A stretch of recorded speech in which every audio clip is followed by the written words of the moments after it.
Hello, how are you doing? Welcome, welcome, welcome to another Spooky Saturdays.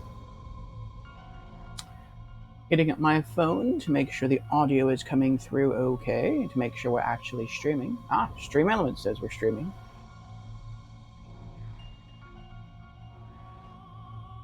Audio check.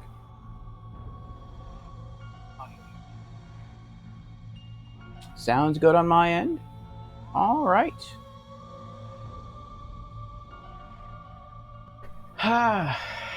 And so welcome to a late Spooky Saturdays. We are here today, I believe, to finish Echo Night Beyond.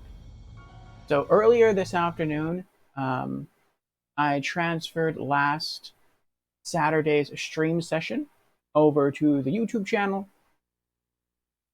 and last Saturday's stream was actually twice the length of that video. I'm sorry, one moment.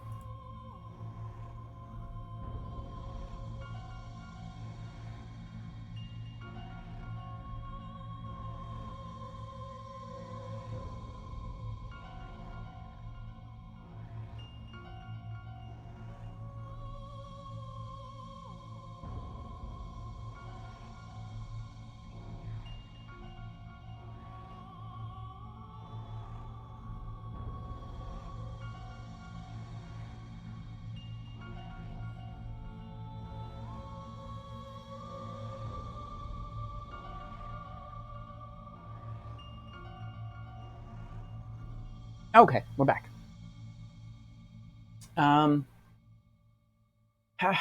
Yes, the video from last Saturday was twice the length. And the reason why the whole thing wasn't included is because we made progress, but I couldn't figure it out, and so I wandered around for a good while. And then after that, I just kind of speculate about what else could be done. And then my friend Wipeout came into the chat, and we just talked for it must have been at least 2 hours about Xenogears. So I only transferred the relevant parts over. But we did get stuck again last Saturday, and I discovered the solution. So I did break down. I did go to, I think it was GameFAQs, to look for a walkthrough to try to get unstuck. And it was something that I probably should have discovered on my own. I just wasn't being as thorough as I could have been. Actually, no, I think I did.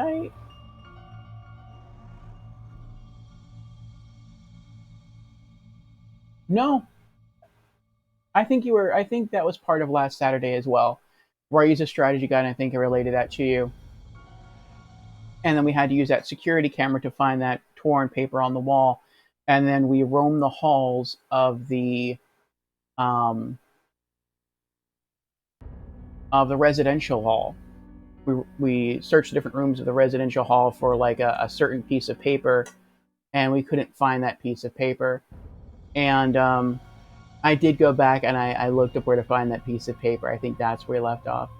And yeah, so it actually is in one of the cupboards that you open.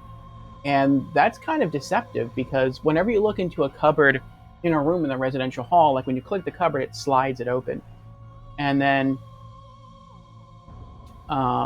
if you click anything in that cupboard, it closes the door again. But apparently, if you open the right cupboard in the right room, on the top shelf, there is the slip of paper that you need. And we actually did that on stream, but that's not part of the YouTube video. We started to progress beyond that point, and I was like, I'm just too sleepy. I gotta call it. And so I didn't even bother to save. So what we're going to do instead is we are going to go ahead and get that paper, and we're going to make our way back to the room, and we're going to finish progressing through the dispensary, And then I think we're just about done with the game. I'm not sure how long tonight's stream session is going to go, but yeah, after the dispensary, we just have the laboratory, which I'm assuming is a very small room. I'm assuming that's about the size of the dispensary. We have um, basement level 2. If basement level 2 is even a thing, I don't know. Like, I mean, maybe basement level 2 is just listed on the elevator because it's listed on the elevator? I have no idea. I mean, there is a room 104 in the residential hall that you can't go into that's not even on the map, so, I mean, I don't know. Maybe it's just there for looks. Maybe it's just there to, like, fill out something. I don't know. There is also a frozen window outside on the lunar surface. It looks like we might be able to either melt that ice or break it with something and get in there. Um, there's also the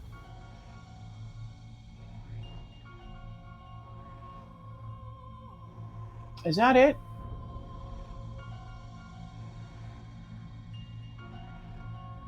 That might be it. We'll quickly read through all the stuff we still have left to do as far as characters to interact with and whatnot, and we'll see. We'll see if we can beat this game tonight. But before I get too much further into that, let me go through my opening announcements as per usual to allow our other viewers the opportunity to join us for the night's show. So, still too hot. This is my orange black tea. So, welcome again, everyone. I am your host, Lord Orfeo, and I stream at least 5 days a week, and I stream a little something different for each and every day of the week. I know that not every person likes every game or game genre, and so I try to vary my content to appeal to a more varied audience. Doing so also helps to prevent me from getting burnt out on any one game or game genre, and so it is a win-win. To that end, I have created various stream themes, I call them, throughout the week. And so let us go through them to see if you have any interest in any of those specific days. Mondays, we have what I call Monday Marvels, and for Monday Marvels, we can stream any game from any genre, but no horror, no role playing games. Um, those game genres have their own specific stream days set aside specifically for them. Also, the game we stream on Mondays cannot be part of a series, it has to be a one off. Due to this, we typically stream indie games on Mondays. Tuesdays, I take the day off, that is a personal me day. Wednesdays, in the Discord, we have anime afternoons. So if you enjoy watching anime and join us in the Discord, we screen through 2 episodes from a given series. And then afterwards on Twitch, we have our weekly Just Chatting stream called Community Chat and Gaming News, during which we go through community updates, gaming news, and game releases for the week. Excuse me. Thursdays are our RPG afternoons. And so if you like role playing games, that is the day for you. Fridays are Franchise Fridays. And so for Franchise Fridays, we can stream any game from any genre, similar to Mondays. But unlike Mondays, the game we stream on Fridays must be part of a larger series. Hence the name, Franchise Fridays. Because of this, we typically stream AAA games on Fridays. Saturdays are Spooky Saturdays, and so if you like horror games and all things creepy, that's the day for you. And then Sunday, I take the day off as well. That is more of a family and friends day. And so that is my schedule complete. So if any of those stream themes are of interest to you, then I encourage you to drop me a follow, and maybe I will see you sometime during the week. And with our opening announcements now out of the way, let us return to the stream of the day. So again, we are here for Echo Night Beyond from Software, and this is Spooky Saturdays. So let's load it up.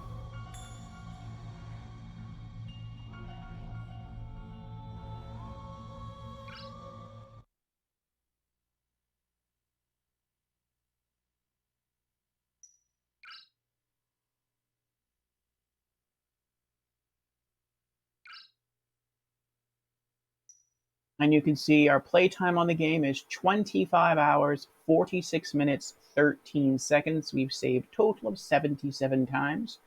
I do not know why the game keeps track of how many saves we have. I think I've tried searching for that before. If that makes a difference, I don't think it does. maybe it's for bragging rights if you want to try to speed run this game and be like, look, I did it with only one save. I don't know. But I mean, I'm not against keeping track of save numbers, so okay. I'm going to risk a sip of the hot orange tea here.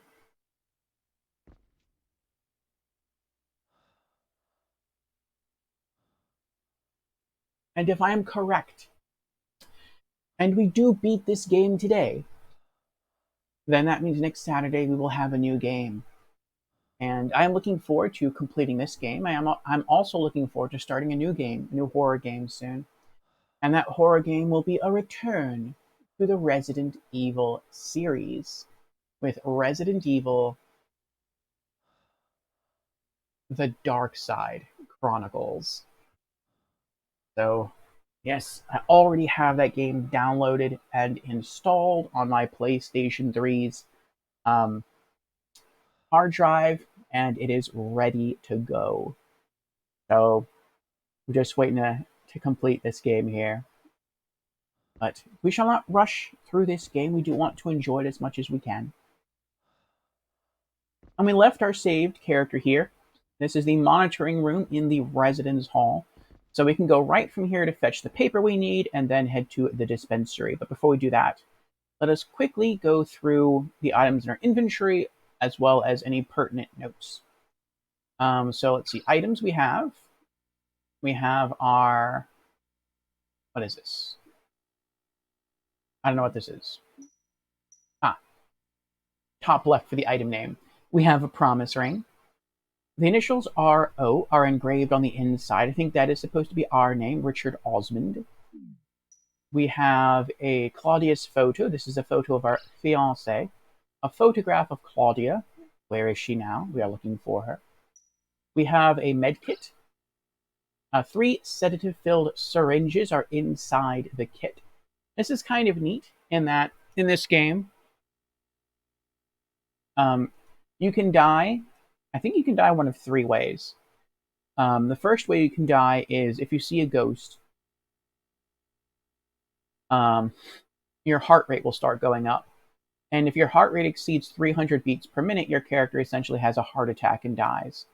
And the only 3 ways you can sort of calm yourself down is to either leave the area where the ghost cannot pursue you, or you can, if the ghost is hostile, it's probably because of there being fog in the room that drives the ghosts into a malevolent state. And so if you find a way to vent that fog before the ghost can get closer to you, then the ghost will become docile and your heart rate will slow. The third way is you can inject yourself with one of these sedatives, and it will chemically halt your increase in your heart rate and lower it a bit. And I think when you first get a med kit, it only has 1 sedative in it, and then as you play the game, you can occasionally find more sedatives, and the box can hold up to 3. And so far, we haven't had to use any, though we have been in a couple of situations where we almost had to. The other 2 ways you can die in this game are even if your heart rate does not exceed 300 beats per minute, if you are in a room with a malevolent ghost and they're right next to you, they will attack you. And the attack usually kills you in 1 hit. And then the third way you can die is occasionally you will have to venture outside of the lunar facility and venture across the surface of the moon. And there'll be times where you might have to jump over gaps. And if you mess that jump up and you fall through the gap, you can fall to your death. So, though I would guess you don't like really technically fall to your death because it's the moon, so it's not like gravity is really working hard against you there. It's probably just like you fall down a deep crevice and you just get stuck there and then you die from, I guess, thirst or food, lack of food or whatever. We also have a monthly report. Monthly report logbook. It must have belonged to a worker here. This is just a bit of lore that tells you about a worker's experience of the fog rolling in and causing the ghost to go crazy. We have an employee ID card. There is a magnetic strip across the back of the card. Earlier in the game, we could use this ID card. This is like, I guess, an employee of average security clearance. And there are various ventilation devices um, on the walls in some of the rooms to help deal with the fog. And so if you go into one of those rooms and there's a ghost in there and the fog is driving them crazy, you can hurriedly make your way to one of the venting devices on the wall, swipe this ID card through, and it will vent the fog out of the area, and that will make the ghost peaceful. We also have a bottle of yellow chemical. The warning label on the container reads, "Do not mix." Um, there is another chemical. I think maybe the other chemical was put into the lab, and it says that if you mix the yellow chemical and the other chemical that we do not yet have, it can cause a violent reaction. I don't know what that means. I don't know if that means an explosion. I don't know if that means it'll just, the chemicals will mix and create a very um, high heat and melt through the floor. I have no idea what it means.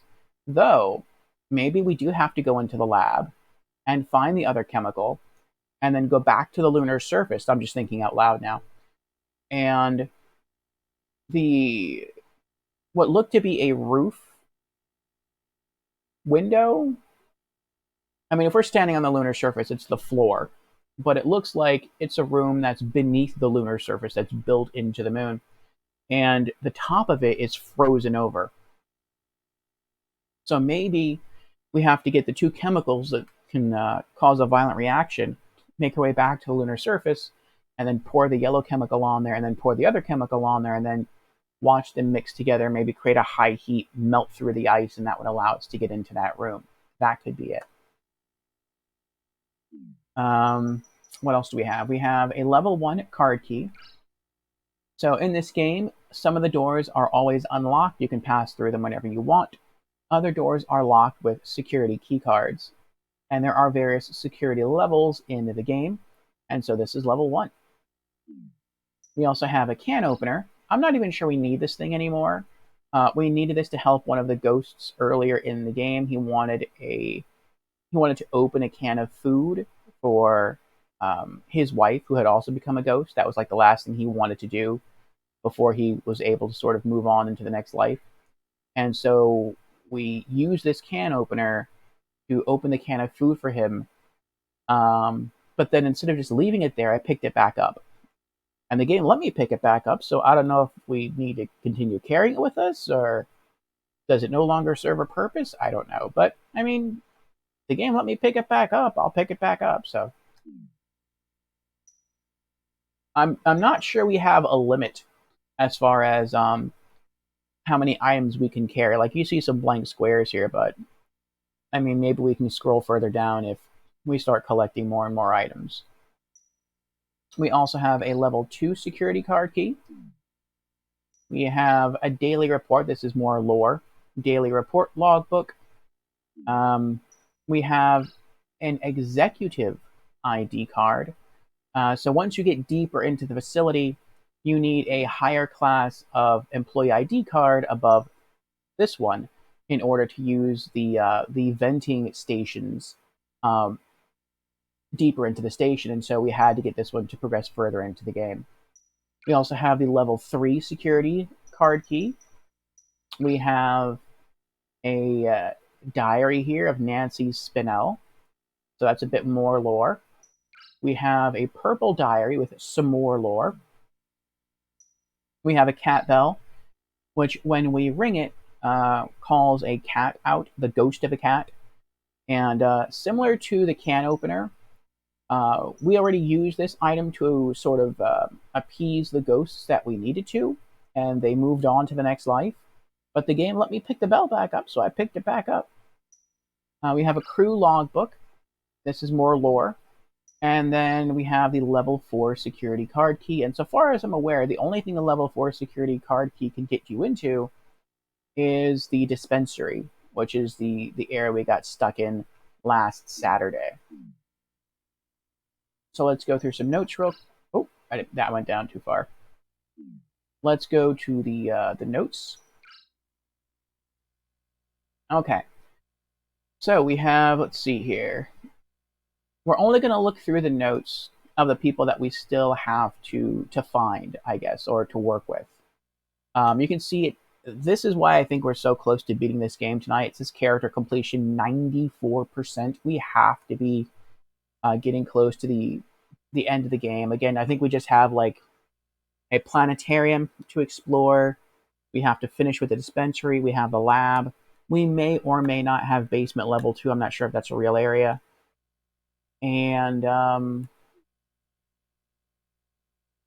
that might be it as far as locations, but we'll see. We'll keep going. We'll check out the notes for locations too. But characters left that we have to interact with be Claudia Selfer. While taking a trip into space, the shuttle she and her fiance were traveling aboard crash landed on the moon. She disappeared at some point during the time that her fiance was unconscious. Where could she have gone? I believe this is our fiance. There's also this fellow here, ghost encountered on the elevated walkway in the water filtration plant. His cries are filled with panic and desperation. He was the first violent ghost we met in the game. Now he's at peace. He hasn't moved on, though. We still have to find a way to talk to him, but in order to do that, we have to find a special key that we can bring out to the walkway in the water filtration plant, and that will cause the walkway to turn to allow us to get to the room that his ghost is cowering in, and then we can speak to him and see what's going on. We also have this person here. This is an android, man occupying the studio in the central hall. The events that unfolded in this place seem familiar to him. A massive landscape painting covers the entire room, and images of those whose ghosts have been freed line the walls. So, yes, he admitted that he's an android, and it seems that Claudia, our fiance, actually created him. And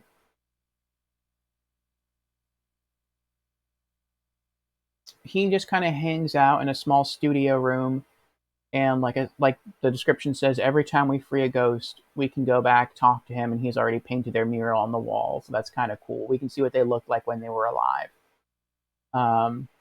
Also, in the studio, you'll always find a sedative on the table towards the back.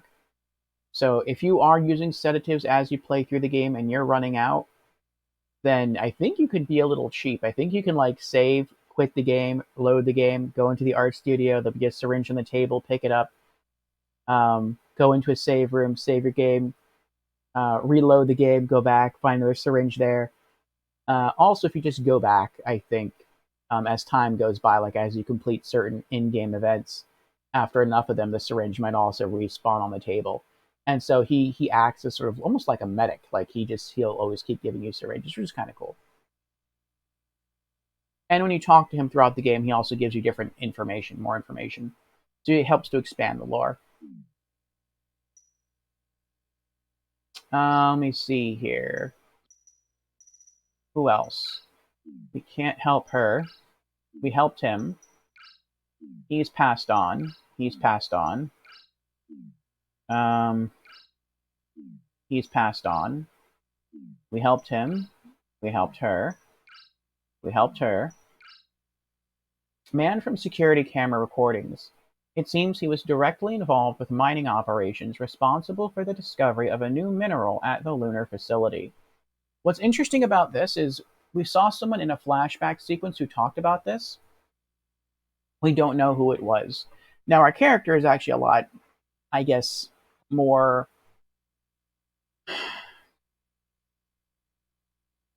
aware, for lack of a better word, of the characters in this game than we are.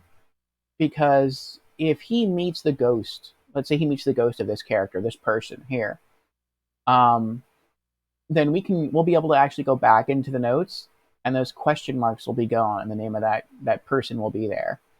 But that's not something that I would know because we never get to see the person in the security recordings. I think we only see their hand, like their fingers touch a table or something. But we do hear their voice, and so I guess somehow the character in the game is able to hear the voice and remember the voice from the flashback. And then if he meets the ghost with the same voice, he's like, "Oh, that's this person." Like maybe if you were in real life, you could do that.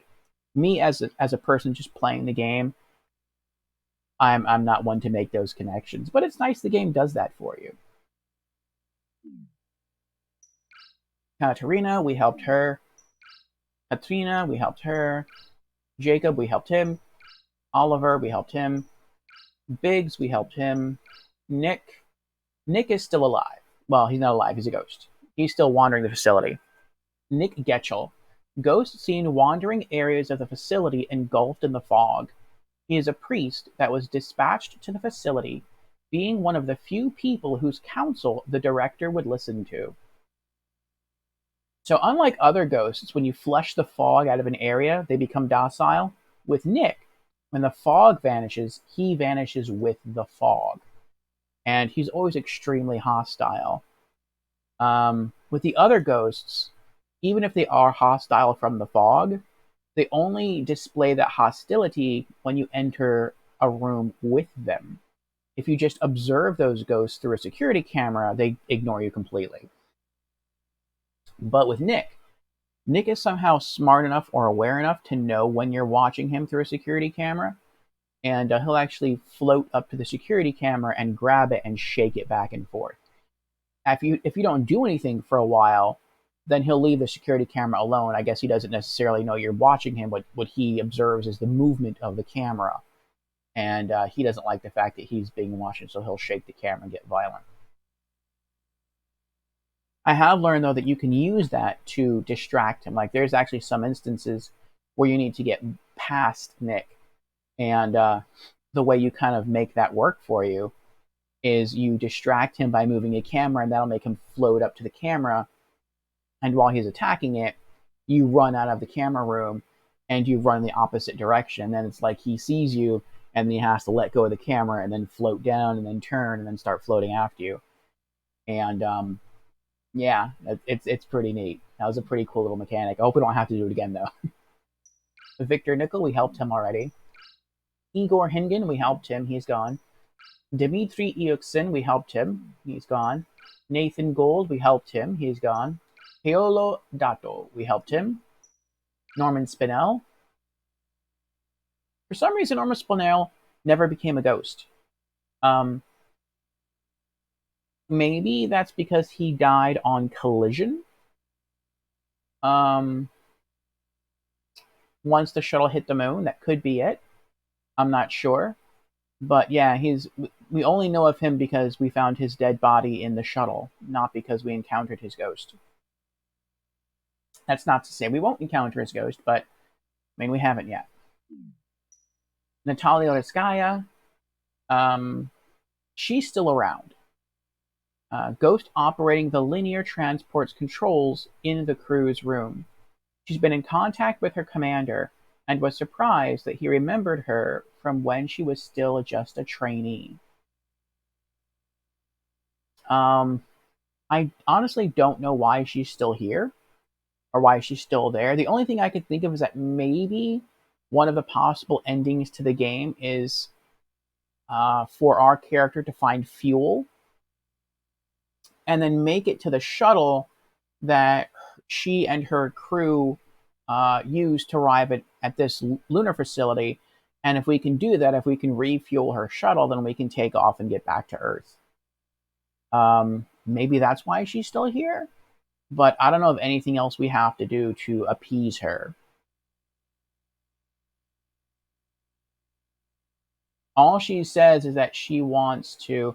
Actually, I think the thing we do have to do is the commander that she's talking about, her commander, who's already passed on, he wanted us to find an item for her, for Natalia. And I'm pretty sure once we find that, maybe we can go back, give that to her, and then she'll disappear as well.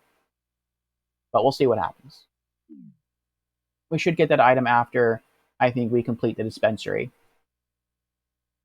Alicia Turner, we helped her already.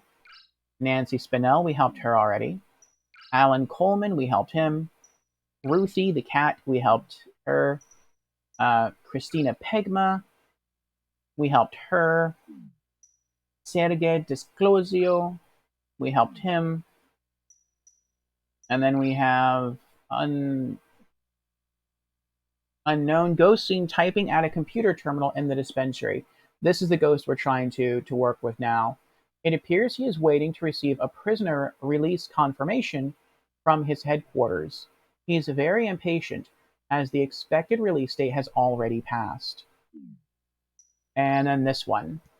Ghost confined to a room in the patient ward.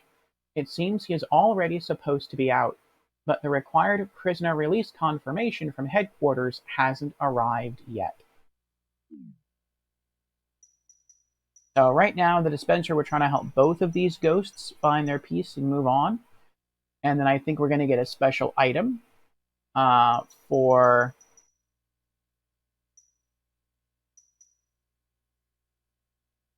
Natalia. Then we can go and set her free, and then I'm guessing she's going to give us an item, but I don't know what item that could be.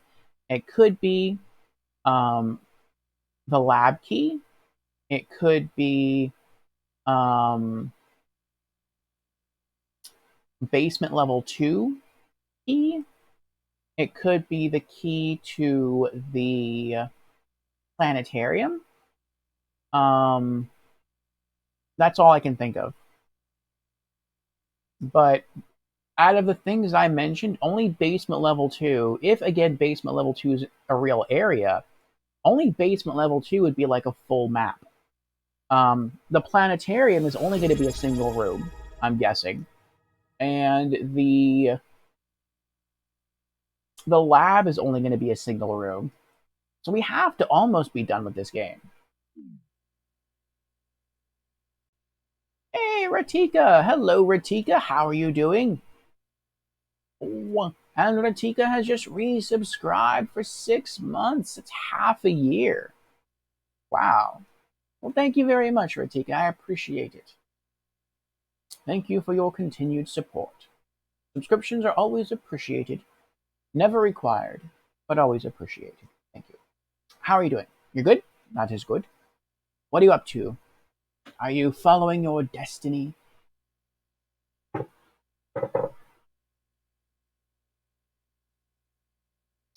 Found a copy of Assassin's Creed 4 PS3 version. Ah.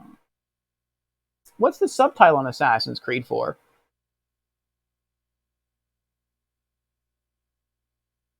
So you only need 1 trophy for platinum. Do you remember how to play it?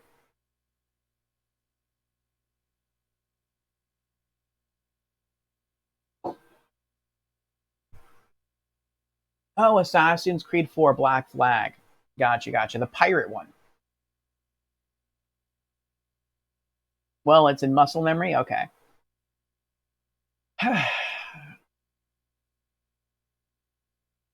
For me, I've only ever, when it comes to console Assassin's Creeds, I only ever beat the first one. But I did every side quest in the first one. And some of that parkour was pretty tough for me. And that took me a while to do some of those parkour side quests. And yeah, if I hadn't played it for a while, it'd probably take me a while to get back into it. You can't wait for next week? Oh, for Diablo. I see. Yes, that will be fun. It will be Diablo's 2 through 3 that you'll be playing with friends? Yes?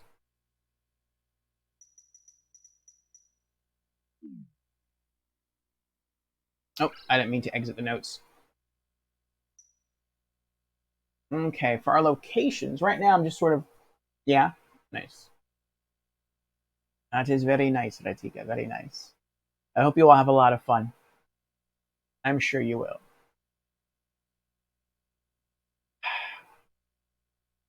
At least start and see if you like it. Sounds good. Well, I am here for Spooky Saturdays, and I have been probably rambling a bit, um, but I'm just going over where in the game we are, and that I think we're going to beat the game tonight. I don't have a walkthrough for the game, but you can see when it comes to our notes, our completion status on characters is at 94%. For locations, it's at 93%. For recordings, it's at 91%. So, I mean, it looks like we're close to the end of the game. So, I'm guessing we're going to beat it tonight. But yeah, you go play Black Ops 3 Zombies with your friend. Gotcha, so you lurk. Very well. Pratika casts invisibility to go unnoticed. Enjoy your lurk, Pratika. And enjoy Call of Duty Black Ops 3 Zombies. In a way, you're having your own spooky Saturdays with the zombies. Fight hard, Ratika. Fight hard. Okay, for the locations, let's see. We still have to explore, or finish exploring, the water filtration plant. Location where water for residents of the lunar facility is treated and stockpiled. Many large storage tanks line the base of the elevated walkway. A doorway can be seen along one of the far walls. That's the door we have to get into to talk to that other ghost. There's also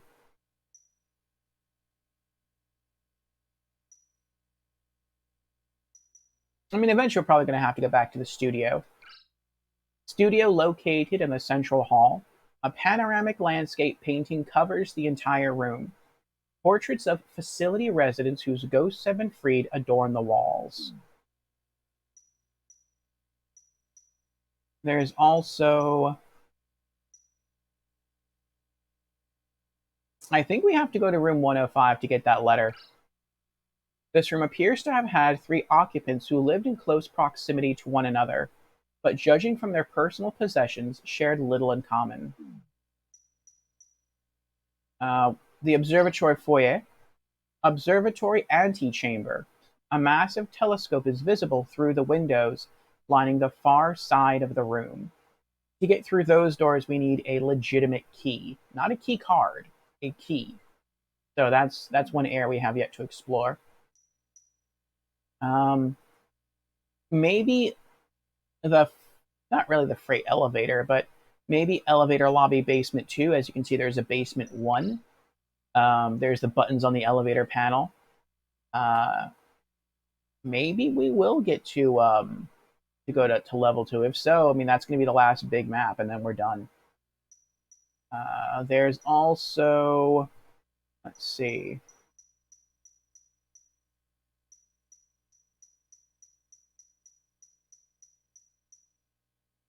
We're probably going to have to go back out into the lunar surface. Lunar surface outside of the work area portion of the facility. Deep fissures crisscross the surface, and a large conveyor belt can be seen extending far off into the distance.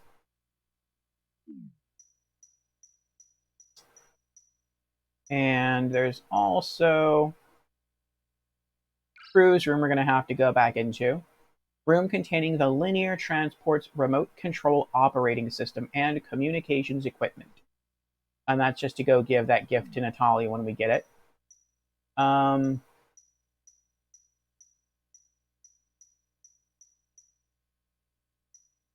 dispensary, guard room.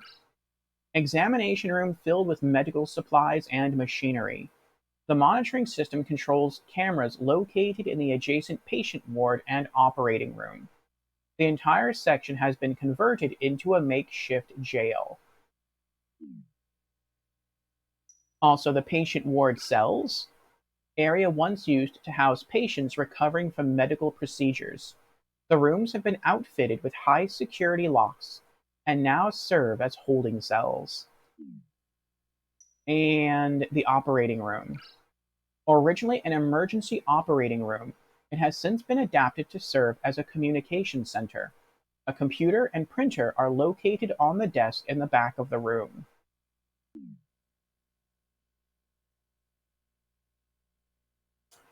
And recordings.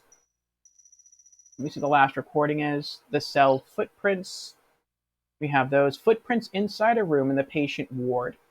Two men are engaged in a tense discussion. In an attempt to gain his release, the man named Henry has made a veiled threat to reveal what he knows about events at the lunar facility. And pocket watch outline. That's what we have to get for Natalia. That's the commander's watch. Outline of a watch on the ground outside a door in the patient ward. The watch is dropped by a person passing through the hall after something startles them. A hand reaches through the door and grabs hold of the watch.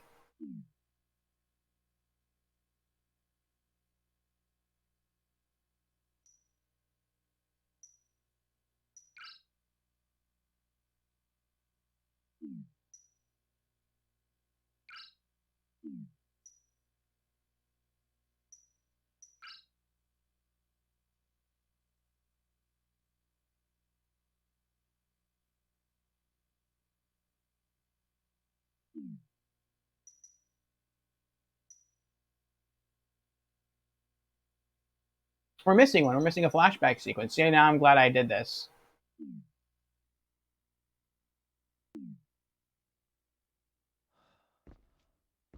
All right, people, we are ready. Let's get into this. I'm going to pop in my earbuds.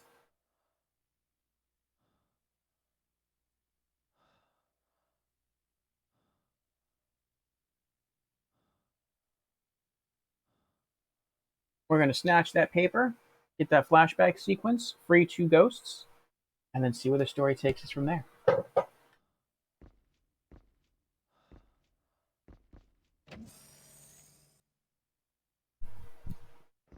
I have the speakers on, do I? Okay. Want to make sure you weren't getting any feedback on my end. Every time I start this game up, even though there's no fog in the hallway, it still like it creeps you out. It's like I have to get used to this game all over again because like as you walk, it looks like shadows are moving. Um, but if I tilt my head down, does it get brighter? It does get brighter. I wonder if that's intended. I mean, it does look like you have some light coming up from the top of your helmet, just a little bit. Interesting. Very interesting. Helps to counteract how dark it gets in this game. What the heck is going on? I'm trying to look for room 105. There's 103. There's 106.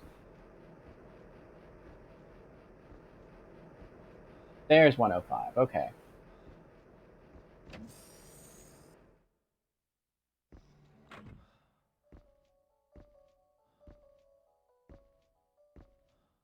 We're looking for a slip of paper. There it is. See it? Right there. Letterhead paper. High quality paper. A company logo is embossed on the front. All right. Now let's get back to the dispensary.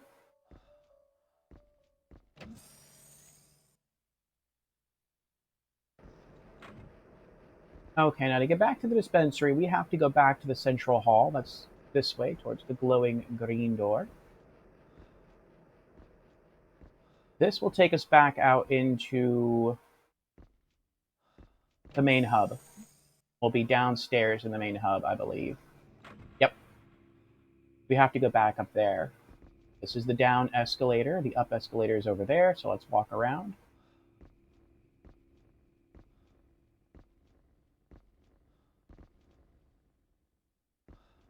Yeah, okay. I know there's another door down here. It's right over there, and I'm like, well, but what does that door go to? But that door leads to the spaceport, which I think we'll be coming to next after we get done with the dispensary, because then we'll have the commander's pocket watch, one of the ghosts we free in the dispensary, and then we have to go to the spaceport to talk to Natalia to give her the pocket watch so that we can free her, and hopefully she can give us a useful item as well. It does kind of help. If I tilt my head down, you can kind of see top of the escalator. If I just look straight, it's just pitch black. And for those who do not know, I did go into this game and I maxed the brightness setting in this game. This is the game at max brightness. This is not default. That is kind of crazy to me. I do think the developers went a little overboard with how dark they made the game. Like, I understand it's supposed to be scary, but I mean, they took it too far.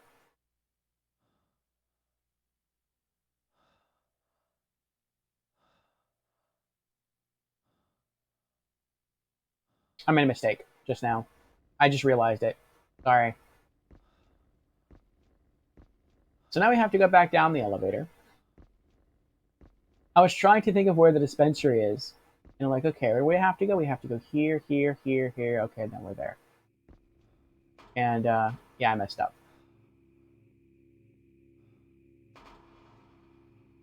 So to get to the dispensary, we have to go back into the elevator lobby. We don't take the elevator, but we have to go back into the elevator lobby.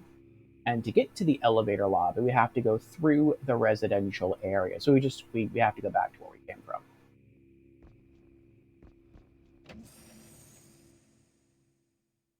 Sorry, it's been a week. We haven't played this since last Spooky Saturdays. You just walk all the way to the end of the hall and go through the door.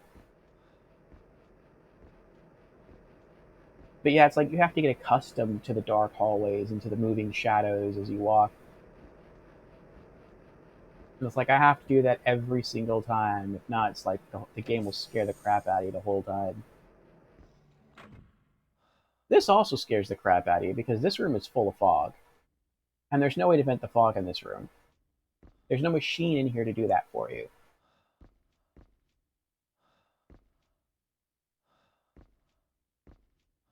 So if a ghost happens to be wandering through here, that's not going to be good for you. But I mean, I think only once have I encountered a ghost in here, and it might legitimately be a ghost that just wanders back and forth through the facility. I don't know. But here's the dispensary room. Let's go back inside.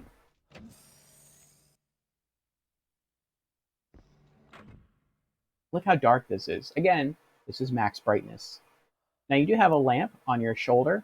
It looks like it's on your helmet, but it's like mounted on your right shoulder. And this is the low brightness setting. That's the high brightness setting, and then you can turn it off. The reason why you don't want to do that though is because that light is tied to a battery. And the brighter you have this on, or the longer you have this on, the faster the battery is going to drain. And so it's kind of like you kind of almost want to use this in bursts. And if you know where you're going, you want to try to keep it off. There's the operating room.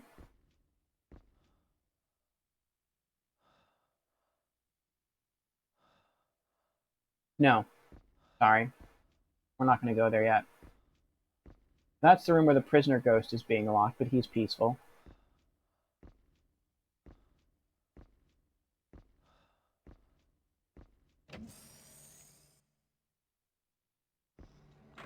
Okay. We are going to over here. And there's the ghost waiting for the release form to let the prisoner ghost go. This is what I wanted. This is the monitoring system control panel that we can use to look through the security cameras around the station.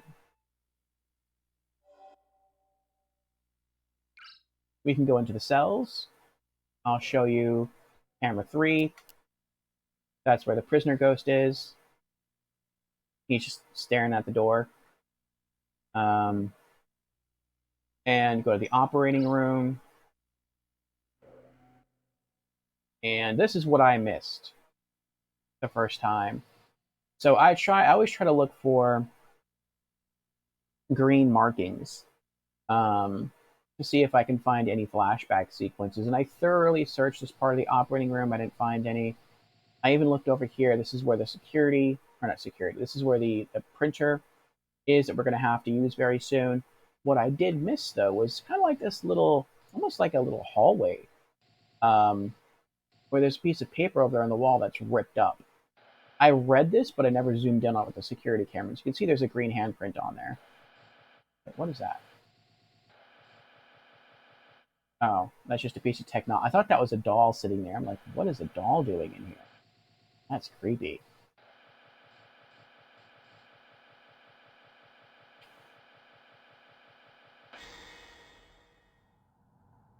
What are you doing here? I'm just looking for something. Well, everything's a mess, so I'm just organizing. There's a reference guide on that wall there. Oh, is this it? Yeah. The documents on the shelf in the residential section. Sorry, I'm organizing a little bit at a time. Lots to do, huh? No one can help you either. I heard that the last guy here, Kenneth, died from an accident at the mine. His body was found by some stone. Yeah. He reached his hand out as if he was pointing to it. As if he meant to point at it.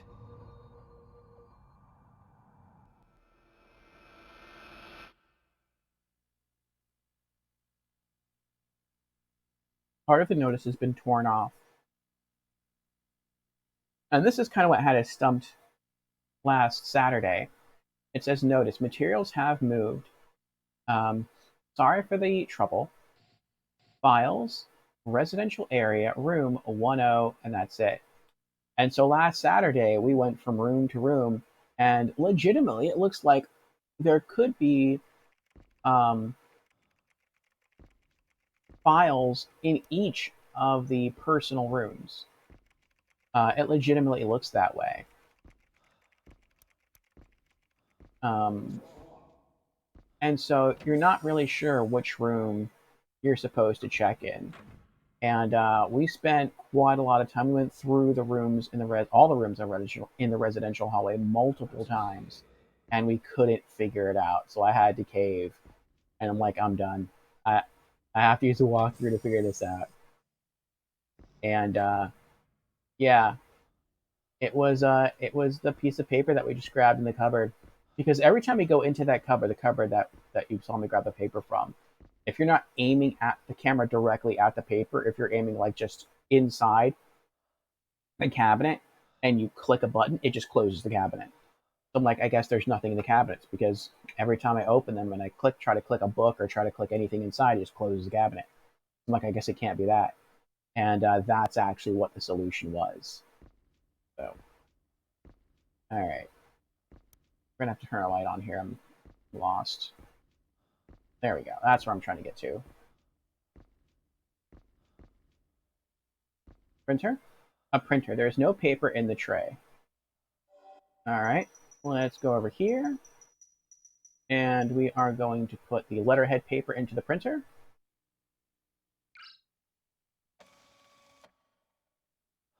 There we are. Text is visible on the screen. It seems like a message of some sort. Release permit. Date March 24th, 2044. Detention of the person mentioned below has been lifted, and the release is hereby permitted. Henry Polybus, Internal Administration, Ashioka Materials. So last Saturday we did this. There were two pieces of paper in the printer. We printed them out, and the ghost, who was in charge of releasing the prisoner, would not release the prisoner, because he said, I just can't accept any sort of printout. It has to be an official document. And so that's why we had to go and find the letterhead in the cabinet and reprint the exact same email on the official letterhead. That way he could say, well, okay, it's official then.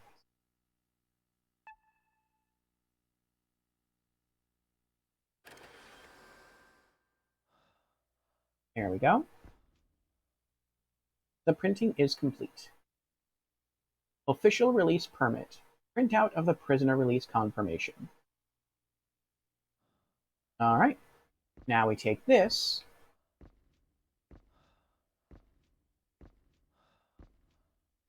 back to the ghost sitting at the computer.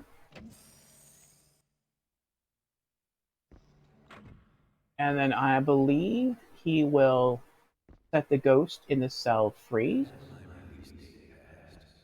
He'll probably open the door or unlock the door anyway, and then I think he'll be released. Like he'll move on to the next life, and maybe we can go to the spirit in the cell, talk to him. Maybe he'll give us some information about what's going on at the facility, and then he'll move to the next life. So we'll see what happens.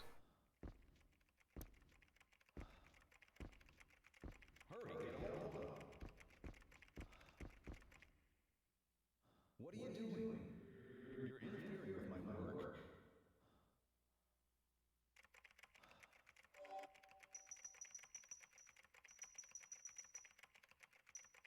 Official release permit.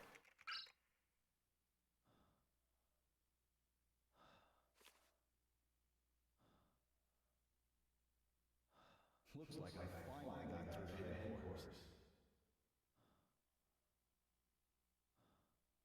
I'd better release him as soon as possible. I've completed my duty, and justice has been served.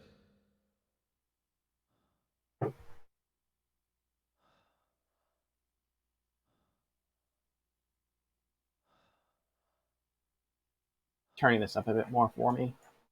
If it's too low on your end, let me know. Now, time to go home.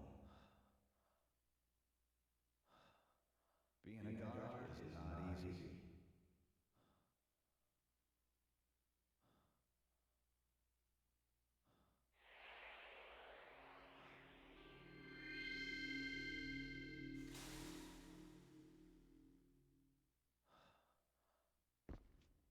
We did it. It is covered in dust. A computer terminal, which we cannot use. Look at that. Look at that old computer tower. Now remember, this is a science fiction game. So this is what they imagined state-of-the-art equipment would look like. Or not even state-of-the-art, beyond state-of-the-art. Futuristic equipment would look like when this game came out. Okay.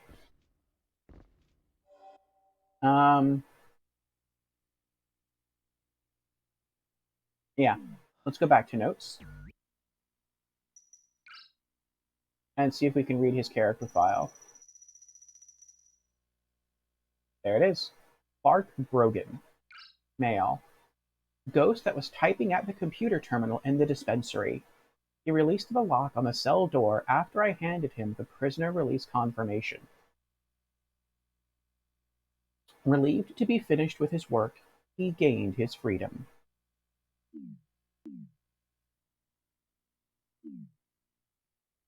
Alright, now let's go talk to the ghost in the cell area.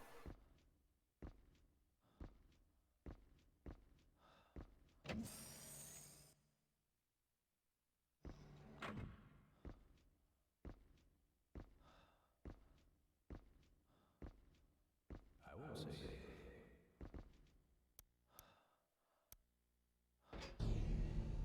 Surprise! I finally got out. They sure did take their sweet time, though. Mm-hmm. I should have never been thrown in jail.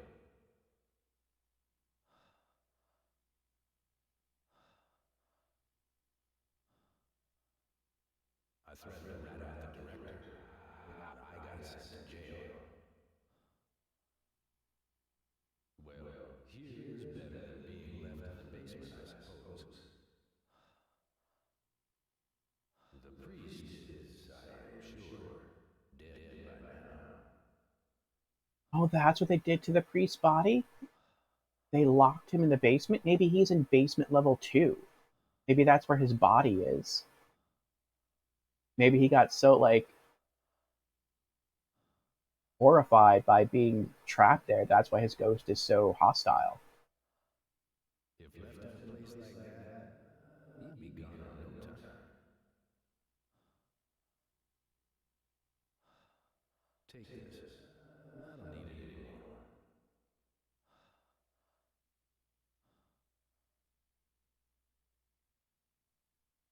Laboratory key. An odd-shaped key. The word laboratory is etched on it. If you want to live, get out of here now. Ah, it's nice to be out of that cage.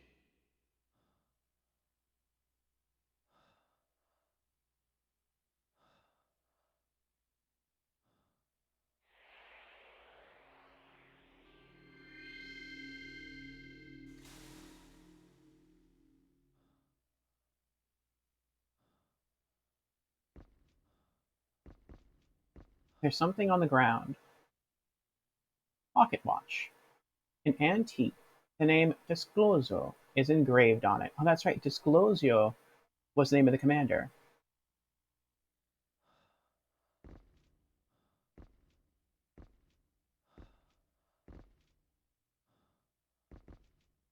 It is covered in dust.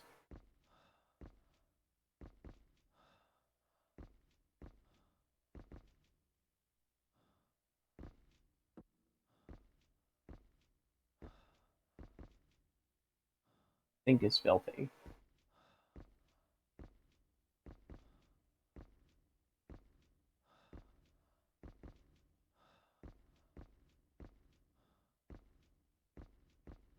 Alright, we're probably not going to come back to this area.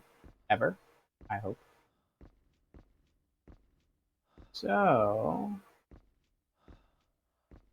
let me see if there's anything in here. I want to get a battery since I'm using up a lot of the lamp right now.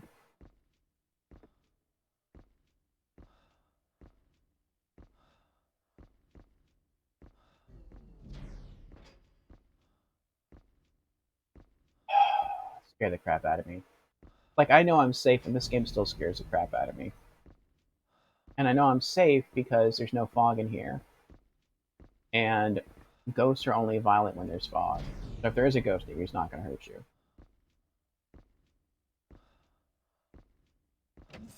But then, I don't know for sure. This is Echo-Night Beyond. Good morning, Orphea. Good morning, Albatrax. How are you doing? This is not the first game in the Echo-Night series, and sometimes the Echo-Night series, or the Echo-Night games, at least the first one, was a little like Alan Wake, in that it developed a rule for you to follow, a rule that you could use to sort of gauge your own safety at all times. And then once you learn that rule, and you get comfortable with that rule, it changes the rule. So we'll see. All right, portable battery. Searchlight battery cell. Charging, good. That's for our shoulder lamp. Let's turn that off. We're walking towards the green light. Next stop, the spaceport. Where's the door? Did I miss the door? There's the door. Okay. Did I play Alan Wake? I did. On this channel, we beat both Alan Wake Remastered and all of its DLC, and Alan Wake's American Nightmare. I forgot which way I'm going now.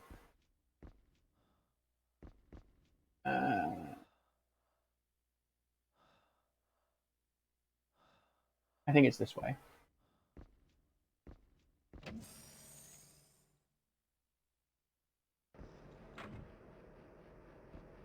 Yeah. Okay. Before we go explore the lab, we're going to go set Natasha free. So first, let's go save our game in the residential hall.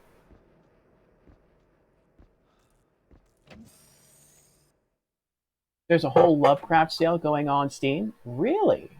Very cool.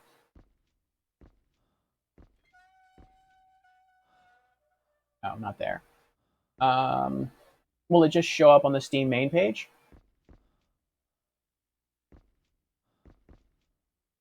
Or do I need like a certain link to see the sale?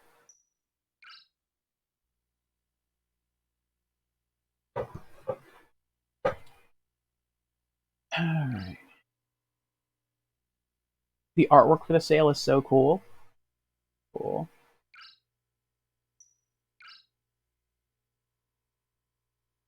It's on the front page? Okay. I'll check it out later today.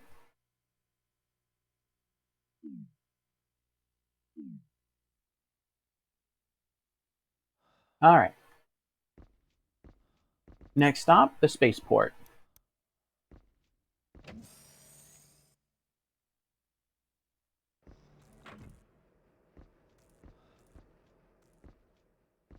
Oh. Also, let's go to our notes and read the file on the ghost we just freed. Did you buy anything from the sale? Henry Polybus, male. Ghost that was confined to a room in the patient ward. He was locked up for threatening the director of the lunar facility. He vanished in a bright glow of white light, happy to be free again.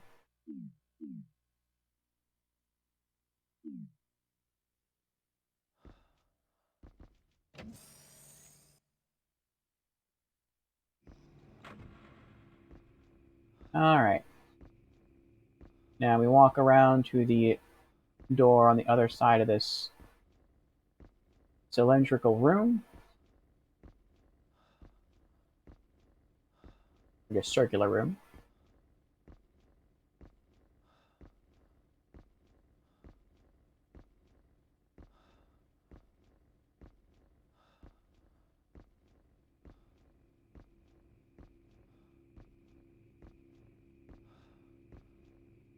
Alright, spaceport. No? You think you will? Or do you not really care for the Lovecraftian mythal games? Here's the cruise room.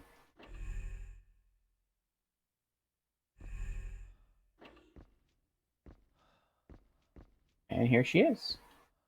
Commander, you remember those days. Commander, you remember those days.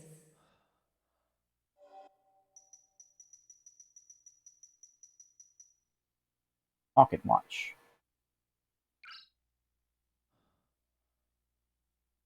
This is the Commander's pocket watch. You are giving this to me? Commander, thank you very much. I love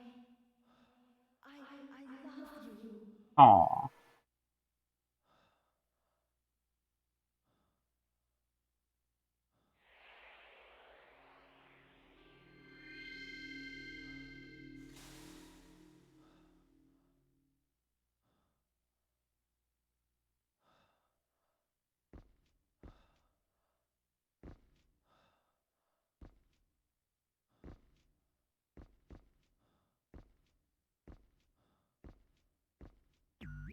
Alright.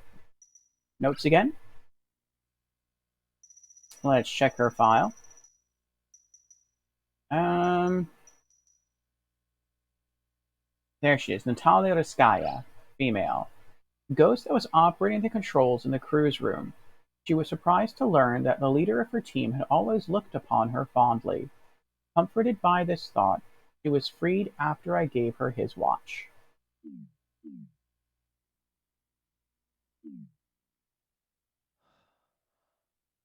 You have other games that you want to play? Understandable. She didn't drop anything, though?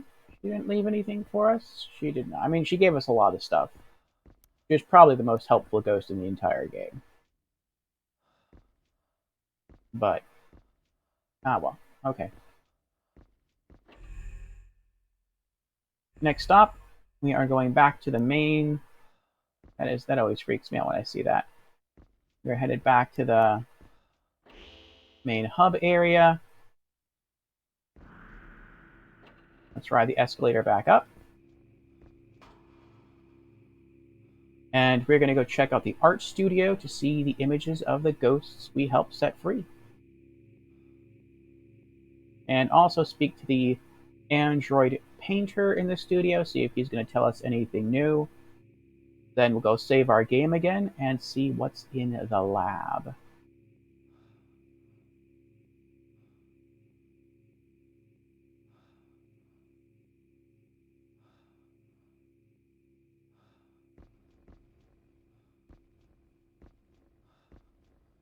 And the studio door is right there.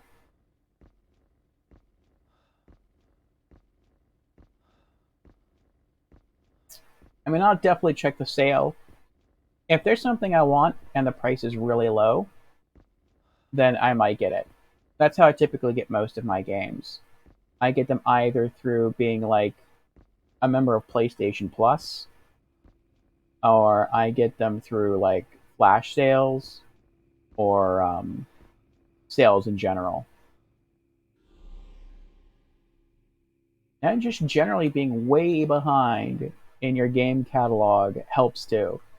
Because by the time you get around to wanting to play a certain game, then most likely it's dropped in price, not through sale, but just because it's old. And so it's like, all right, like I still want to play the Final Fantasy 13 2 and Final Fantasy 13 3, and I don't think I have those games. But now I think you can just walk into like a used game store and pick up the PlayStation. I think they're PlayStation 3 versions of those games for like $5. So when those games came out, those were like full $60 games, and now you can get them for pretty cheap just because they're so old. And so that's kind of cool. Not everything is on sale. That's fine. You bought a Humble Bundle recently that had a bunch of games you wanted. Nice, nice. We're still missing someone here. I'm pretty sure I know who that is.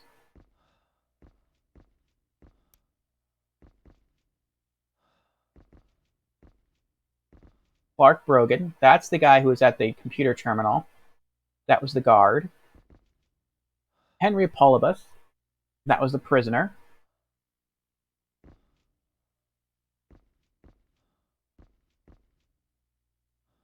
And there's Natalia Odeskaya. She is the astronaut ghost that we just helped set free. Ooh, she was stunning. Alright. Let's see if this fellow will give us any new lore. Remember, when this fog started to crawl, I told you This is new. that red stone would grant your wish, Our wish. and what you would have to sacrifice for it. Remember what you sacrificed, Richard?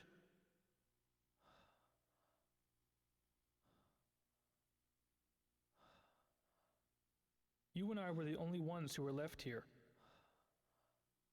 Then you disappeared. I felt like you didn't need me anymore,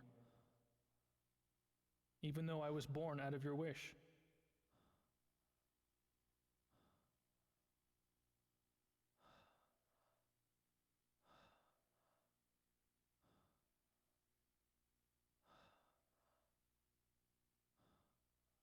You and I were the only ones who were left here. Then you disappeared. I felt like you didn't need me anymore, even though I was born out of your wish.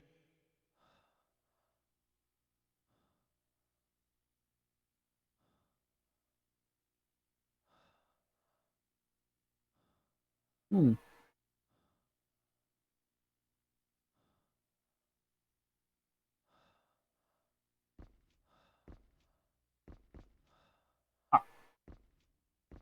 We can't be the director, though. He said our wish with the redstone. Only the director had the redstone.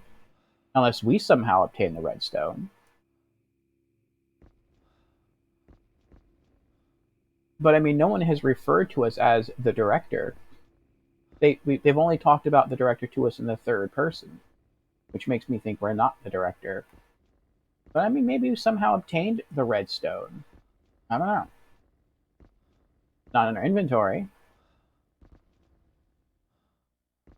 Maybe we made a wish and then we tried to get rid of the red stone. And then we passed out and woke up in the shuttle? Could be. I don't know. Get those before they start counting them as retro, then the prices go up. Yeah.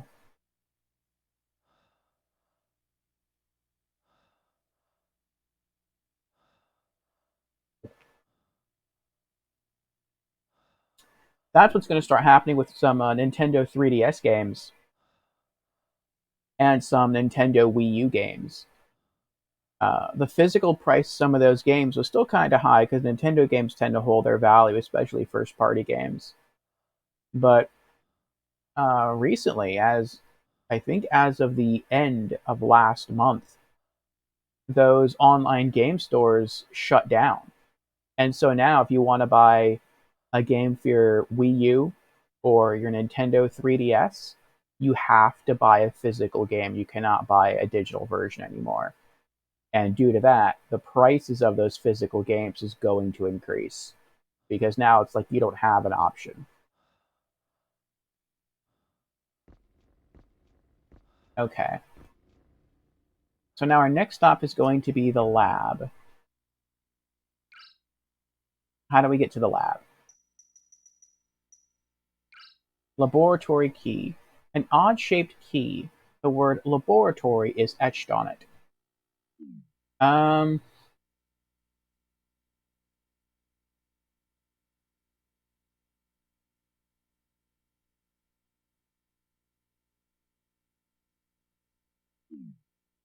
I think we have to go back through the residential hallway. It seems like we have to go through the residential hallway for like everything. Let's take the escalator back down. We'll go into the residential hallway and save our game. Wrong escalator.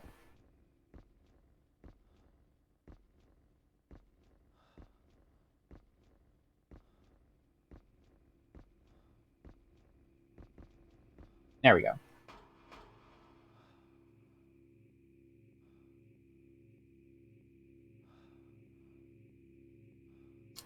Then from there, we have to go into the elevator lobby.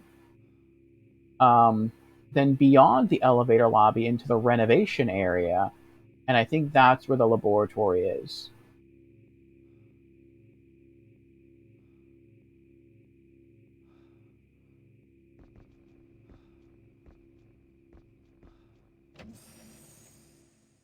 Yeah, they did. Mm-hmm. Did you ever play Alan Wake? I really liked it. I really liked the game. I like spooky games. Like, this is a pretty good spooky game. Though, for a good portion of it, um, the uh-oh.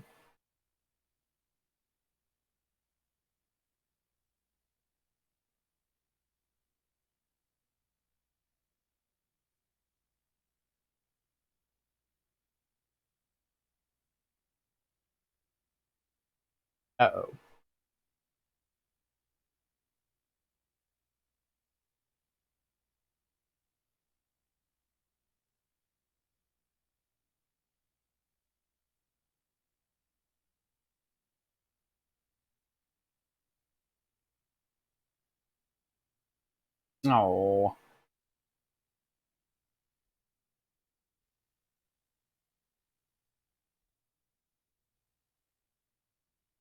Hold on. This has been happening sometimes with this game.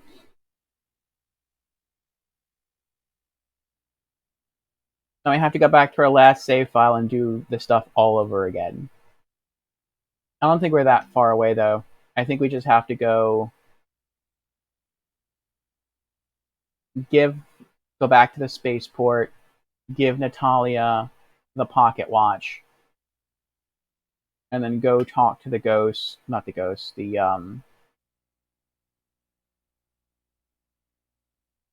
painter again, and then we can go back to the area that we came from before.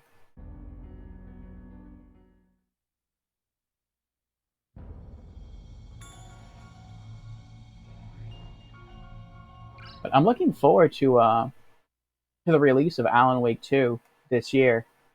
I don't know if I'm going to get it this year, but I'm looking forward to its release. And eventually I do want to get it and play it. That old Gods of Adgar song is cool from the first one. Yeah. The first one had a lot of good music.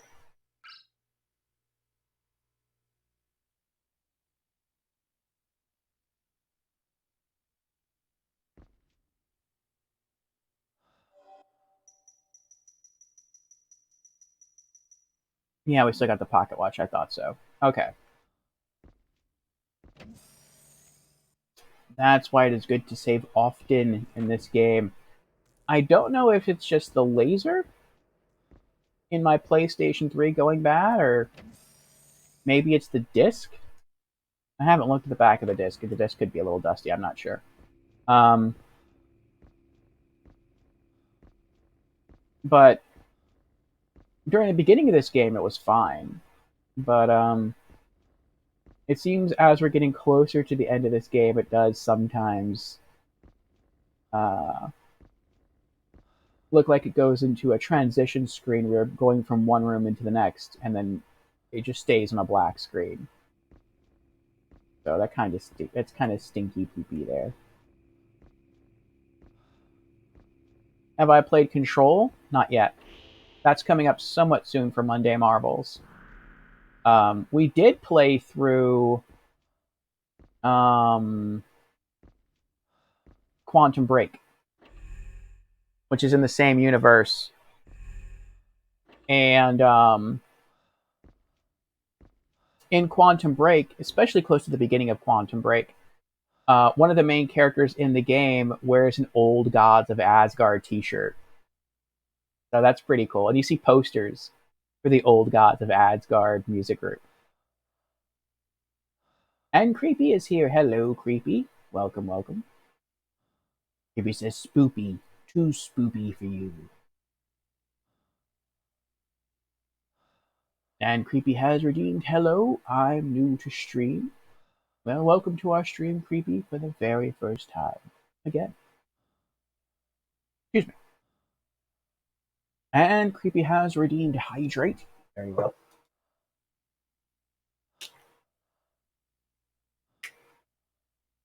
Cheers, Creepy.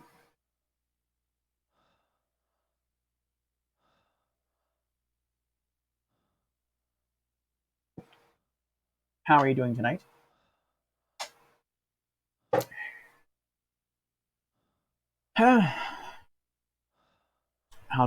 Albatrax says there's a DLC regarding Alan Wake. Yes, I'm aware. I'm looking forward to playing that. I wasn't really interested in playing Control at first. And I thought the concept for Quantum Break sounded interesting, but again, I was kind of like, I don't know if I'll really get into it. I don't know if that's something I would play. And then here comes Alan Wake Remastered, and it looked like a really interesting game because a long time ago I saw my roommate play parts of it on his Xbox 360. And so I picked it up for PS4 and I played it. And despite the game's, at times, severe crashing issues, um, it's one of the best horror games I've ever played. And I know Creepy thinks like Alan Wake is like the definition of true horror. Um, I kid, he doesn't think it's a horror game. But yeah, after playing Alan Wake and being really impressed with it, I mean, I was lucky in that Alan Wake Remastered came bundled with the first two DLC episodes, the Signal and the Writer, and those are pretty good. And then I wanted to play the next game in this series, which is Alan Wake's American Nightmare, but that wasn't bundled with Alan Wake Remastered, nor was it ever brought to PlayStation. So luckily, I have an Xbox One. I went into the Xbox store and I picked up that game, Alan Wake's American Nightmare, the Xbox 360 version, and I streamed that as well. And both of those playthroughs are on the YouTube channel. And I thought that was really cool. It was pretty different from the original game, but it was still a lot of fun. And then we went through and we played Quantum Break for the Xbox One, and very different game, but still a lot of fun. I feel like it took me the entire game to get used to the controls, and even then, like I know that the character could have been controlled far better than how I was controlling the character. Um, but I was able to control the character well enough to beat the game. Um, and I kind of hope it gets a sequel one day because it had an interesting ending. And yeah, in the future, I'm looking at into to playing Control and seeing how that relates to Alan Wake as well.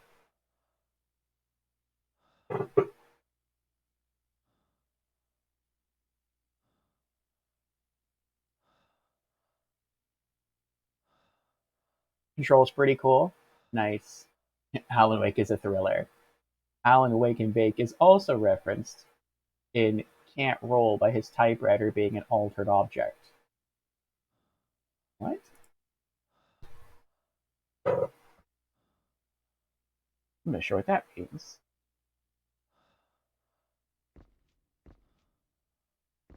Commander, you remember those days. Give her the pocket watch again. This is the commander's pocket watch. You are giving this to me? Commander, thank you very much. I love you.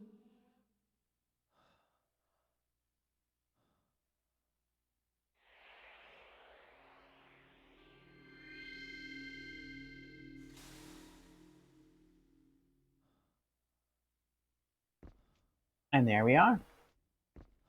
Set her free.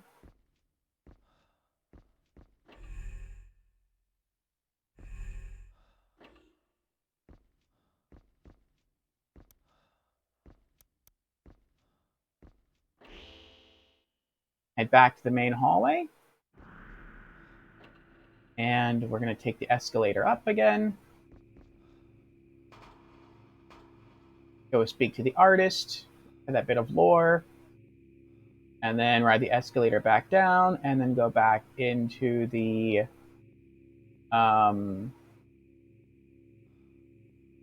residential hallway. Save our game like we were before. And then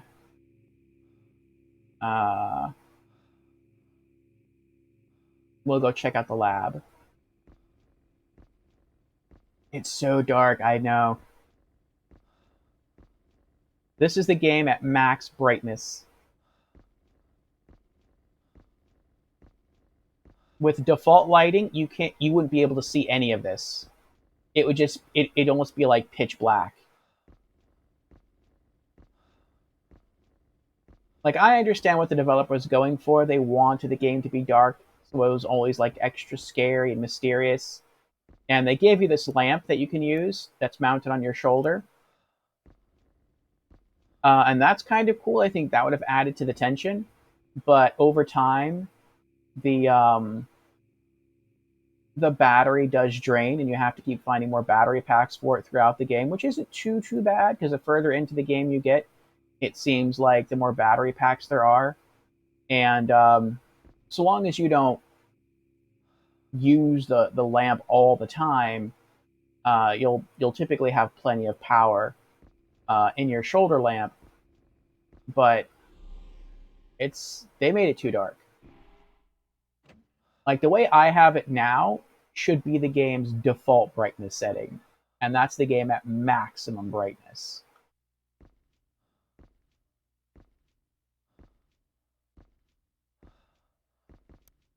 There he is again, Clark Brogan, Polybius, Polyrosgaia, one we just set free. Let's speak to this guy again.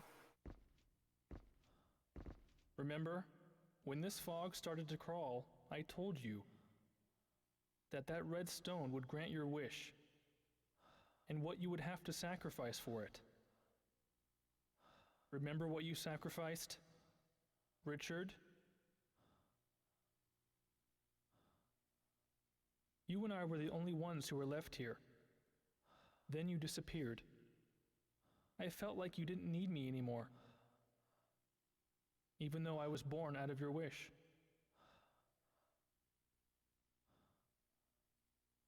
Okay. Let's exit. Now take the escalator back down.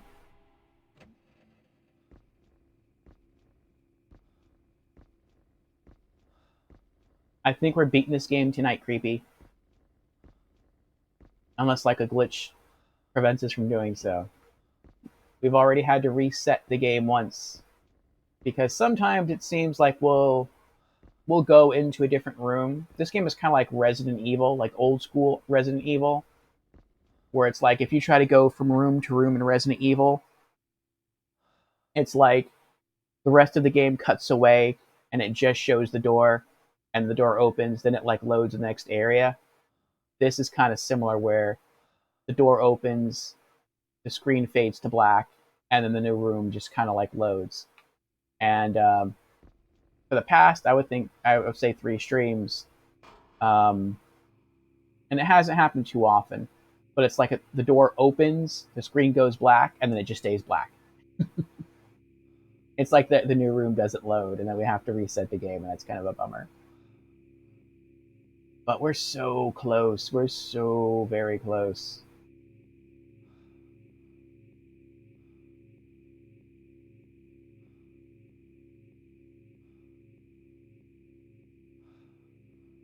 Okay.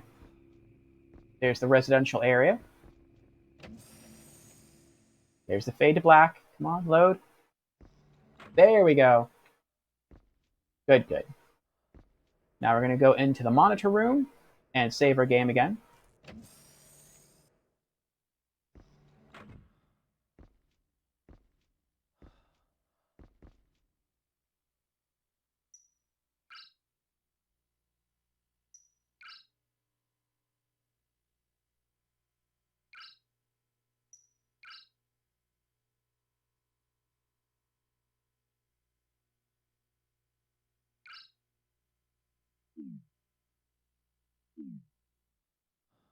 Okay.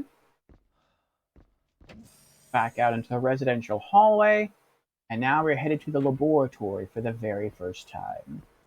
I think we have to go to the end of this hallway, into the elevator lobby. Hopefully we won't be attacked.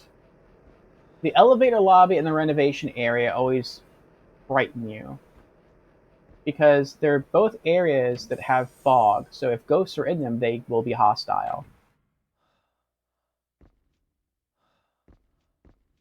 But we have very rarely encountered a ghost in here. I've only encountered a ghost in here once. Okay. There's the elevator. This is the dispensary. This is where he just came from. We've freed all the ghosts in here. That's a door blocked by crates. We can't do anything down there. And then this door leads to the renovation area, which has even more fog in it.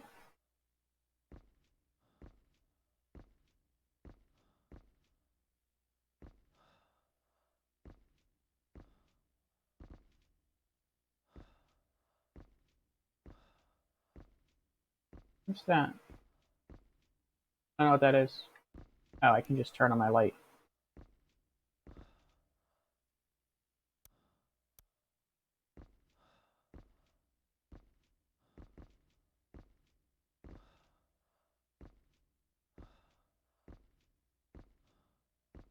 This is it.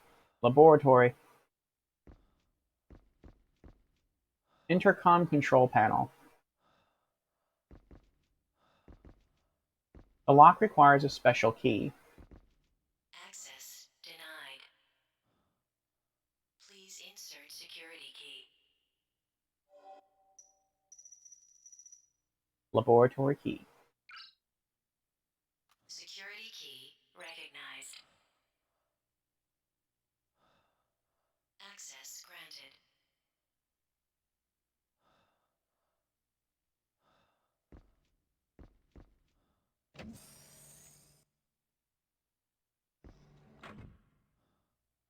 Fog.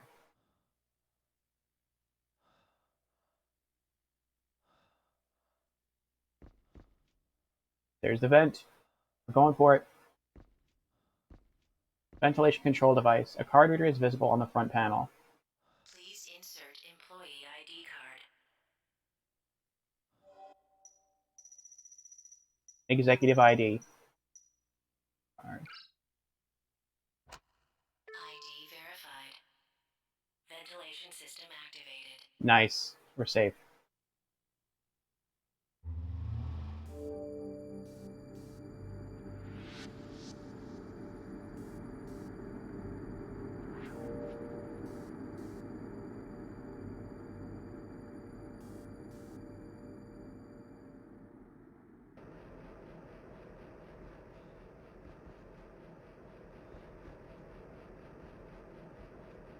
I guess that means there's someone through that door.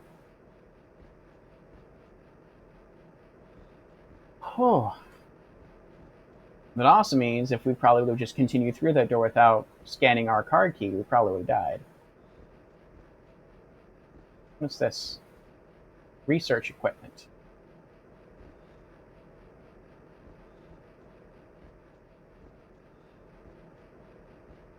This looks like a residential area room. What is this green thing here? Is it? What is it? Electronic organizer. The power is still on. It's old, but it's still working. Yeah, I'll steal that. But the woman in the picture is Claudia. Oh. Well, that's true. That a partially completed letter rests on the desk next to the computer. We were told that Claudia was a gifted bioengineer, so this is the laboratory. That might make sense for her to be here.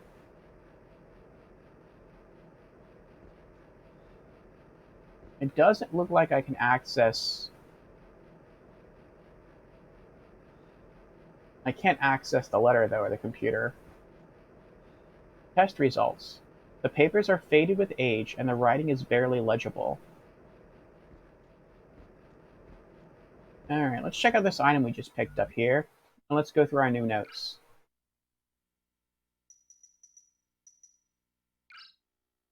Electronic organizer. It's old, but still working. I remember when this was a thing. When electric organizers were a thing.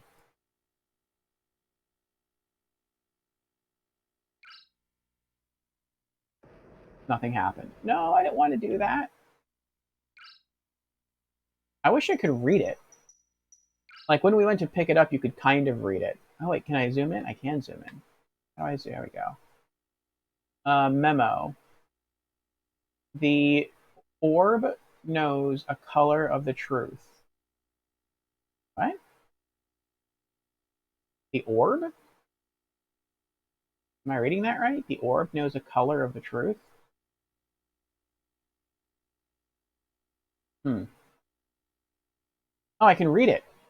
Oh, never mind. That makes it easier. New mineral discovery. Chemical composition check incomplete. Deep red hue. Extremely high oxygen content. Oxygen shortage resolved. Wish granted. Fog appearing. Doesn't seem toxic. Facility operating normally. Red stone.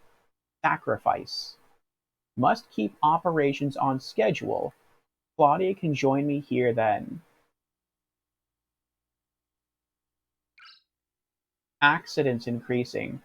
Mining quotas below expectations. Mine has to take priority.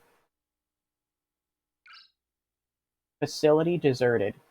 Food supplies depleted. Stone not enough. Everyone. Food. Wish granted. Red. Eat. Everyone dead. Food gone.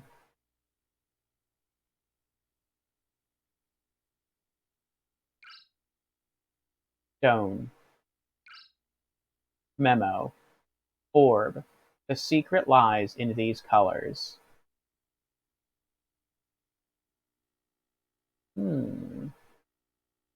Red orb? Maybe.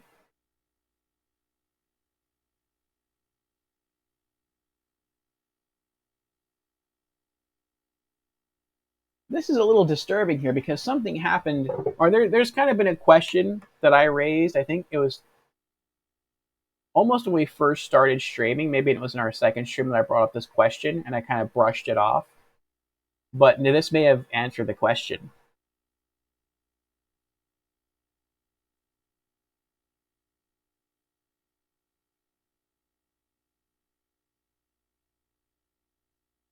Which was,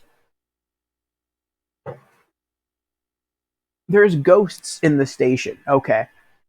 If there's ghosts in the station, where are the bodies? We found one dead body so far who was locked in a shuttle. We never encountered his ghost, but we encountered the body. But the ghosts of everyone else, we haven't seen their bodies. And this is not a supernatural game in that, like, in this universe, when someone dies, their body just becomes a ghost. No, their body still exists. So what's happening to their body? It's not like this is. I mean, yes, some time has taken place where dust does cover stuff, so it seems like the facility's been abandoned, but not abandoned too long. Like, I get the impression this facility has been abandoned for maybe by this time, by the time we arrive here, maybe like, I don't even know, like less than 20 years. Like, that's what it feels like.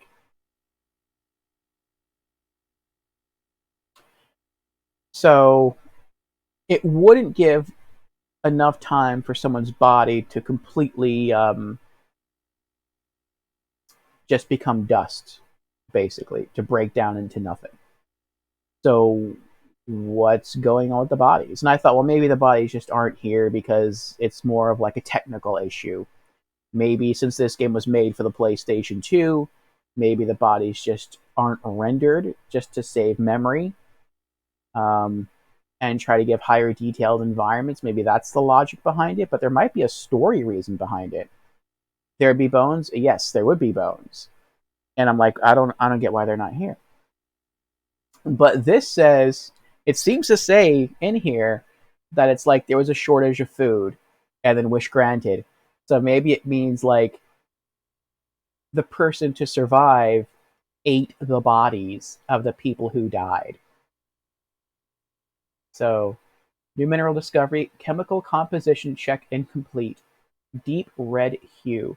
So here on the moon, they had a mining operation, and they were mining like moon rock or moonstone, whatever, and they were shipping that back to Earth, and that's how the facility was making money, and that's how they were staying in operation. And there was a problem in the facility where they were losing oxygen. There was some sort of, I guess, oxygen leak, and that was jeopardizing operations. And so someone found this new mineral, this deep red mineral in the moon that has a very high concentration of oxygen in it. And so they were able to work with this new mineral, and that would make up what they were somehow losing in terms of oxygen, and that sort of solved the problem. But that also led to a fog permeating the moon base, and they didn't see any problem with the fog at first, but apparently the fog makes ghosts go crazy. Now, at first they wouldn't notice that because there was no one dead on the moon, but I guess as people started to die and ghosts started to appear, the fog hit them and they became crazy and they started killing people. So, oxygen shortage resolved. Wish granted. Fog appearing. Doesn't seem toxic. Facility operating normally. Redstone sacrifice. Then we learn that someone died near a red stone to grant a wish. And we don't know what that wish was. So maybe the wish was to have the oxygen issue resolved. And maybe that's what happened. And it says, must keep operations on schedule. Claudia can join me here then. This almost seems like it's maybe my room? I don't know. Claudia's supposed to be our fiance. And it seems like this was the justification for the sacrifice, to keep operations on schedule. Accidents increasing. Mining quotas below expectations. So I don't think the accidents are increasing. I think it's ghosts killing people at this point, but they're being marked as accidents. And mining quotas below expectations because people are dying because ghosts are killing them. And the people being killed spawn more ghosts, which go in to kill more people. They're falling behind. They're losing workforce, and so they don't have enough people to mine to make those quotas anymore. Mine has to take top priority. Now the facility's deserted. There's no humans left alive. Food supplies have also been depleted.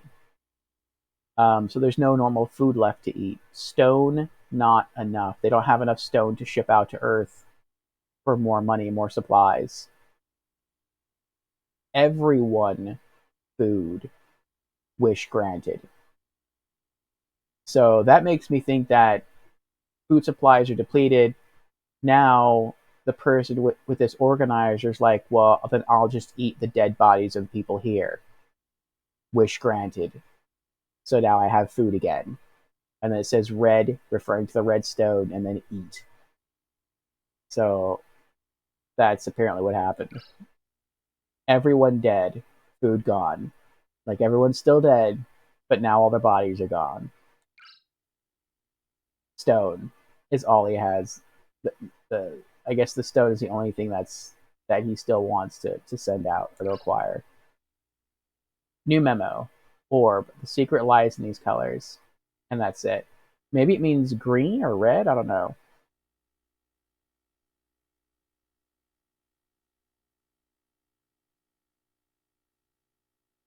Okay.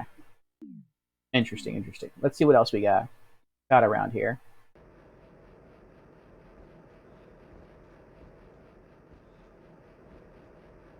What's in here? Bathroom. The basin is filled with water. Oh, what's that? That's something there. I don't think that's a discoloration. That's something silver there. But it's not letting me select anything. I guess I have to find a way to empty out or drain the water. The mirror is missing. Do I have anything that can be used to drain water? I do not.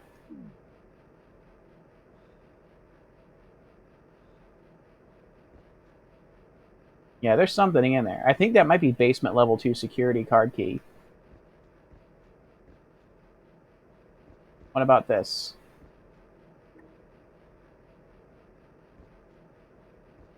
No. I think that's like their science fiction-y washer dryer.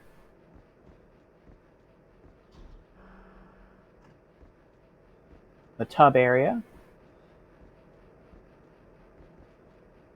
It's coated in dust.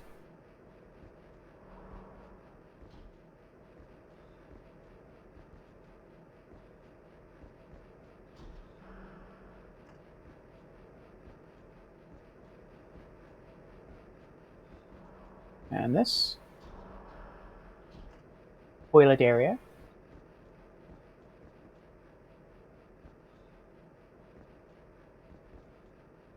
Coated in dust.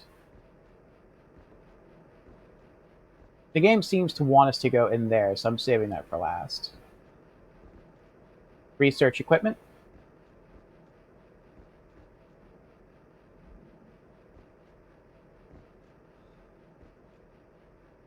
Nice suits. Anything in here I can use?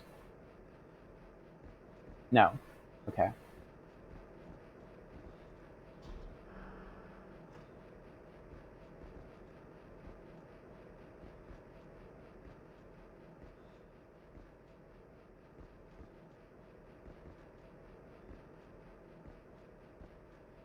It looks as though it was never used.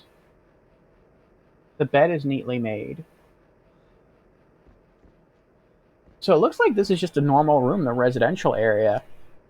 that was turned into a laboratory. It doesn't seem like that was the first research equipment. It doesn't seem like this was like a lab that someone created as a lab from the ground up. It's locked. Passcode? I'm pretty sure I know what it means.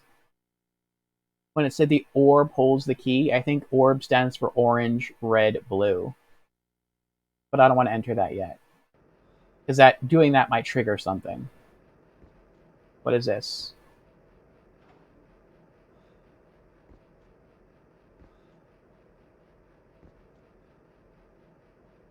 Oh, I thought I could open that bottom drawer there. Alright, we got some books.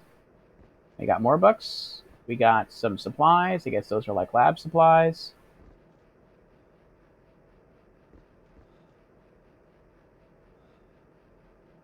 No. I guess none of this is significant because he's not saying anything. Alright. Let's try orange, red, blue. Enter. Unlocked. I was right!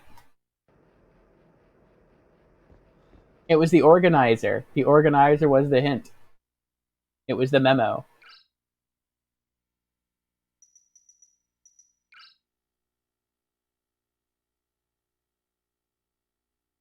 The orb knows the color of the truth. Orange, red, blue.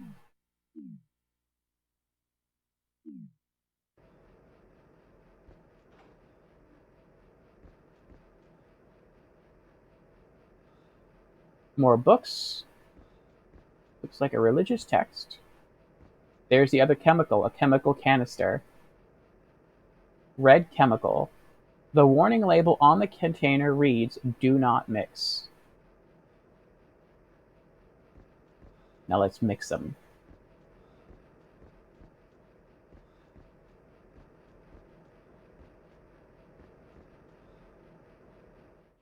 Let's see. Let's see. I'm an android.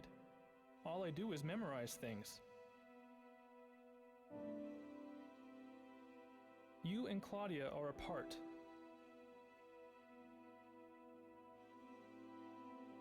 And all the people who got involved with this facility have lost their lives.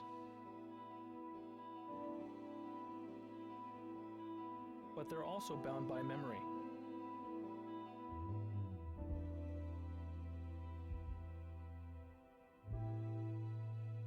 Remember me? I'm Kenneth. Kenneth Livingston.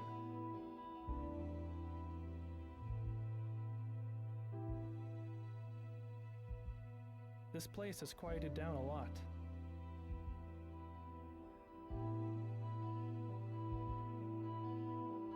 This picture will be done soon.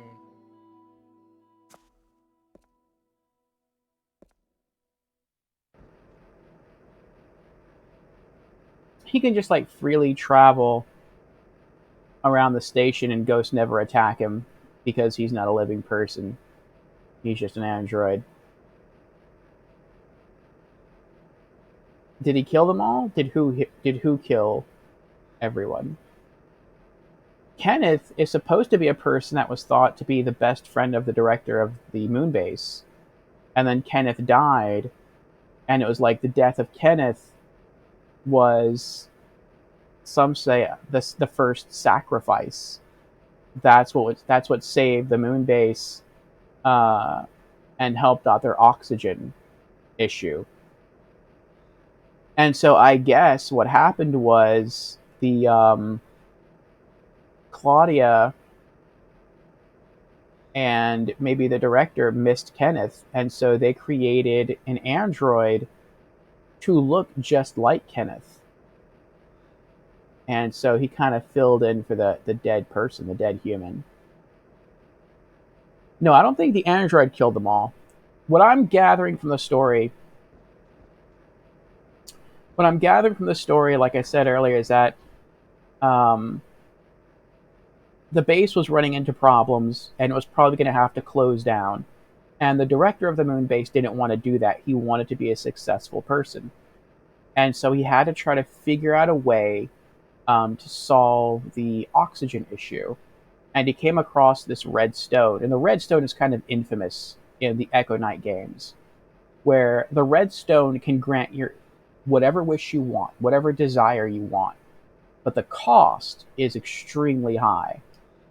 And so somehow the director came across the red stone, and he's like, okay, I want this. I want the oxygen issue to be done. I want it to be resolved. That's my wish. And so the red stone granted his wish. And a new mineral was discovered in the moon, a red mineral, what similar, I guess, to the stone. And I guess using that somehow, that solved the oxygen issue. But it also created the fog. And just to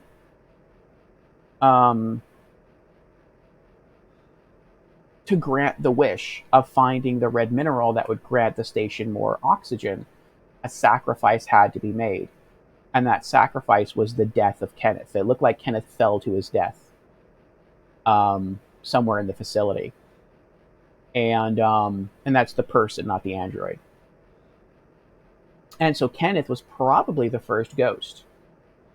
And by using that red mineral, it created fog. The fog drives ghosts crazy if they're in the fog, and they become malevolent. They want to hurt people. And so I'm guessing what happened is the fog made the ghost of Kenneth crazy, and then Kenneth killed a living person. And then once that person died, their ghost probably eventually either wandered into an area with fog, or the fog entered an area where that other ghost was, made that ghost violent, and that ghost went on to kill someone else. And so you have this domino effect where little by little the ghosts are becoming crazy, they're killing people, thus creating more ghosts, who in turn become more crazy, who go throughout the station killing more people. And so this is the high price you pay for the redstone granting your wish. Like, it gives you what you want, but in the end, you're better off not to have made the wish. And so in the Echo Knight games, there's also typically a counter to the redstone. I got this knowledge from the very first game I played. The very first Echo Knight back on the PlayStation, what is like my favorite adventure game of all time. And I'll probably be playing that for the first time on stream during my birthday in September. But there's a blue stone that exists. And the blue stone has no power on its own. The only power the blue stone has is the ability to counter the redstone. It can't bring people back to life, but what it can do is it can counter the wish of the redstone. So like if someone made a wish like, I want something bad to happen to you, or I want something to happen and I'm willing to sacrifice this person's life in order to make that wish come true, if you're holding the blue stone, then no evil can befall you from the redstone. So that's it's sort of like that's it. But I haven't found a blue stone, nor have I heard any mention of it in this game, so I'm not even sure if it's in this game. But the redstone is certainly mentioned. Now, I think I know where to go next, but I kind of don't want to go there. And that's because it looks like there is something in this sink. But it's filled with water. And I feel like I have to somehow figure out a way to empty the water. And then I can, or maybe I need some tongs, some metal tongs or something, I don't know. And then I can grab that silver key card. That might be the key card we need to beat the game. Because the only key card we need in this game is we need a key card to get us access to the second level basement floor. And then I think that's probably where the game's going to end. There's only 2 other areas in the game that we have not had access to yet. One is the observatory area, which is locked with a key. Not like a key card, but like an actual normal key. And I think that's just a room. It's like a planetarium, I think. And then probably not. And then the other area is an area that we found on the surface of the moon that we can't get into. It looks like it was a skylight, maybe, but like the top of the skylight of the room is actually the surface of the moon, but it looks frozen over. It's solid ice. And so I think what we have to do is we have to go back to the surface of the moon and we have to mix the red chemical with the yellow chemical, which will create a violent reaction. And I don't know if that means it's going to explode. Maybe it just makes something super hot and it will melt. And maybe it'll melt the ice, and then we can drop in through the skylight into the room, explore that. Maybe we'll find like a pair of metal tongs that we can use. Or maybe we'll find, actually, I'll probably find the key to the observatory in that room. And then we can go use that key in the observatory, explore that room. Maybe there we'll find a pair of metal tongs. Come back here, retrieve this card out of the sink, though why we can't just reach into it with our bare hand, I don't know, but whatever. And use that to access basement level 2, and then we beat the game. That's what I'm guessing has to happen. And because this place is basically one really big circle, all the locations are pretty close to one another. So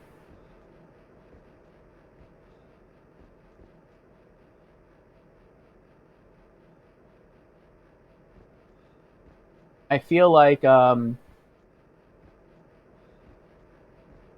we don't have much more to go. All right, let's walk outside and hopefully not get attacked. Oh, wow! I didn't think that was going to happen. So this whole area has always been very, very foggy. And I guess once we went into the laboratory and we vented the fog out of the laboratory, and also vented the fog out of everywhere else. It completely vented it out of the renovation area, which is what this is. It probably also vented it out of the elevator lobby. So we're making the vase. I said vase. We're making the base more and more safe. That's pretty cool. But like the last game, like the first game here, and this is how I brought up Alan Wake. It's like the game gets you used to a mechanic that you can use to gauge how safe you are in a given environment, and then once you start, using that mechanic to stay alive, the game switches it up on you. So, like in the first Echo Knight game, there was no fog; it was darkness and light, and the way that would work is if you were in a room that was dark,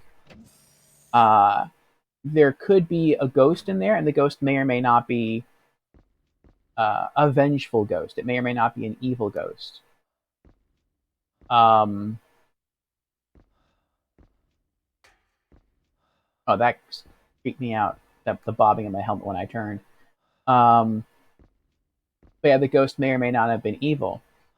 And there was no way to know for sure. But if the ghost was evil, you could turn on the lights. And an evil ghost could not exist in a room when the lights were on. They had to flee. And if they couldn't flee for some reason, then they would just like pass on. They would like move on to the next life. And once you kind of got used to that light and dark mechanic, it almost got to the point where you could like play with some ghosts. Like you could just walk into a room and just hang out, and they would start to try to like float near you to attack you. Be like, "Oh, look, isn't that something? That's cool." Light switch, and then they would just go away. And so you kind of started to get a little cocky in that game towards the end. And the funniest sequence at the end of the game was there was a ghost who was dressed like a king, and he was floating towards me very slowly, and I was just like having fun, goofing off, waiting for him to get close, and I'm like, light switch. And then he disappeared. It's like, that's right. And then I just turned around and walked out the room, and I start walking down the hall, and the hallway has lights everywhere. The hallway has like lights here and lights here and lights here. It goes all the way down the hall, and I'm just walking down the hall, just like I'm walking down the hallway here. Like imagine this whole place was strung up with light bulbs, and I get probably to like right about here, and that's the door to exit the hall. And then I hear a noise behind me, and it's like a popping noise. It goes pop. I'm like, what's that? And I turn around, and as I turn around, at the very end of the hallway, two of the light bulbs burst. And then I see the next two light bulbs burst. And then the ghost starts floating through the hallway really slow. And as he starts to approach me, the light bulbs just keep bursting. And I'm like, that doesn't happen. The ghosts don't have that power. They just changed the mechanic at the very end of the game. And I'm like, oh crap. And then I turned around and I had to like sprint all the way through the rest of the area because I knew where I had to go and I knew what I had to do. But it was like a far location. But it didn't matter because I'm like, I don't care if it's far away because I know how to defend myself. But it's like now I can't defend myself anymore because the ghost knows how to like disable everything. So I'm like, oh boy. But it was pretty wild. I like that. It was a lot of fun. I meant to actually save right there, but that's fine. We have to go now to the surface of the moon again. So we have to get back to the work area. So we have to go around this room and take the escalator up. So now, I think there might be some areas that still have fog in them, but barely any. Of course, that might also mean that this base is going to start suffering an oxygen problem again. But I mean, you saw the cutscenes. We're wearing an astronaut suit ourselves, so it doesn't really matter. And apparently, our astronaut suit is like the best astronaut suit in the world because it has like no oxygen limitations. It seems like we can stay on the surface of the moon as long as we want. So if this whole base gets vented of oxygen, we're going to be fine. Probably.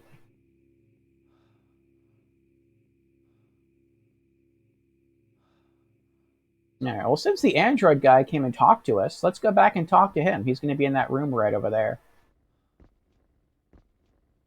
And then we'll have to come back here to the work area to continue the game.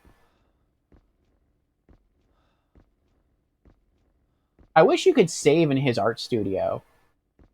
Like, this area here is like the whole hub of the game. You can get to any other point in the game from this room. But there's no save point in this room. Like, I wish there was.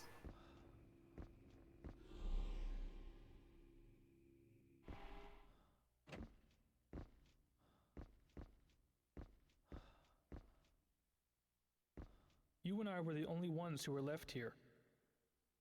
Then you disappeared. I felt like you didn't need me anymore, even though I was born out of your wish. He says, our wish. That makes it sound like we're the director. But it's confusing, though, because it's like, if we're the director, if we made the wish, why do we have no memories of what's going on? And why is it that when other ghosts see us, they don't acknowledge us as the director?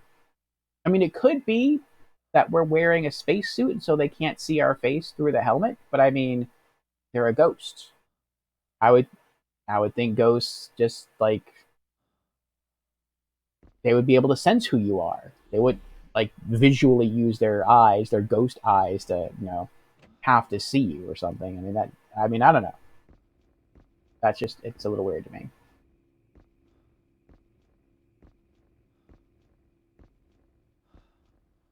But the ghosts in this game are not all knowing either, so that's something else.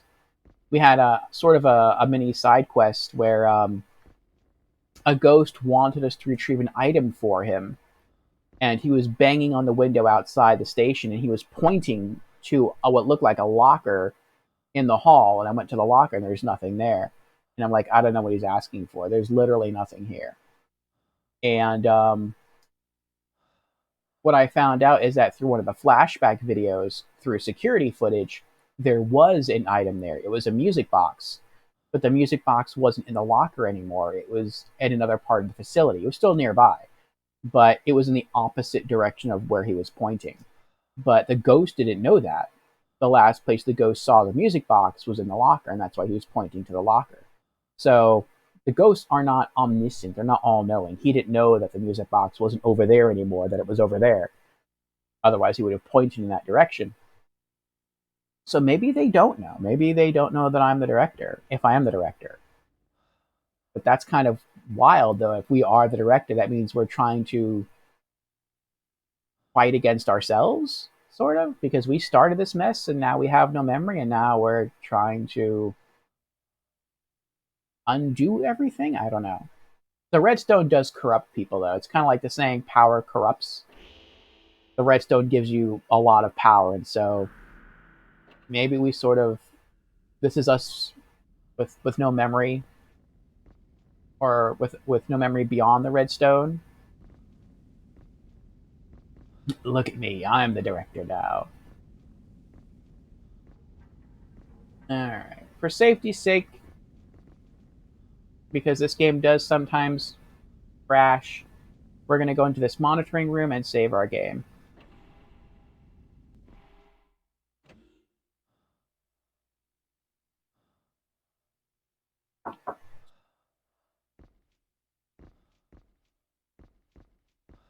Comlink control panel. Save data. Yes. Memory card slot 2. Yes.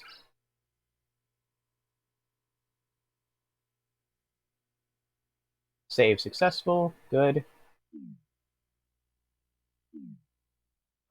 Okay. And let's check our notes. Our character is very thorough. I like that. It's like every time we meet someone or the status of someone changes, we make a new note. We're at 94% character completion. What else are we? Oh, wait, go back. Let's see if a new entry is made for the painter. It was. It updated his name, Kenneth Livingston. Man from the studio. He claims to be an android who has dwelt here for a long time and documented all of the events that took place. He mentioned that his painting is almost complete. Yeah, we've set free almost all the ghosts. Some of the ghosts in here you have to set free, like to progress the story. Some of the ghosts are optional. You don't have to set them free. And I think that's kind of cool. I think in the original game, in the original Echo Knight, it was the same way. Where some ghosts you had to set free and some you didn't. But I think in order to get the best ending in that game, you had to set all the ghosts free. Okay, what about locations? Let's look at the new locations. Actually, let's go up again. We have a new entry for the studio room.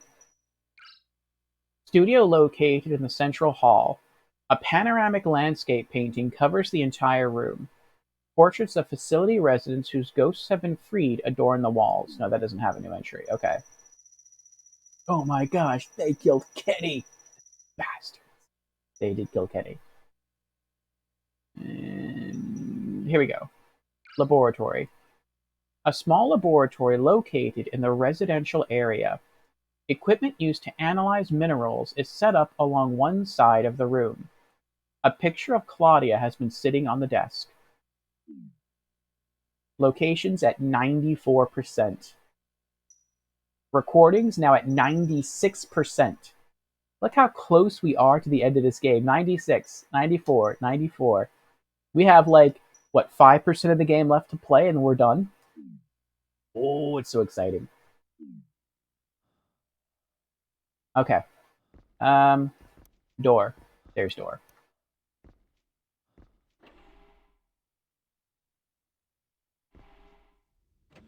Okay, we're making our way to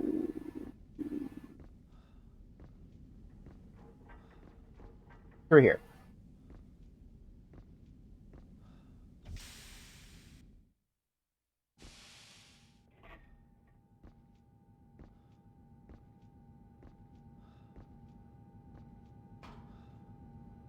These are like moving conveyor belts to help you get from one area to the next faster.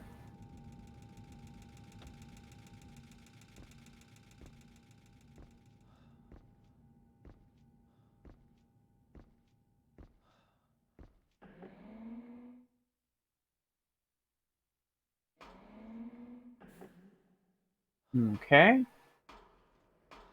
And this is where, like, water is boiled, I think, to somehow produce, like, oxygen for the station. And we have to go through here.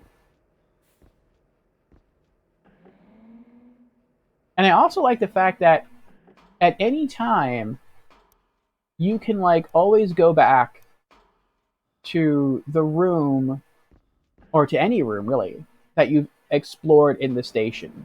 The only limitation is once we freed the female astronaut ghost, Natalia, we can't go back to the spaceport, not the real spaceport. But aside from that, you can go back to any room you want to go to, so that's kind of neat.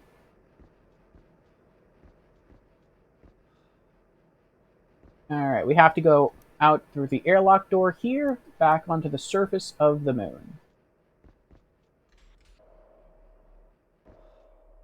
We're in the airlock now.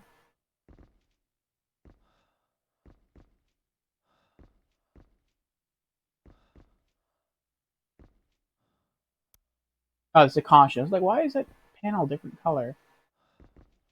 Adjusting atmospheric pressure. Please wait for pressure stabilization. Atmospheric adjustment complete. And now we go out into the surface of the moon. Here we are.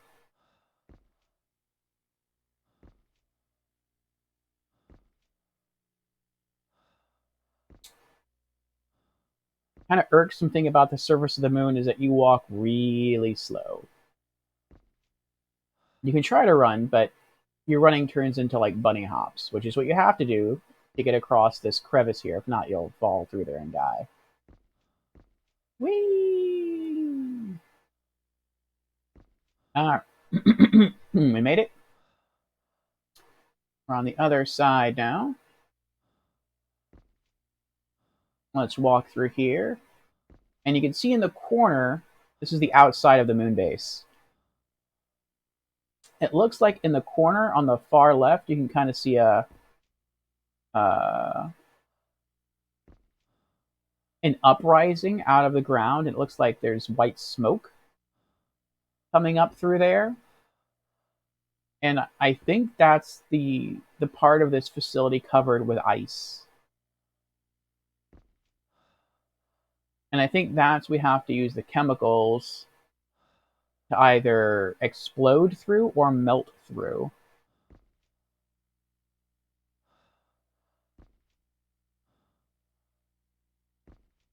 And I can't imagine there's much more that we need to do with the chemicals, or that we could do with the chemicals. This is a really big hole. Made it. That's kind of close, though. I thought before that maybe we just need like an axe or a stick or something to come over here and smack the ice. But I mean, I guess maybe we can use a chemical instead? I don't know. I also like the fact that if this is right, and we do manage to get through here, there's probably fog in here, because I mean it's probably like cold fog. But I mean, if we break this and it gets exposed to space, all the oxygen along with all the fog is going to get sucked out. So if there is a ghost in here, then it's probably going to become peaceful. You had forgot, you still want Ion Fury? Ion Fury. I know we talked about that game before. I mean, if you have somebody else who wants it, give it to them. Like you said earlier, the reason you didn't buy any games from the Steam sale is because you have other games that you want to play. I know there's quite a few games I want to play as well. So if someone else is like really looking forward to it and they really want to go for it, then yeah, give it to them.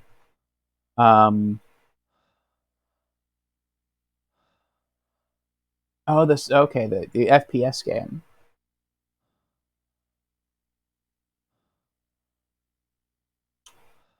But I mean, it from what I recall, I'm bringing the Steam page back up on my phone right now.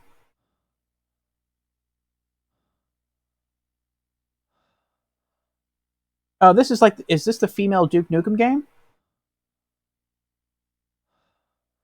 Yes, this looks really good. This is something I would definitely play. But I don't know when.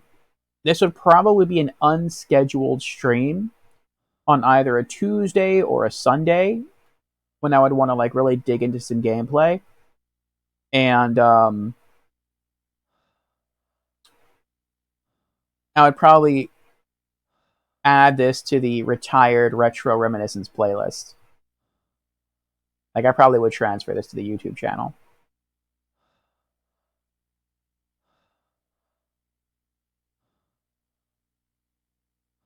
But I don't know when. It's really good you're playing through it. Okay. No, nobody has asked you, so it's available. Gotcha. A thick layer of ice coats the surface. Okay. Items. Yellow chemical. The warning label on the container reads, "Do not mix." Red chemical. The warning label on the container reads, "Do not mix." In a flashback sequence, someone got chastised because these two bottles were just next to each other. So they have to do something pretty bad.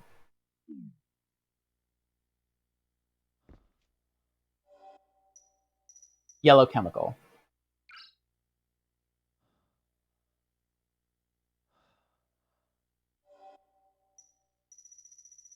Red chemical.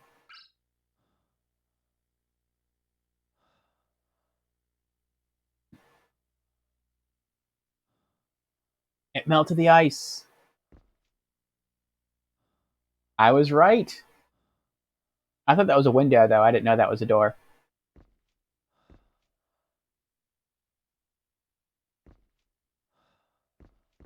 Where am I?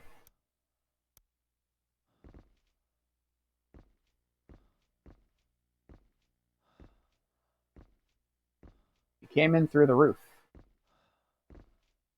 There's ice in here. It is so dark. At least there's no fog, though. That's a plus. Actually, hold on. Let's bring up our map. So, for some reason, we have no map of the area, but once we enter an area, the game gives us a full map of the area, which I don't get why that is, but I'm not going to argue with it. I'm okay with that. All right, so this is the lunar surface. That's where we were. Airlock, garage, oxygen storage access. Oh, this is oxygen storage access. I wonder if we can use this to get back into the oxygen filtration plant, which is where one of the last ghosts in the game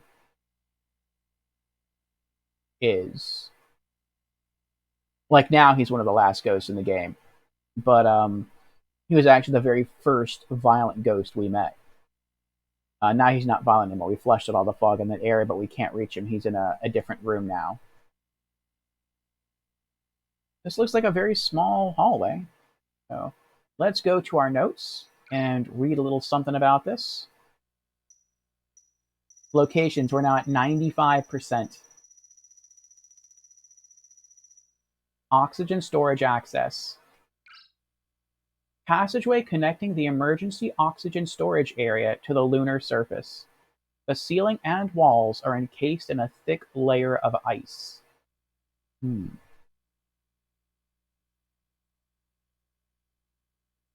It was originally going to be called Ion Maiden, but Iron Maiden had a problem with that. Oh, that would have been a great name. That would have been like an homage to Iron Maiden. I don't see any problem with that.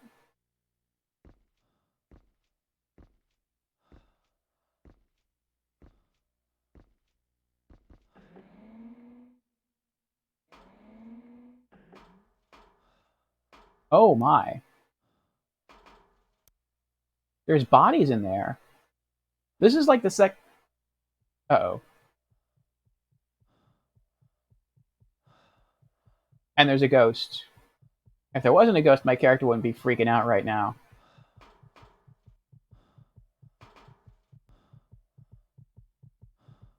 I thought so. The ghost isn't violent, though. Our heart rate goes up to like 139 if there is a ghost. The interior of the room, sometimes it goes up to like 140, but it won't go past that. Finally found the bodies, yay. Yeah. The interior of the room beyond is visible. Everything in the room is covered in ice.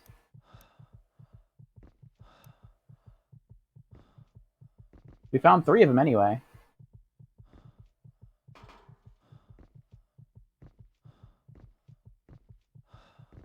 There's the airlock door. There's a door. I don't know where the airlock... the airlock door obviously goes back to the surface of the moon, but I don't know where. Oh, hello. You scared the crap out of me. There's the ghost. Oh, there's more ghosts. There's 2 ghosts here. I guess there's a 3rd ghost somewhere, though, because there's 3 bodies in that room. What's this, though?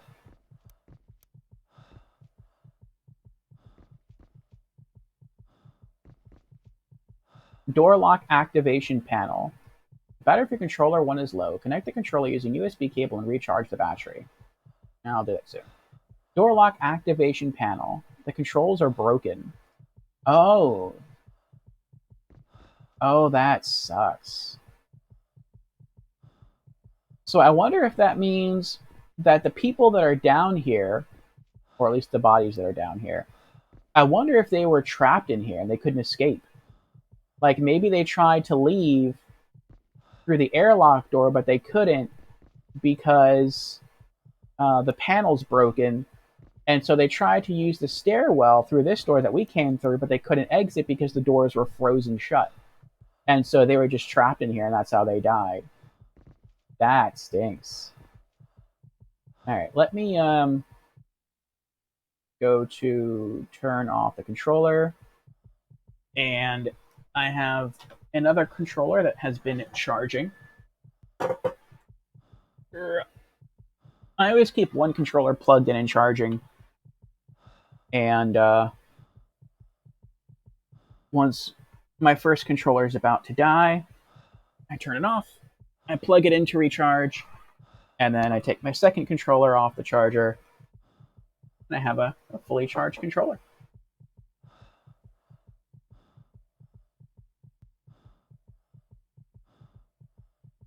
Yay! Fresh controller. Nice, nice.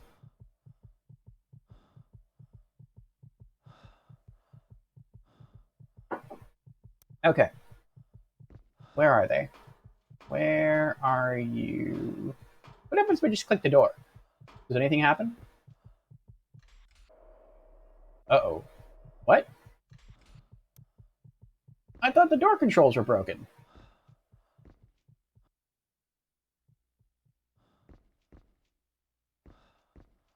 So now our heart rate goes back down because there's no ghost in this room. You know what? Let's save. Why not? Okay.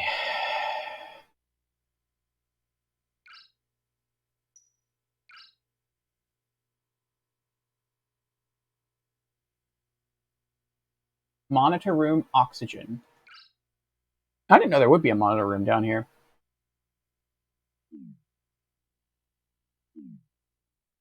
Okay. Let's check our notes again. Locations, 98% complete.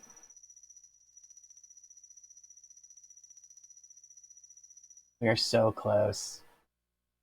Oxygen storage area. Lunar Facilities Emergency Oxygen Storage Area. The door leading to the room is locked, and the interior is covered in a layer of ice. 3 bodies are visible through the glass partition. Oh, maybe it means the door that leads into the oxygen storage area is locked and the controls are broken.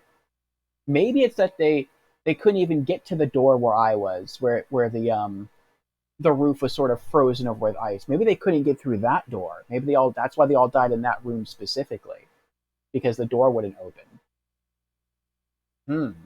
And I wonder why the controls are broken. Was it just a random accident? Was it part of the curse? Part of the red wish? The red stone wish? Or did someone sabotage the controls to have them locked in? Interesting. I don't know. Monitor room oxygen. Monitoring room housing controls for security cameras that scan the lunar surface, oxygen storage access way, and emergency oxygen storage area.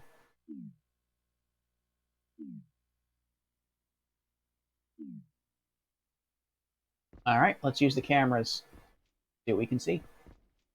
Well, first off, is there anything on the floor anywhere? Anything in the chair? No, no, okay. Just making sure. All right, let's use the cameras.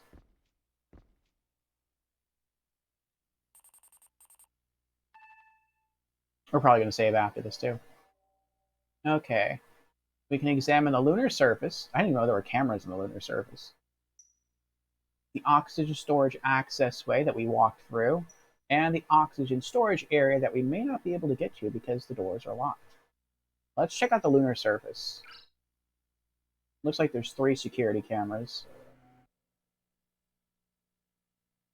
Oh, camera 2 has a flashback sequence. Oh, that's the how he got in. There's footsteps leading out. Zoom in on that.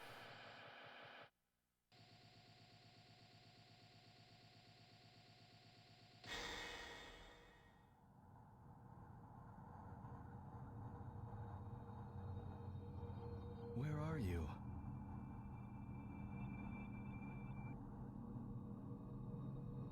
Claudia, it's kind of dark and gloomy in here.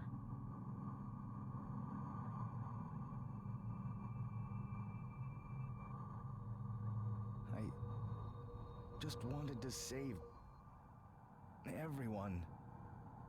And this facility... Everybody's dead now. My wish... a red stone.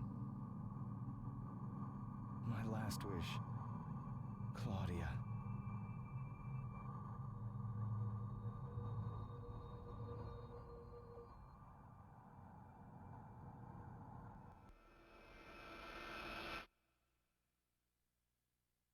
That looks like us in the spacesuit.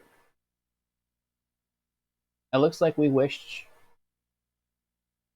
I guess he made the wish from the red stone wanting to help people, though. Like he said, he wanted to save everyone. Let's see if we can find any more flashback sequences here. Keep an eye out for ghostly images or any green glowing markers because those signify flashback sequences. This over here on the left, that doorway there, is the entrance to the garage. We've been there before.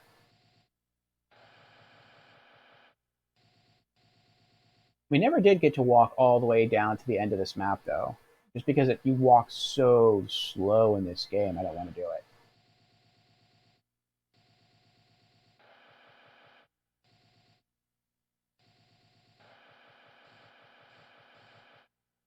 We've also never been in that building, so far as I'm aware. We've never been in that building. But it's impossible to get over there. We did go in that building. That's the entrance to the Regolith mine. That was a scary place. And that's the rest of the lunar facility. That's the airlock we came out of. I think if you're super daring, there's a battery over there that you can use to charge your lamp. But it's like there's a lot of other batteries in the station. That's a really long jump. I don't want to take that risk.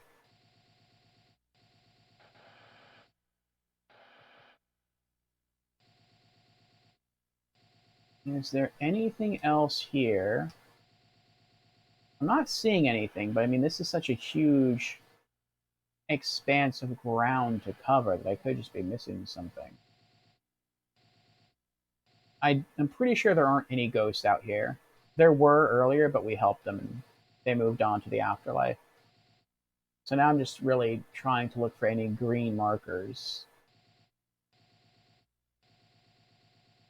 that could be other flashback sequences. Typically, though, not even typically, I mean, we've never seen multiple flashback sequences in the same area. So if that was the one flashback sequence on the lunar surface that we saw just now, that's probably the only one that exists for the lunar surface. This is directly above that doorway.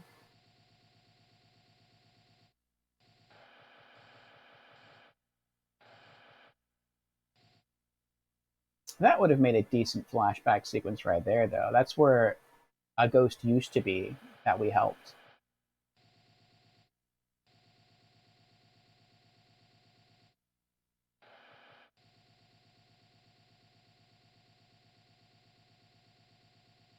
Alright, I don't see anything here. Let's check third camera. And that's the camera that's pointed directly at the Regolith mine entrance door. This whole mine was completely optional. You did not have to do it at all if you didn't want to. I did it because I'm a completionist and that's what I wanted to do, but you didn't have to do it. And it was tough too. The Regolith mine was the hardest part of the whole game. And it kind of irked me a little bit. Because I sensed that it was optional. And I'm like, not only is this place optional, but it's also the hardest area in the whole game. So it's probably going to give you something really good for getting through the area, right? No. We got a little bit of lore. We found a diary, and the diary kind of gave us some perspective on one of the characters who died. But aside from that, we didn't get anything from it. We didn't get any kind of useful item. We didn't get any really cool cutscene. I would have liked something. Like, I thought maybe we'd get something like the Blue Stone. That's what I thought we'd get from the Regolith mine.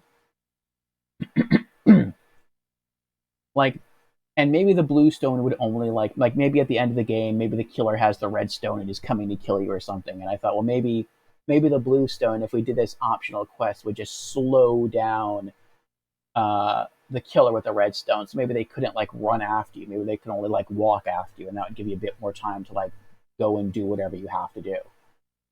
But nope, no reward. Helping was its own reward.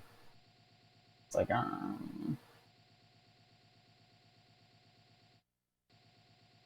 I do dislike unrewarding side areas and side quests. Oh well.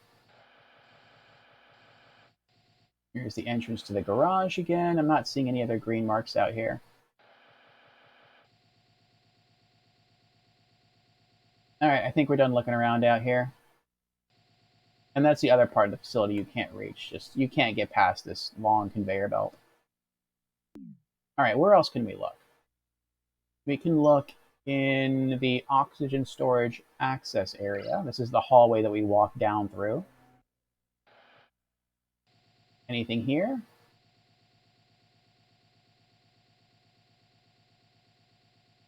I will say I really, really love the concept of the cameras in this game.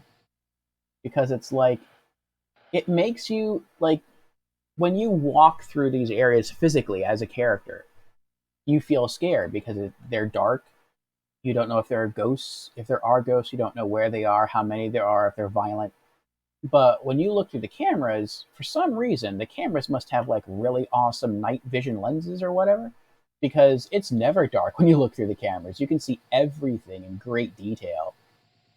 You can also see ghosts, so you might know where the ghosts are.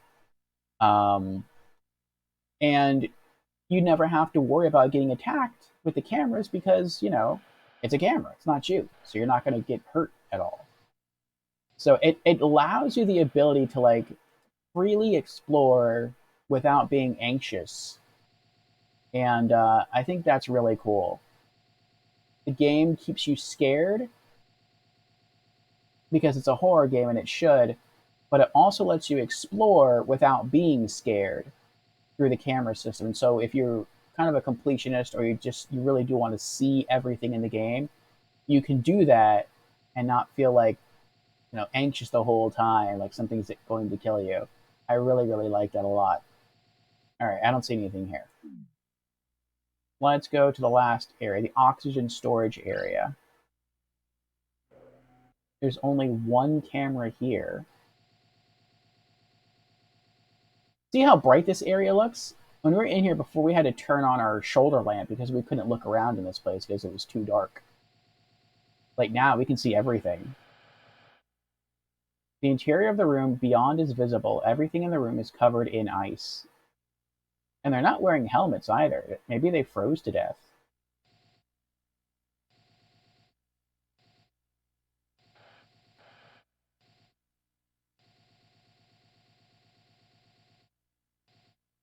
And there's two ghosts right there.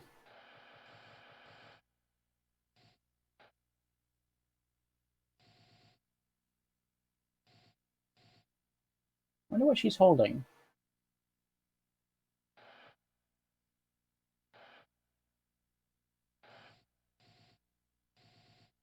Hmm.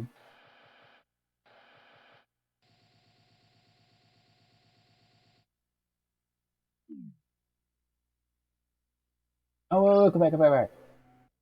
I got caught up looking at the ghosts.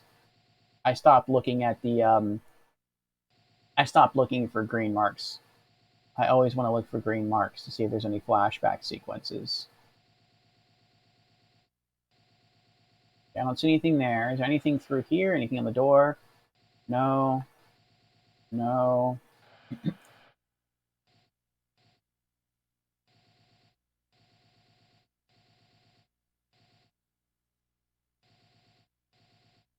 I don't see anything. Okay.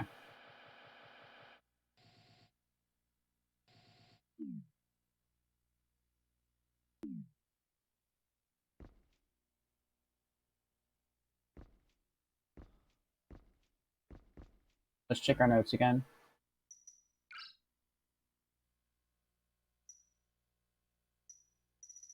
98% on locations. Oh, it wasn't 98%. Never mind. Recordings. We did it! Recordings 100%. We found all the recordings in the game. Surface footprints. Footprints outside the hatch on the lunar surface. A man in a spacesuit, that was probably us, is exiting the hatch and talking to himself. He mentions that those who once lived and worked at the facility have all perished.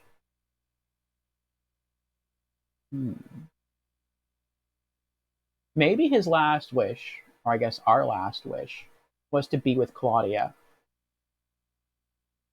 And maybe the cost, maybe the sacrifice we had to pay to make that wish was our own memory. And so maybe that's why we can't remember who we are. Maybe we went all the way back to the ship looking for Claudia, couldn't find her, and so we sat in the seat and then we made a wish with the stone and then we just like passed out and then woke up and the red stone granted our wish. But then where's the red stone? I don't know.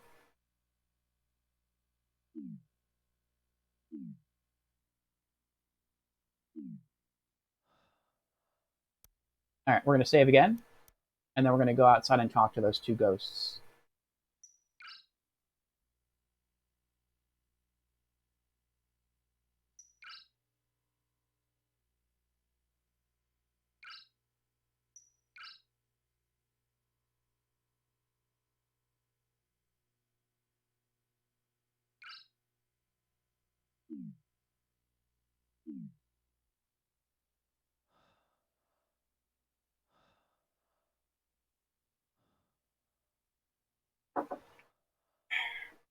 Good orange black tea. Oh no, I saved already. No. Okay. It's weird this monitor room is protected by such a heavy door, though. Alright. Ghost time. I ain't afraid no ghosts. What's going on, guy? How you doing? Get out. Well, that's not very nice.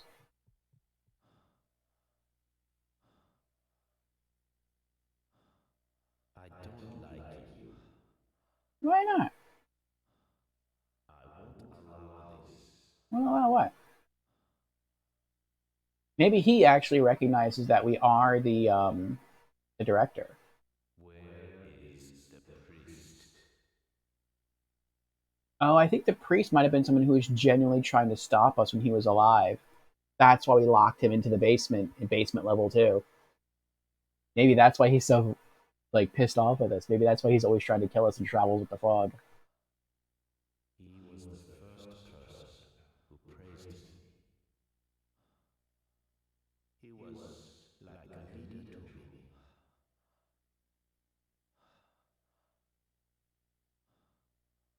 Get out. I'm lucky there's no fog in here. If not, he'd probably kick my tail.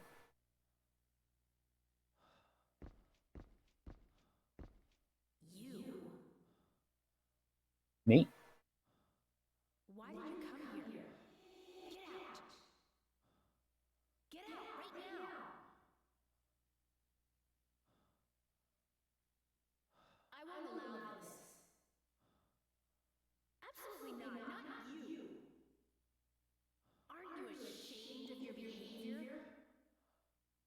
You deserted your friends and confined us here to pursue your own desire. If you are ashamed, get out right now. Quit using that stone. That fog is taking so many people's lives. Why won't you stop? How dare you lock him in here for your own selfishness? We will protect the priest. Uh-oh. We will no matter what.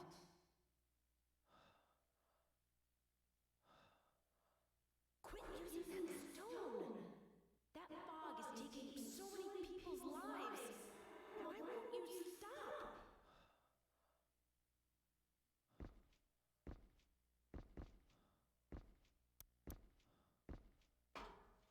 It's locked.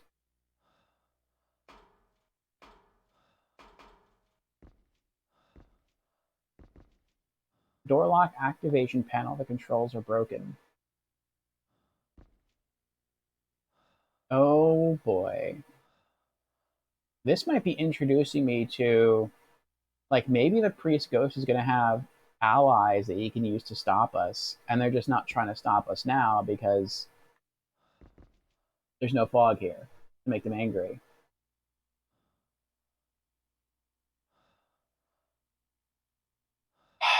I feel like if we could somehow fix this control panel and open the door, so I guess that was us. I guess for some reason we can find them here.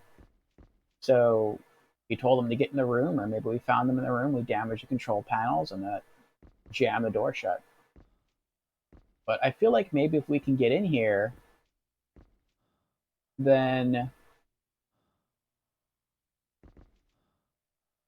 or at least unlock the door, then these ghosts would be set free. Oh, maybe that's the priest's body. Is that the priest's body? That kind of looks like a priest over there. Because there's 3 bodies in here, but there's only 2 ghosts in the room that we're standing in. Unless the 3rd ghost is in this room. Who knows?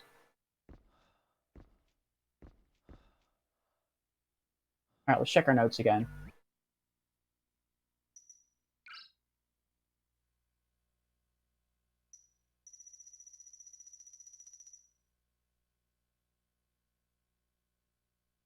He somehow knows their names. Our character is at 100% now. Geoffrey Ambligo, male. Ghost encountered in the emergency oxygen storage area.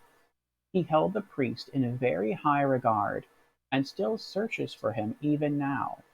He despises the facility's director for what has happened in this place.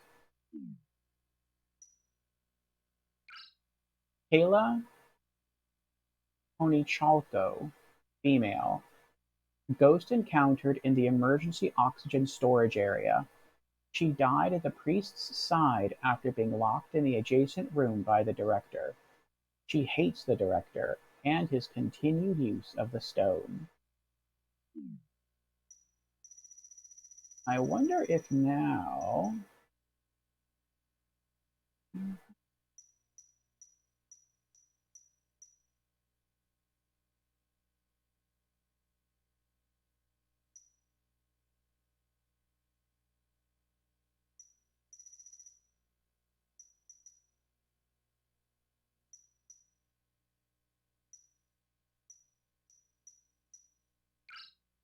Director, male, man from security camera recordings.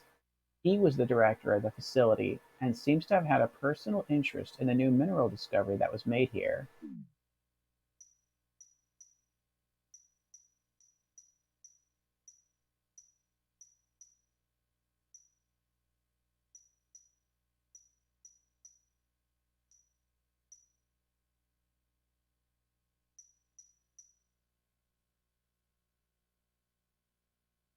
I bet that's what happened.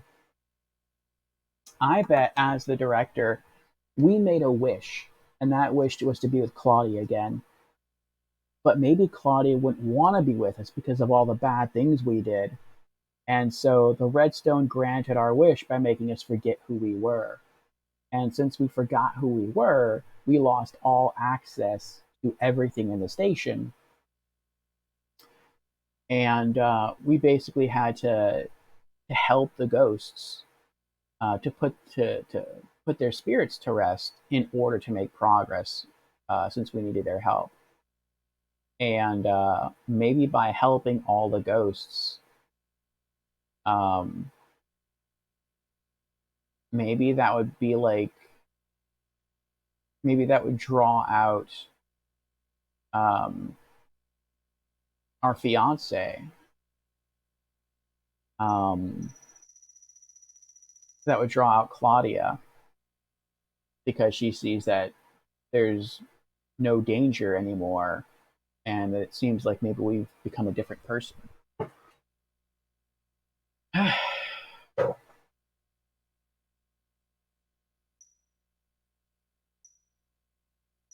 We're still at 98%. Um, I know there's still one area we have. There's still one ghost that we need to interact with, and I don't know how to do it. Um,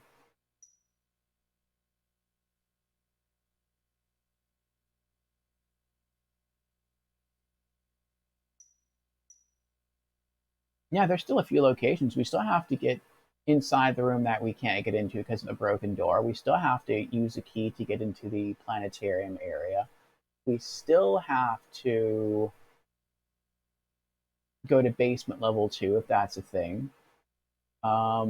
And we still have to get into we still have to get the key to rotate the bridge to talk to the ghost in the water filtration plant. So there's still a lot of stuff. It feels like a good chunk of stuff that we have to do. So I'm not really sure how to do those things, and I kind of feel a little stuck right now, um, because I thought we'd come here, and in here there would be, like I said, maybe a key or an item that we could use in another part of the game. But we literally didn't get anything here. We're just told to get out. So unless we try to leave here and a cutscene happens and we're given something extra, I don't know where we're going to go or what we're going to do.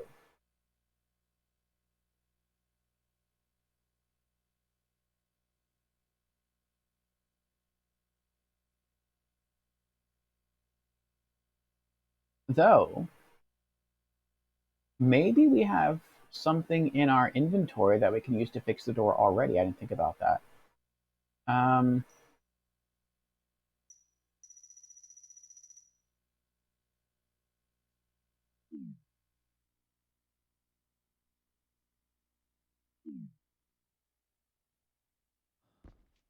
What do I have in my inventory? Next, I'm trying to interact with the ghosts again. I don't like you. I won't allow this.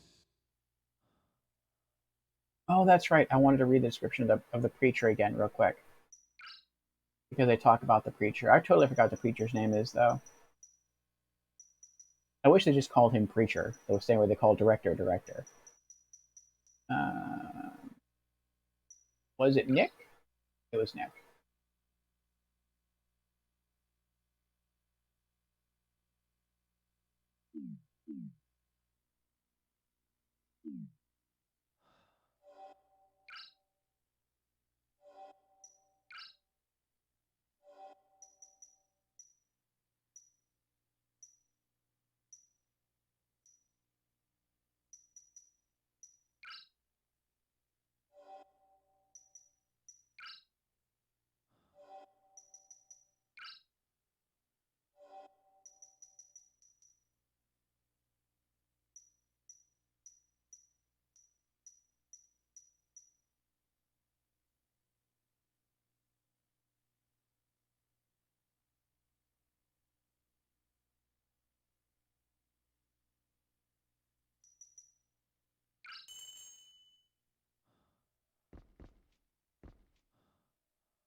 How dare you lock him in here for your own selfishness? We will protect the priest.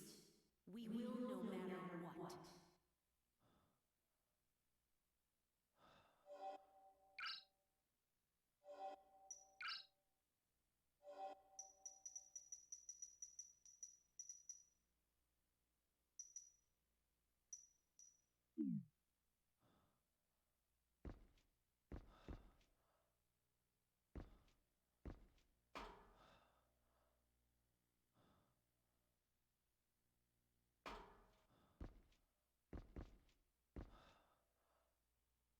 Yeah, I can see their bodies and the priest's body in here.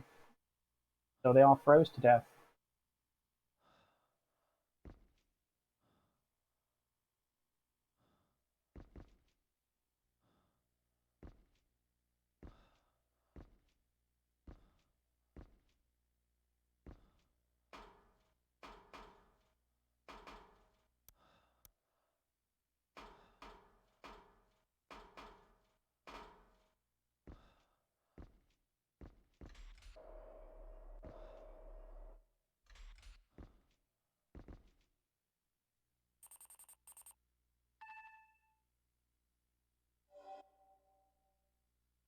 Oh, I didn't do that.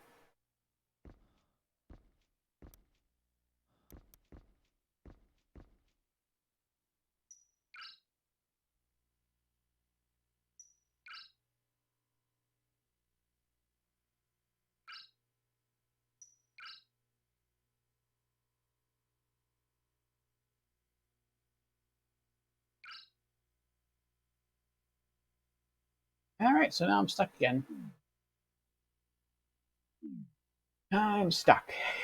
I'm stuck. So I don't know what I'm supposed to do. I have only one new item.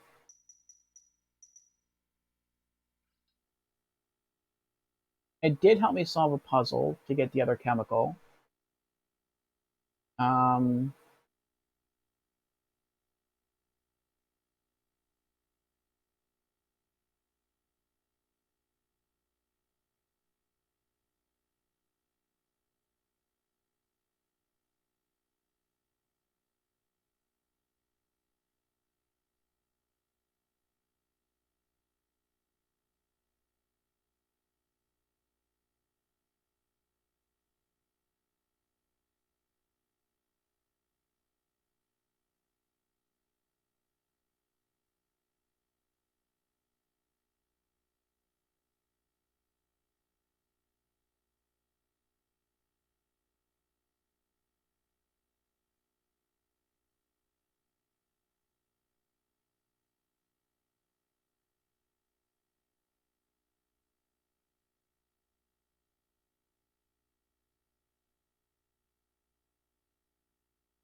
and it gives us a bit of lore.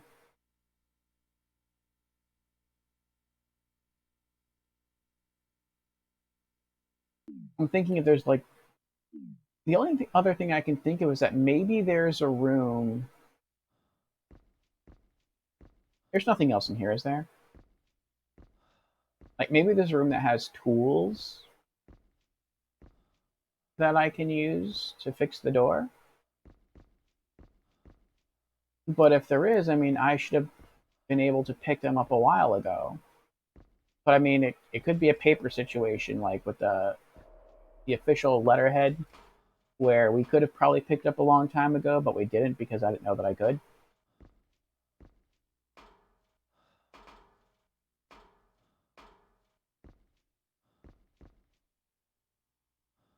I feel like I need tools to fix the door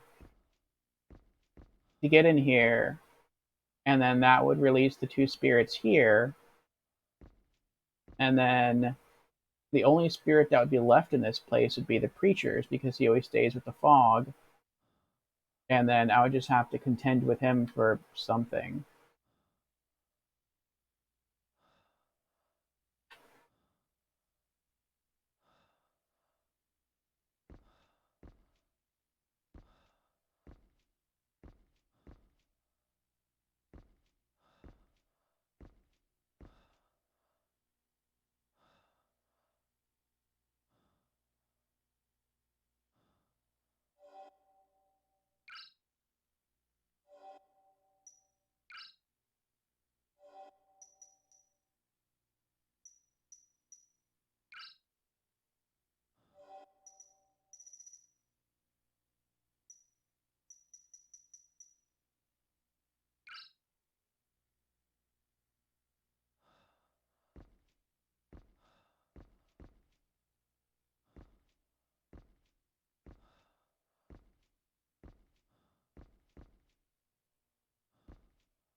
It looks like if we can get into the oxygen storage area, there is another door in there.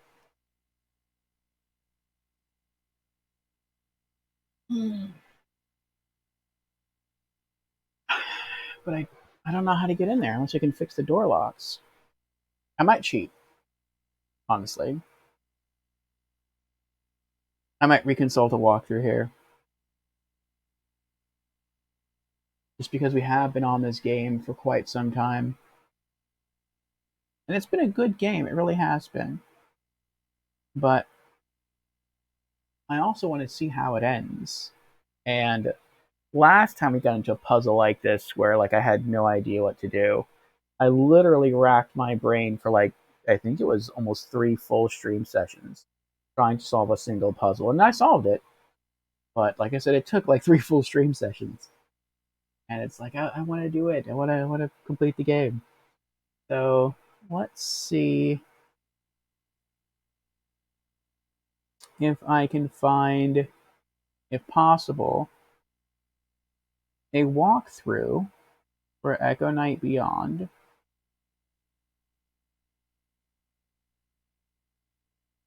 that's spoiler free.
Okay, I found a walkthrough. But before we get into that, I am going to brew myself another cup of tea, and then and we're gonna beat this game. So give me a few moments. Need a little time to boil the water for the tea. So say take 5, stretch your legs. If you're watching this on YouTube, feel free to take 5 if you want to, I guess, or um, just fast forward the video a bit. But we will BRB.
All right.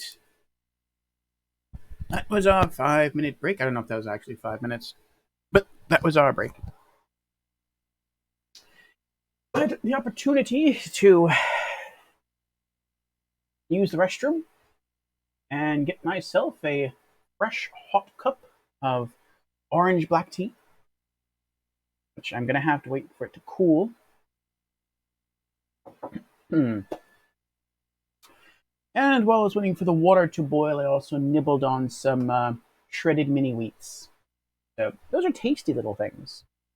All right, let's pop in the earbuds and let's see if we can beat this game. Now, with the aid of the walkthrough, and I'm not sure if I'm going to use the walkthrough all the way through or not, but with the aid of it, it looks like we have like 3 chapters left, sort of. We could probably beat this thing in like less than an hour. But I only want to use it until it like gets me unstuck, and then just go back to exploring on our own. So we'll see. All right, so it says.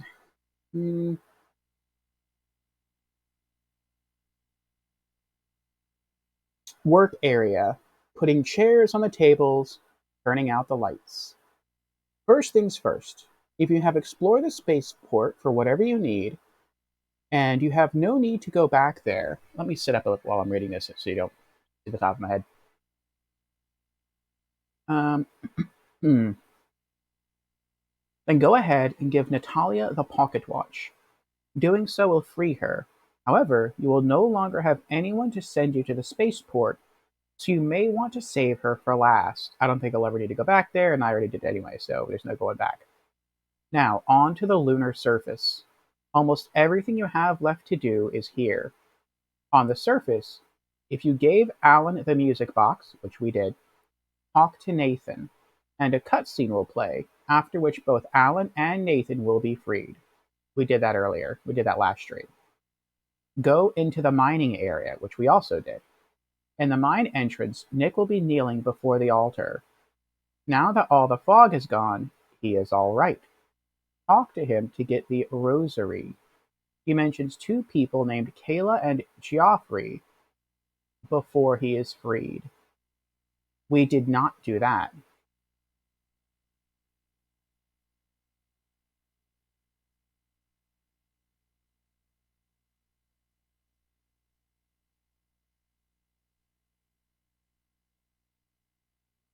Continue down into the regolith mine and visit Nancy Spinell.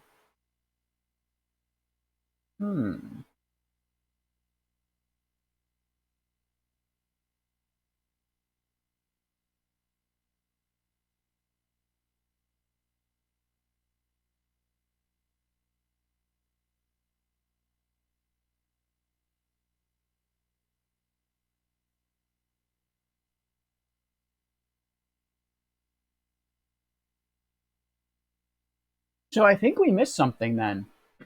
Well, we didn't miss something. I mean, we flushed out the fog, and the priest flew out with the fog. He was no longer here. But I guess, I mean, it said that you need an item, and I think we're supposed to bring the rosary beads here to these 2 ghosts. So let's try to go back to the entrance to the regolith mine where the altar was, and see if the ghost of the preacher is there. This is interesting. The way I'm reading this, the vibe I kind of got from going through this, though, is that if it's true, and I think it is true, that we are the director, then we are the sort of the bad guy. And what's very interesting, what's especially interesting about that anyway, is that at the end of the first Echo Knight game, you are not the bad guy. And you're chased by the bad guy. It's a pretty epic chase sequence at the end of the first game. But in this game, if we are the bad guy and we're just freeing the ghosts now, then it's like there will be no epic chase sequence at the end because we've already done everything. So I guess the ending is going to be peaceful. That's kind of cool. All right, there's the entrance to the mine. Maybe if we go back in the mine now, he'll be there kneeling by the altar. I don't know. We'll see. We will see.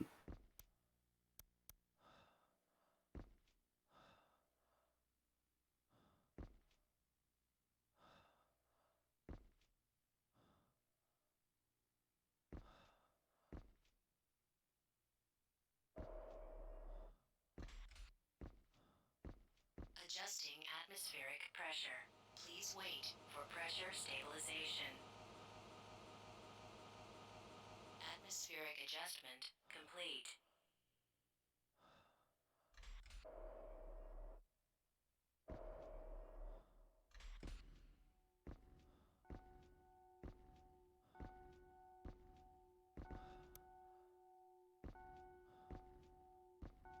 Oh, he is here. Oh. But my heart didn't start beating rapidly until just now. Maybe what happened is once I cleared this area of fog, and I did whatever I had to do here, I think I might have just left. Maybe I just didn't see him there. That's weird. Huh. Alright, what's up, guy? I was engulfed with hatred in the fog.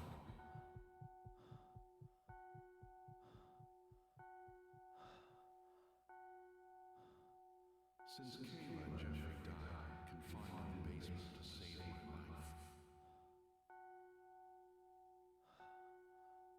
I lived my life with God. But was it something I really wished? That figure in the fog was me. And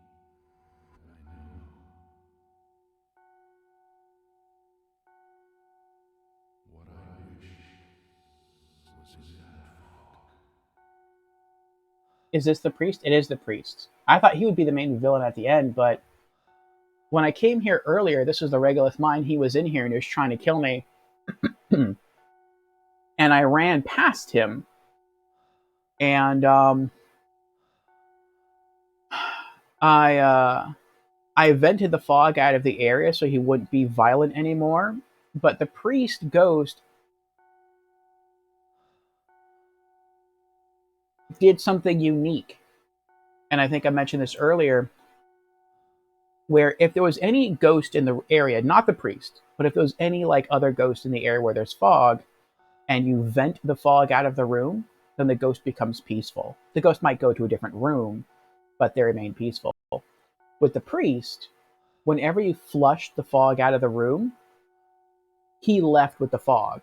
So it's almost like the priest was so full of hatred and rage and anger that he didn't want to be peaceful. That he wanted to stay with the fog because he wanted to keep that anger, keep that rage.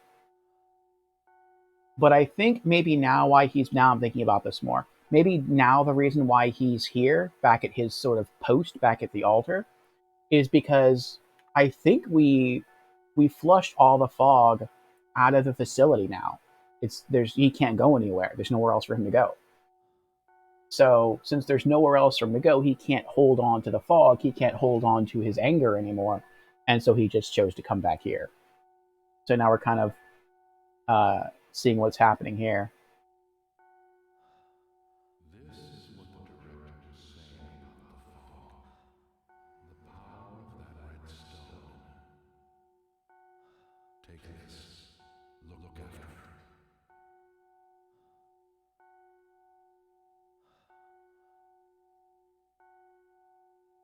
Rosary.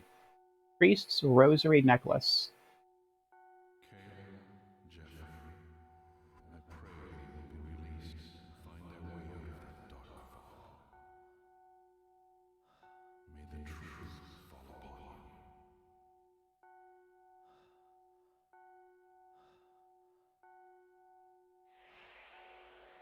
He's been set free. So that's, I guess, what he wanted more than anything, was just to, like, he wanted to be free of the controlling effects of the redstone and the fog. And when he had no place else to run, that's it. All right, notes.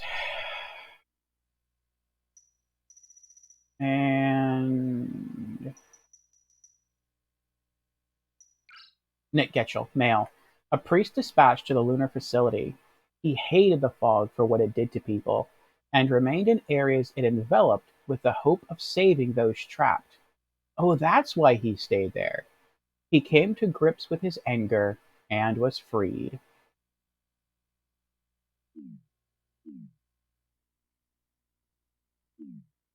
Nice. All right, well, let's go back. Oh, the bell stopped ringing too.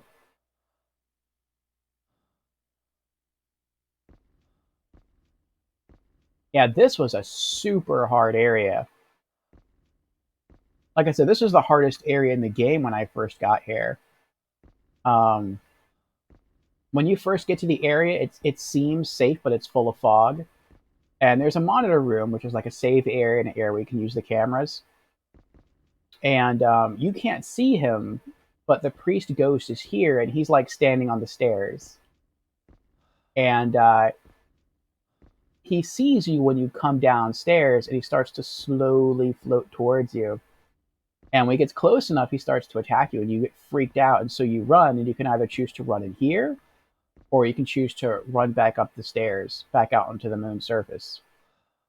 No matter where you go, he won't follow you. And I chose to run in here and save. And I said earlier, he's also the character that he'll even attack the security cameras when you use them to look at him. And he actually stayed right outside the door and just kept pounding on the door. And I'm like, I'm stuck here. Maybe I screwed up. Maybe I made a mistake. I can't get out. But there's a security camera up here. And so I started moving this, and that caused I guess the whirring noise of the camera got his attention. And he turned around and flew up and attacked it. And then he landed, and he stood right here. And there's also a camera right there. So I moved that around, caught his attention. And when he flew up to grab this camera, I ran out of this room, went left, and ran downstairs into the next area. And in the next area, he can actually follow you through that door. And so there's an elevator, like a cargo elevator that you have to use, and you have to push the button, wait for it to come slowly all the way up, get in the cargo elevator, hit a button, wait for it to go slowly back down while he's trying to chase you, and then activate the ventilation device in the very back of the area, and that flushes out all the fog, and then you're safe. But that was a pretty fun time. All right, now we can leave here. Adjusting atmospheric pressure. Please wait for pressure stabilization. Atmospheric adjustment complete. Back to the lunar surface. And now from here, I think we just go back to where we came from. Where those two ghosts were telling us to leave, that they were going to protect the priest. So now I think we go back to them, we show them his rosary, and they'll probably figure, well, if the priest forgave you, then we'll forgive you. And so, bye.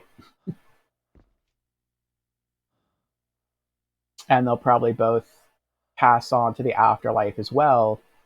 And then after that, I think we'll only have one ghost in the entire game. Well, yeah, I think after that, we'll only have one ghost in the game left. And that'll be the ghost almost at the very beginning of the game in the water filtration plant. But in order to free him, we need a special key.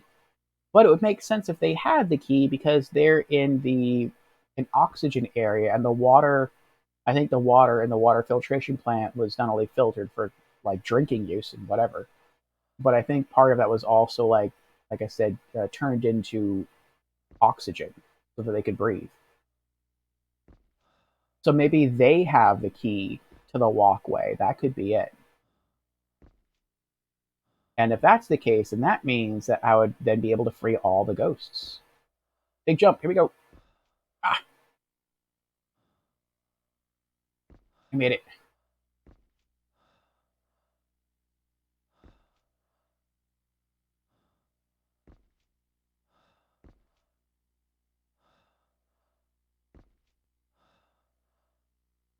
I probably would have eventually wandered back into the altar area and found the priest there, but that would not have been tonight. Like, I would have been super stumped, and I'd have been like, I don't know what to do. I'm just gonna go back to the very beginning of the game and just explore every single location one at a time.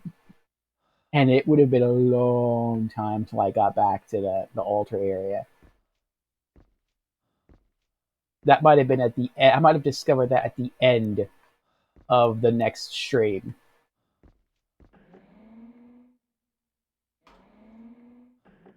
Okay, we're back. How y'all doing? Doing good? Where is the priest? He was the first person who praised me. He was like a leader to me. That was probably a hint right there. When he's like, where is the priest? Maybe it's... I thought the priest was going to be in basement level 2 and he was going to try to kill me, but maybe this is like the game trying to help you. Be like, no, you need to look for the priest specifically. Where would the priest be? You've cleaned the station of all its fog. Where would he be? Well, he would be back at his station, back at the altar.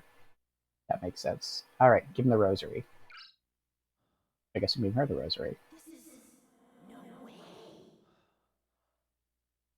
This is the priest. Priest, did I turn my back on God's teachings? You must forgive. You said not to hold grudges towards anyone. Mm-hmm. I hate you, Yeah, it's me. That's what you say. but if the priest says so, I'll be patient. Yes, I know, Jeffrey. Poor thing. Someday, you will understand what he meant. The priest said it's important that everybody corrects their wrongdoings. Oh, and that's what we've been trying to do this entire time. By helping the ghosts. Let's go, Jeffrey. He's waiting for us. I am saved. I hope you will be saved soon. Go to the observatory, then you can be saved. Oh, the observatory. We haven't been able to get in there. Waiting.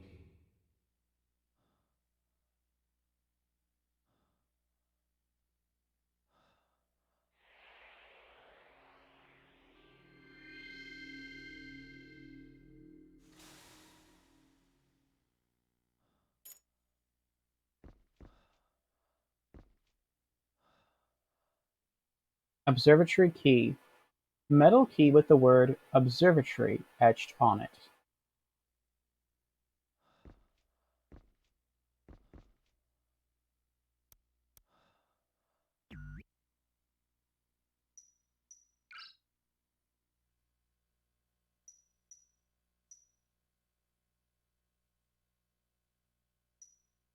There's still... Oh, that must be the last location. The last location is the observatory. But we still need to free that guy. And I don't know how to do that yet. Geoffrey Ambligo. Ghost encountered in the emergency oxygen storage area. He hated the director for the actions he took against the priest, but after reflecting on Nick's teachings, he put aside his hate and found freedom. Kayla Konichalko. Ghost encountered in the emergency oxygen storage area. She hated the director for what he did to all of those who lived in the lunar facility, but Nick's teachings allowed her to forgive him, and her ghost was set free.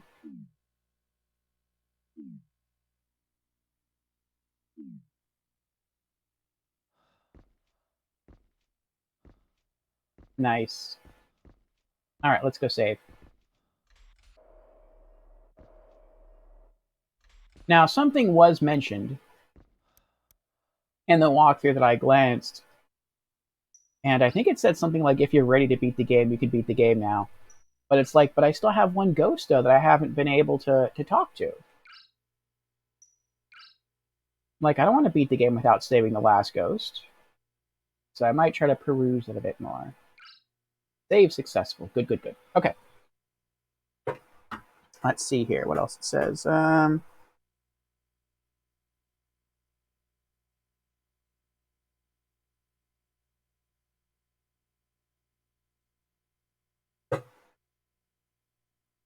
Okay.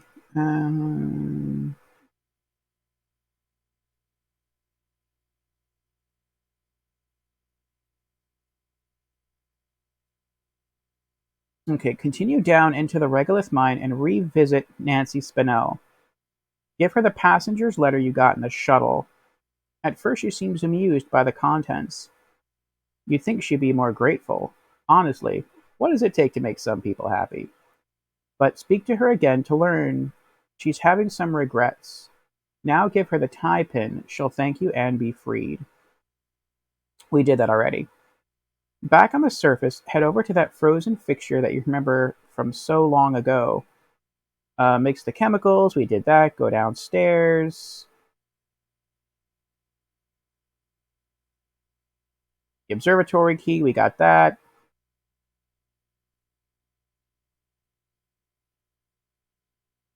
Yeah, there's one last section here, and that's it. We beat the game.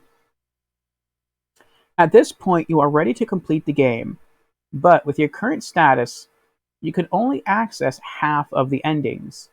Save your game at this point, so you'll have access to all the endings, and get ready to go through one last journey. If you are ready, go to the observatory. If not, read on. Make sure you have freed all of the ghosts. Once everyone is freed, which they should if you follow the walkthrough, go to the observatory hallway. I have not, so that means I should have been able to free the other ghost already. Hmm.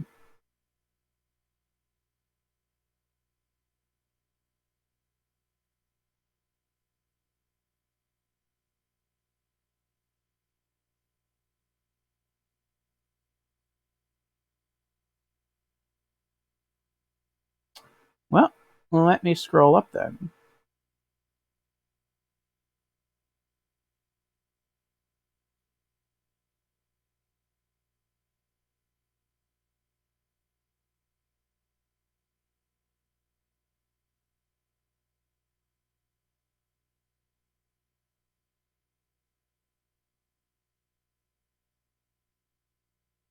Okay, here we go. Operations area into the facility. Travel down the stairs into the water filtration plant and open the door in front of you. Go forward until a cutscene starts. After it ends, quickly turn around and run from the ghost going through the door. In the next room, travel across the conveyor belt. The cutscene talks, ghost, blah blah blah blah blah.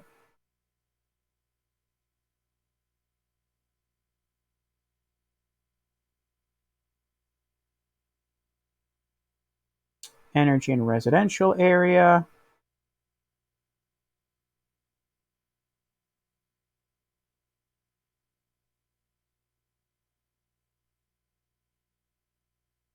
Can I just search for a word? I think, yes, I can search for a word. Nice, okay. For key.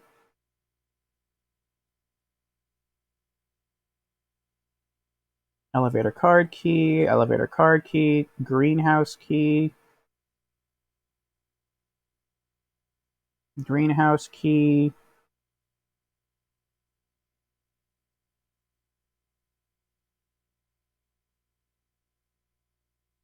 Level 1 card key, level 2 card key, level 2 key.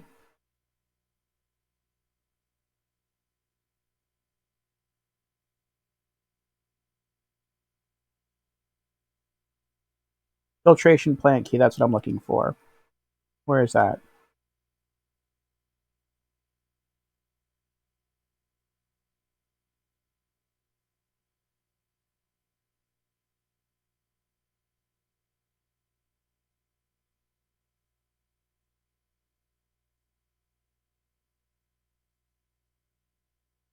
Work and mining area.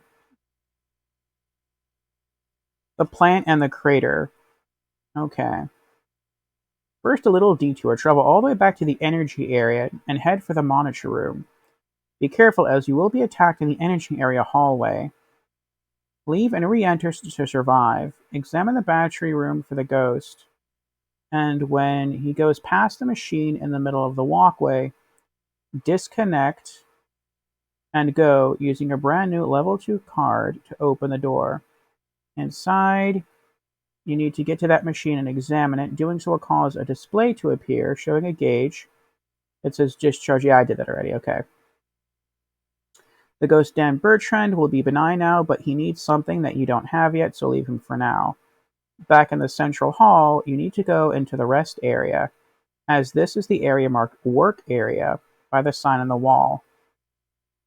Enter and view the site that awaits you. Then proceed to the door you were directed to. Use the level 2 key and enter. As you travel down the work area hallway, be ready. As you step off the moving walkway, you'll be attacked again. I remember that. Quickly get on the other walkway and go back, going through the door. Re-enter to continue. I just ran past a ghost. This time, as you travel down the walkway, notice the sound and look down to find the filtration plant key. Continue on. Okay, that's what I missed. I hope it's still there.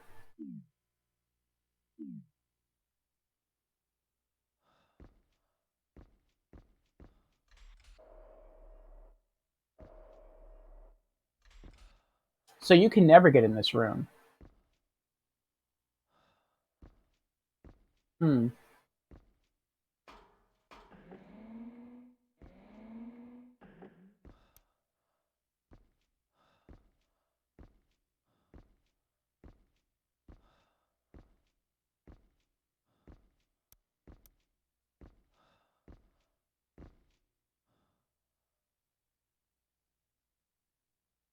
I guess. Alright. We're done with the lunar surface. And it looks like there are multiple endings, but we can't do all the endings, so we're going to do all the endings. Because this stream it's kind of short. Definitely shorter than yesterday's stream. Yesterday's stream was 16 hours. No, sorry, 19 hours. We're just about to hit 4 hours right now.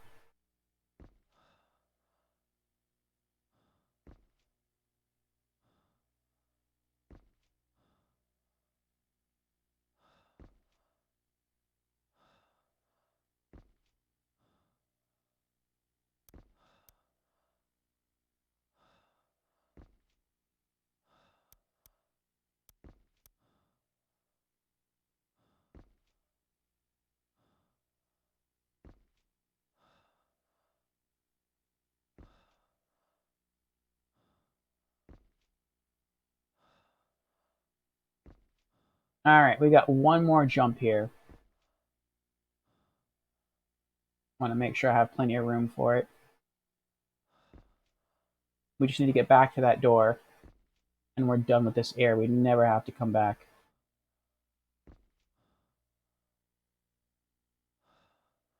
We did it.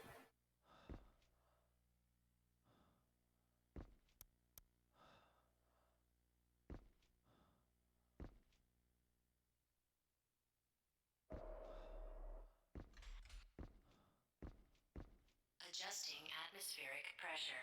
Please wait for pressure stabilization. Atmospheric adjustment complete.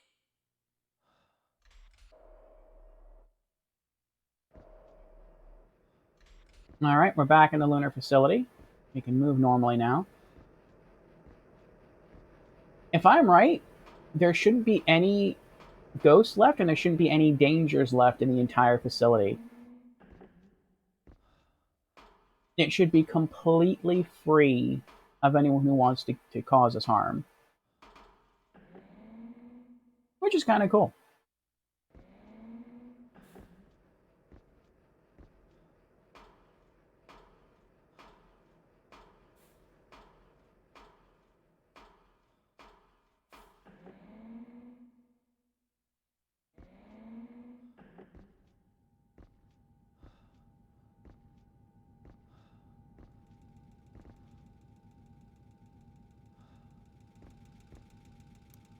I think this is the area we're supposed to find the key.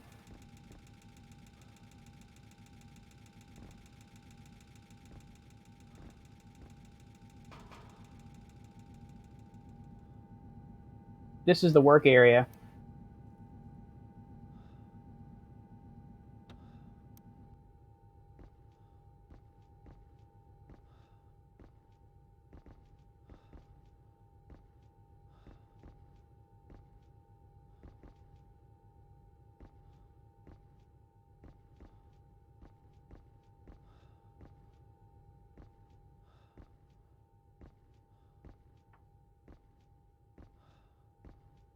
Hopefully the key doesn't despawn.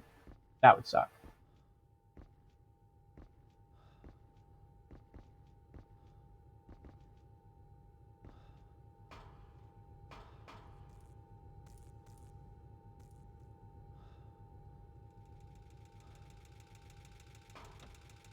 Oh, that's it right there. The orange key. That's what's causing the noise. There's something on the ground.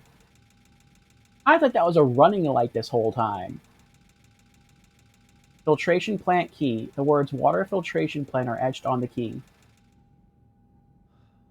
That's what was causing.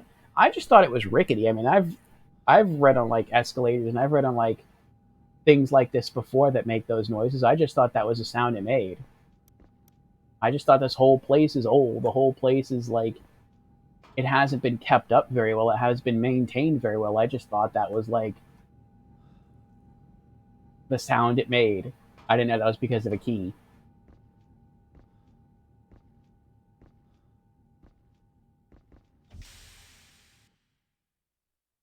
Maybe the first time you enter this area, you don't hear that noise. Maybe I just wasn't being as aurally observant because I was trying to be more visual and not die from being attacked by ghosts. All right, now that we have this key, actually, let's save. We have a save area right here.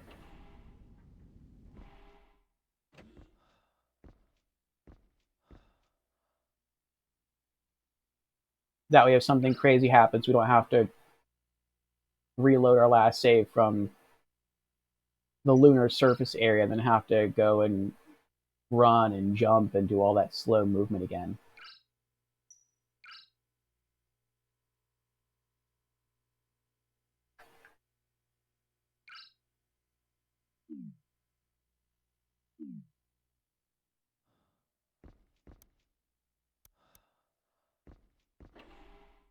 Getting to the end? Almost. Almost there, Albatrax. There's one more ghost I have to set free, and then we beat the game. And technically, I don't have to free him, but I want to. Because, again, he's the last one left, so... And he's very close.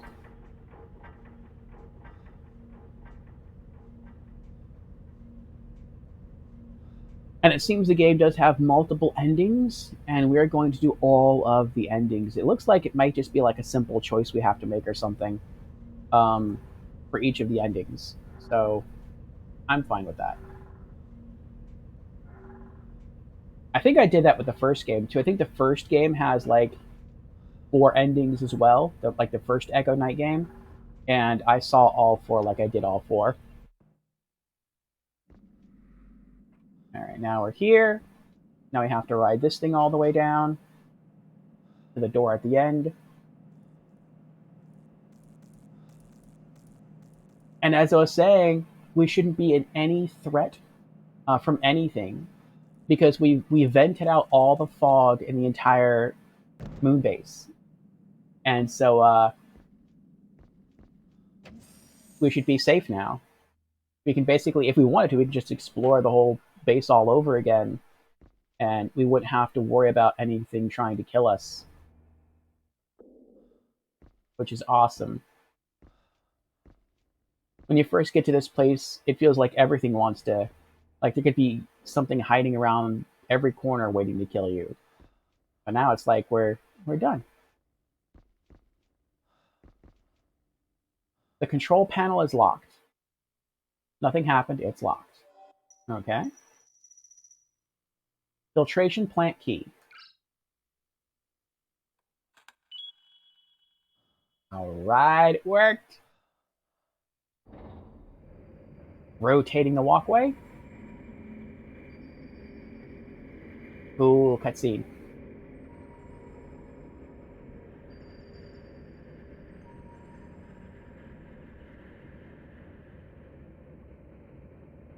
There was a ghost in here. The very first mean ghost that we met in the game was in here, and this whole area was full of fog.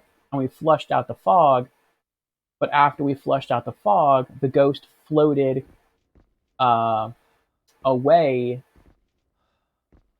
from that door into that door. But because we never had a key to rotate the walkway before, we could never go over there and talk to the ghost. Now we can.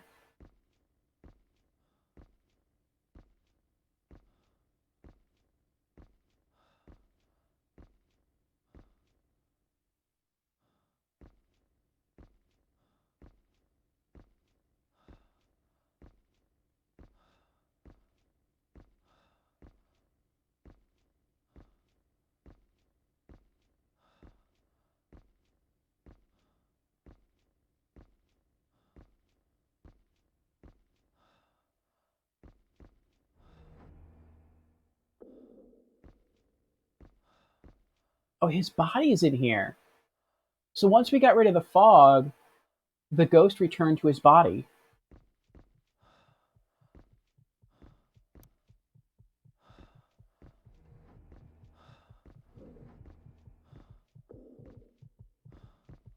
He's leaning over his own body.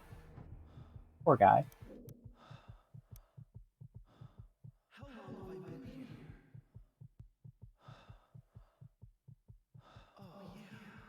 Communications from headquarters was cut off. We're all abandoned. The food is gone. Everybody left me. Aww. They left me here, all by myself. Hmm.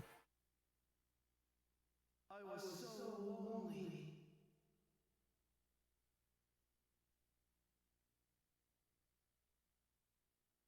Thanks for finding me.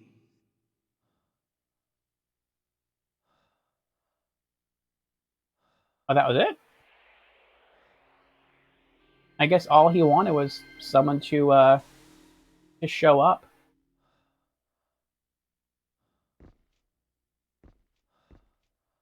Mummified corpse of a man.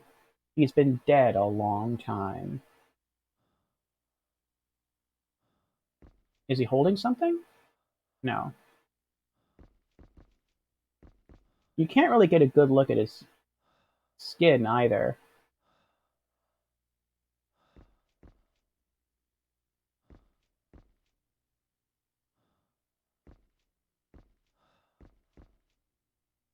The machine is very old.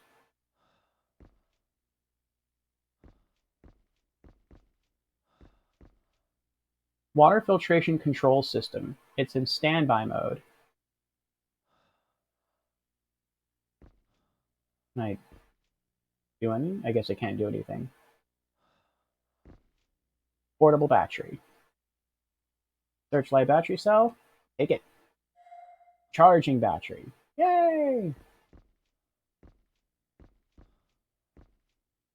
I guess that's it. I guess that was the only thing to do here. I thought we would have to come in here and use this machine for something, but I guess not. Let me see if there's anything else that they say about this area.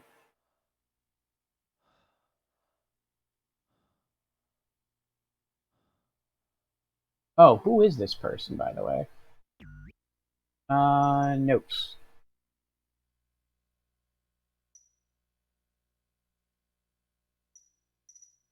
Oh, this whole thing is called the water filtration plant because there's no different loading areas. That makes sense. Okay.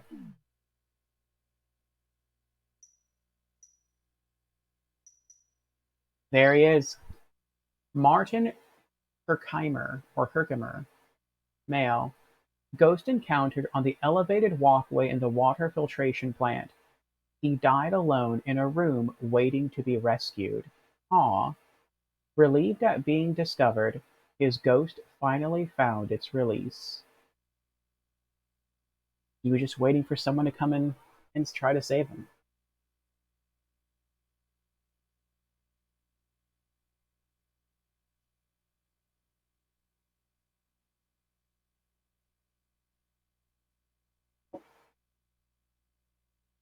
All right.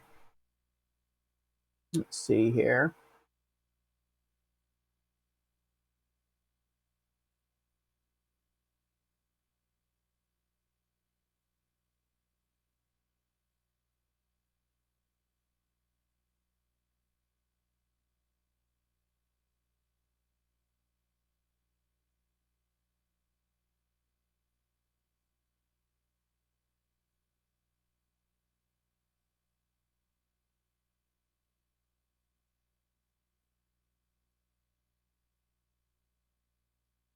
Work area, a lack of oxygen.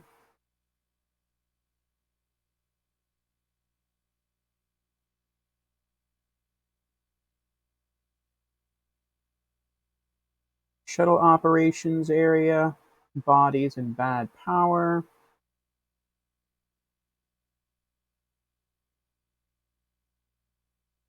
Okay, here we go. This is what I wanted to see.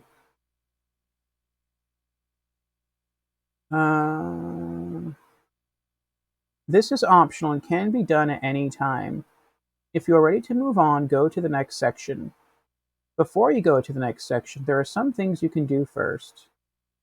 You can go back to the battery room, give the vehicle battery to Dan. He'll charge the battery and be freed. Get the vehicle battery back out and head back to the shuttle. On your way back, stop in the water filtration plant. At some point, possibly when you clear the fog from the oxygen production plant, you cleared this room of fog as well. The ghost is gone, so use the filtration plant key on the console in the middle of the bridge. The entire bridge will move and allow you access to the door on one of the walls. Inside, you will find the ghost, Martin Herkimer.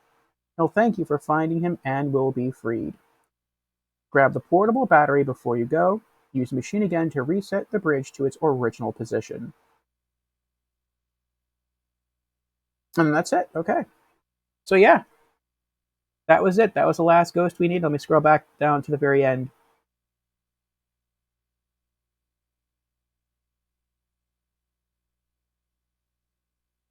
Okay, make sure you've freed all the ghosts.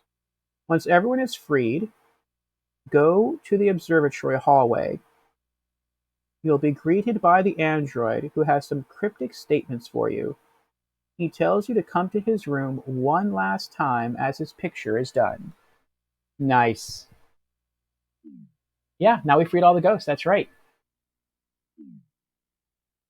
Okay. Poor guy.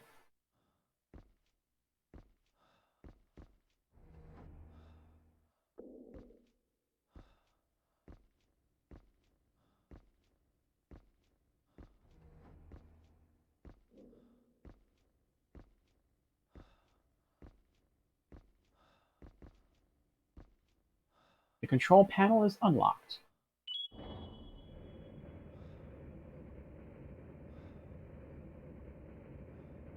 Rotate the walkway again.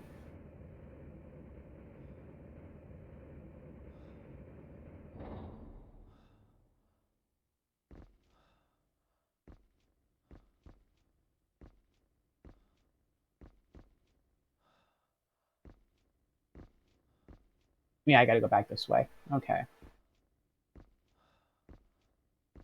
This is exciting for me. Like, the game's about to be beat. Like, we're at 4 hours, 9 minutes, and 18 seconds into the stream.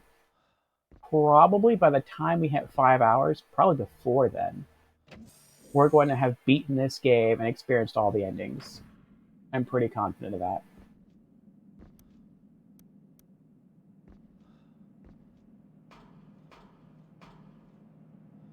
Ah.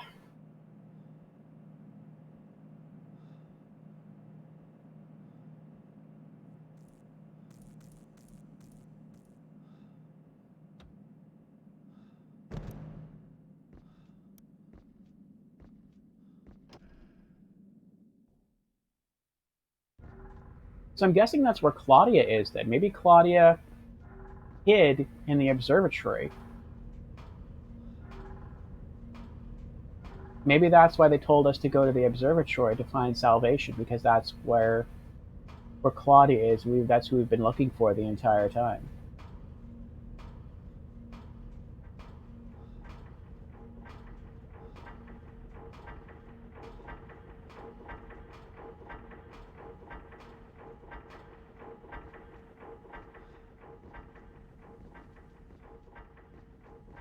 Alright.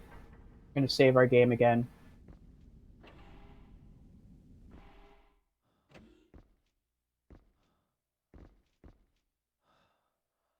Link control panel. Save data. And this here may very well be our final save.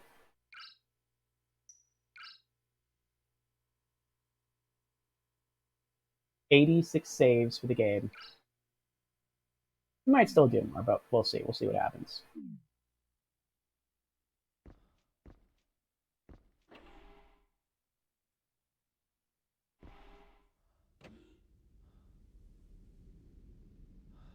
Alright, let's head back to the main hub area.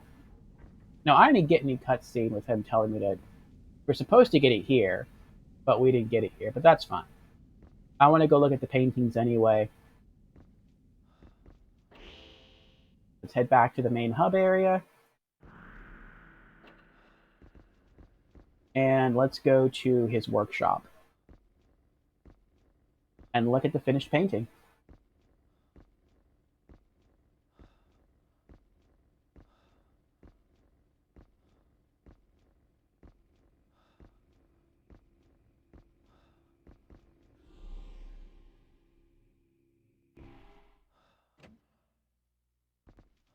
He's gone.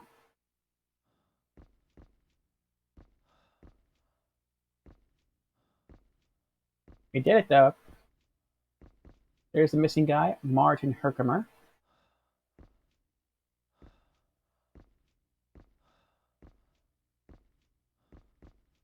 The priest, Nick Getchell, or Nick Getchell. Kayla Onichalko. Geoffrey Ambligo. I feel like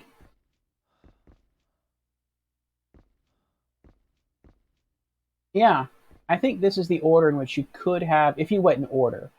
I think this is the area that you could have freed the ghosts in, which for the most part we did. We did free some of these people sooner than others, but for the most part this is the order.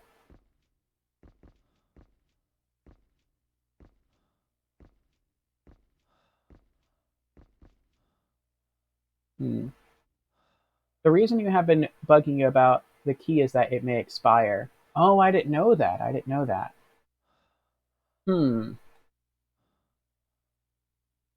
Alright. Well, if that's the case, then if you're going to be on stream much longer, Albatrax, once we beat this game, which, as I say, that should happen, I think less than an hour,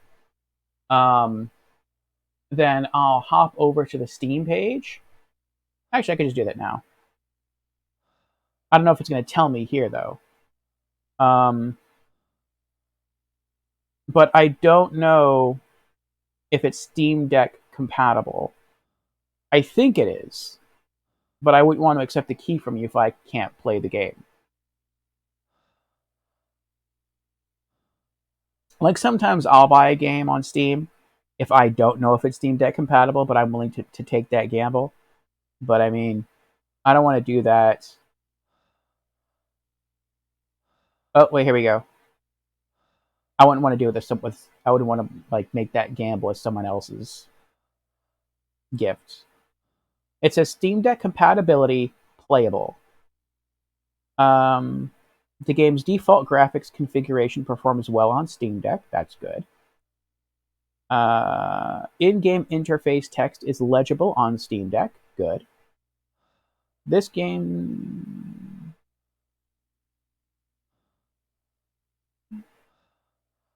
Entering some text requires manually invoking the on-screen keyboard. That's fine. This game sometimes shows mouse, keyboard, and non-Steam Deck controller icons. That's fine. Some functionality is not accessible when using the default controller configuration, requiring use of the touchscreen or a virtual keyboard or a community configuration. That's fine. This game does not default to external Bluetooth USB controllers on deck and may require manually switching the active controller via the quick access menu. That's fine.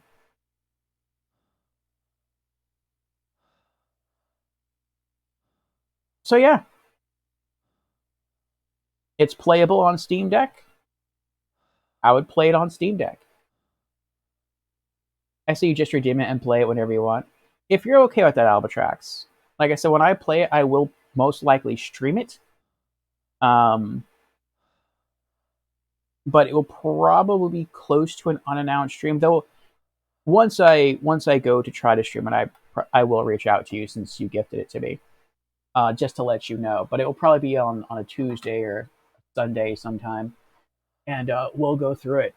Though part of me wants to go back before that happens, and this is one of the reasons why I've been so slack in playing and getting back to like retro games, is I feel like I want to re-download and finish off the DLC for Quake Remastered. But I feel so quaked out. It's like I don't really want to go back to Quake. But I started the game, I beat the game, I beat most of the DLC for the game.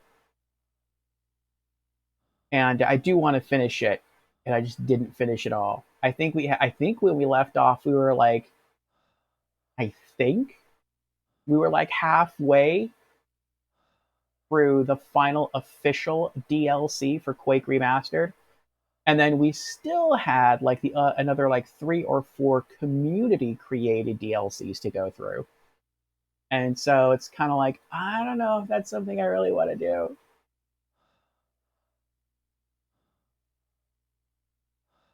But it is up to you, Albatrax. If you send me the key, I will redeem the key. And at one point, when I want to get into a good, more old school, classic first person shooter, I will definitely dial it up. And it looks really good. It looks really, really good. It looks a lot better than Quake. And I did play Duke Nukem 3D, and I really enjoyed it. And this kind of looks like the female Duke Nukem, and so I think I'd really get into it. I did enjoy Duke Nukem more than I liked Quake.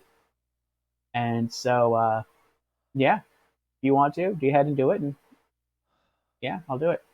DLCs are optional. Yeah.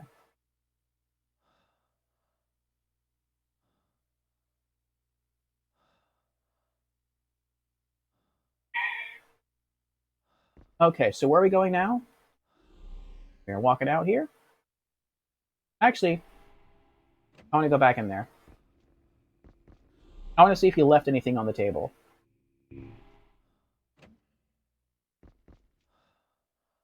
Painting supplies are strewn all across the top of the table.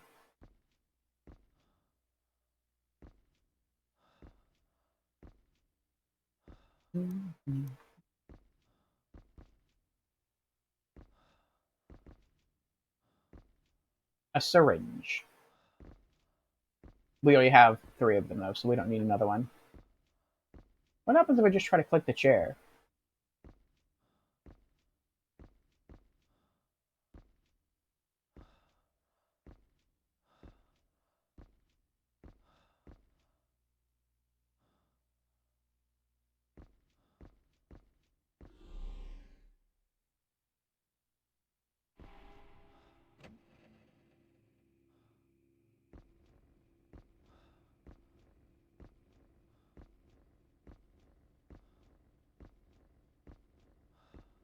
All right. Here we go. Heading to the work area.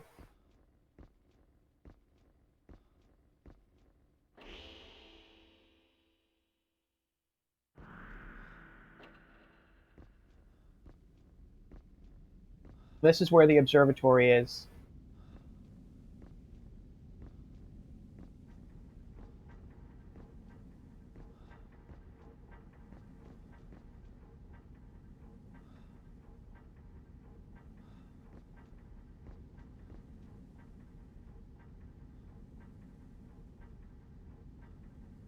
Is this where the observatory is?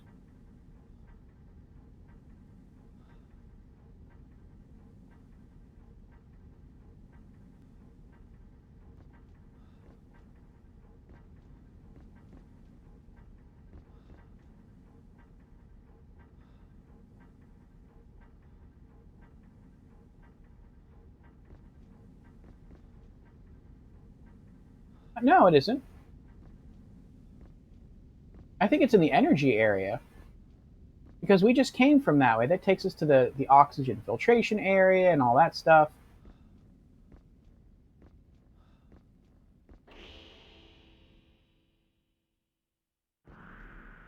I know how to find where it is. Let me go to maps. Not to maps. It's not going to be in maps. It's in notes. Locations.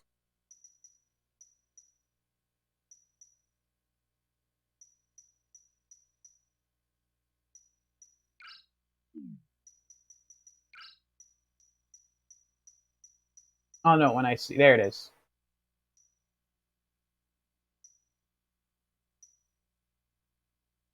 Observatory foyer, operations area.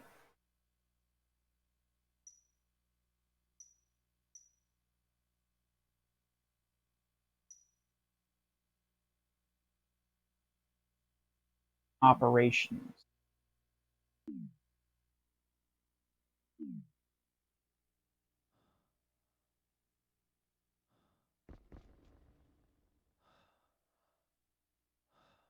I think it is the energy area.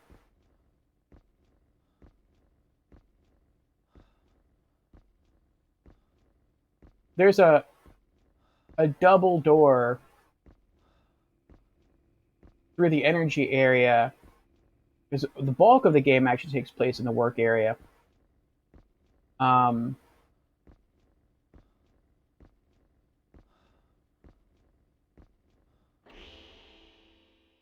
but there's like a hallway, I think, in the energy. That stone was the beginning of everything.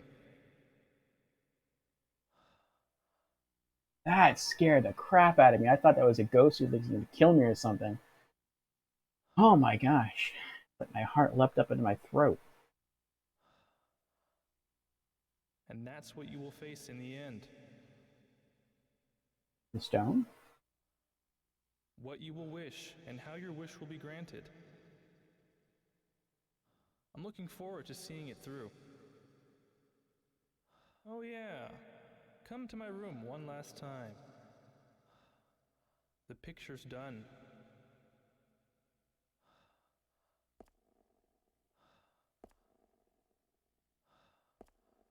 I can't turn around.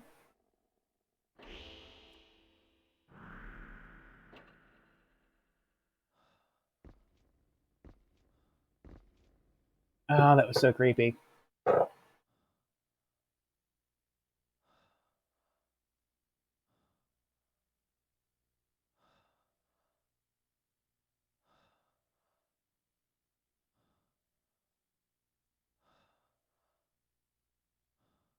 Okay.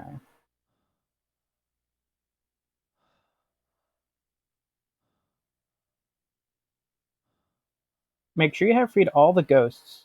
Once everyone is freed, go to the observatory hallway. You'll be greeted by the android, who has some cryptic statements for you. He tells you to come to his room one last time, as his picture is done.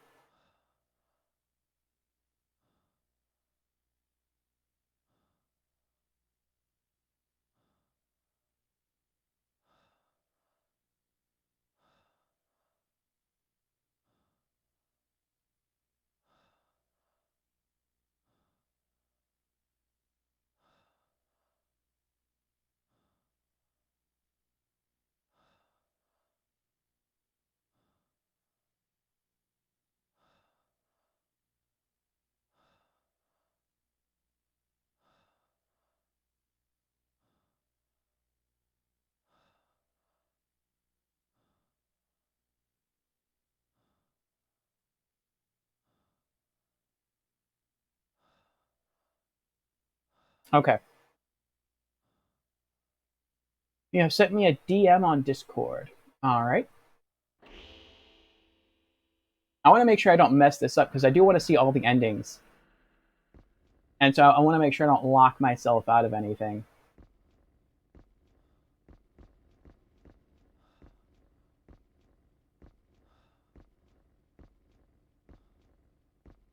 Like if going to his art studio would lock us out of one of the endings, I don't want to go there, but it doesn't look like it will.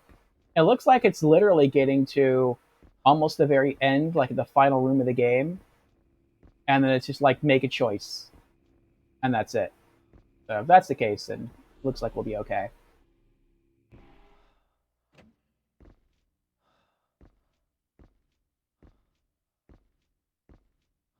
What was that? He said, "Come to the room one last time." I'm here. Stop by the room one last time. Okay. So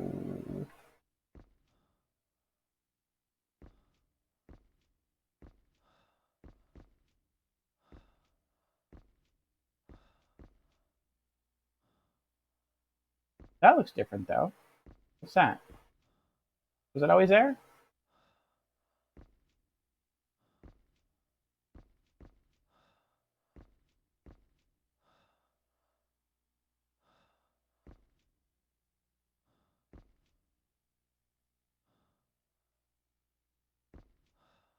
There's something on the table. Master key. The label on the front reads elevator security. Oh, I thought that was a key or something right there on the table. I can't pick it up. I can't interact with it, though, so I guess not. We now have the ability to take the elevator down to basement level 2. We've never been able to do that before.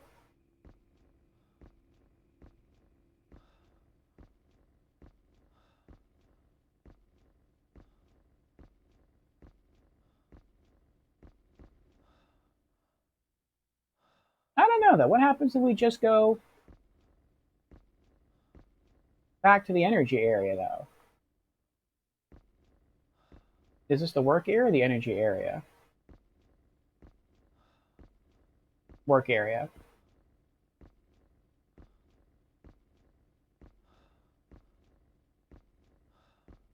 I'm going to go back to the energy area hallway, save my game, and then try to enter the observatory and see what happens. No, I can't even do that, though. I can't.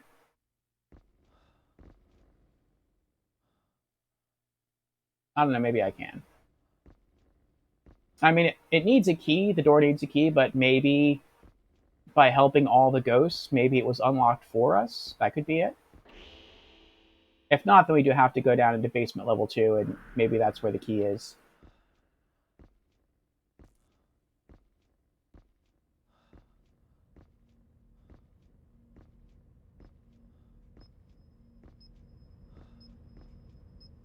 That was a fun puzzle.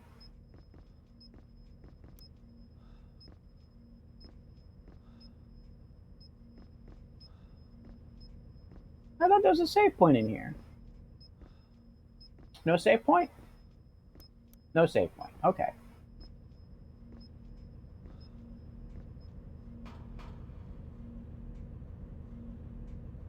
Oh, wait, no, it's downstairs. Crud.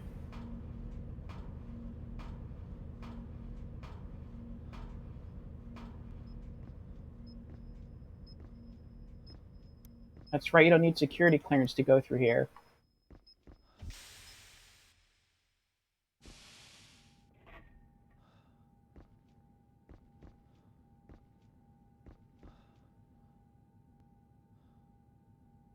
You know what? Never mind.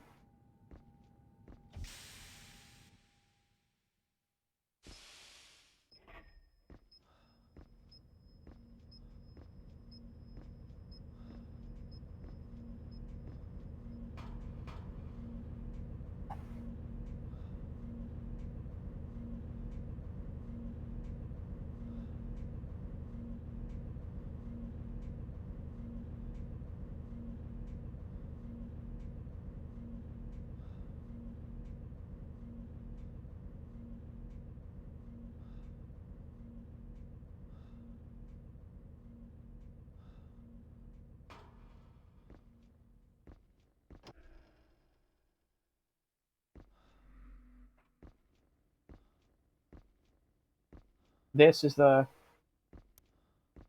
foyer.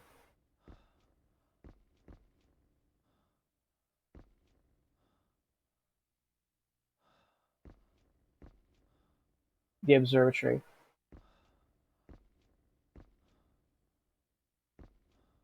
It's locked. So I do need to find the key. So I do have to go down to basement level 2 to get the key. Okay. Final stretch. Yep. There's no more ghost to help. There's nothing else there's no one else, I should say. I don't think anyone to interact with. All I have to do now is use the master key to take the elevator down to basement level 2, collect our final items, collect the key to this door, go through it, and the game is over.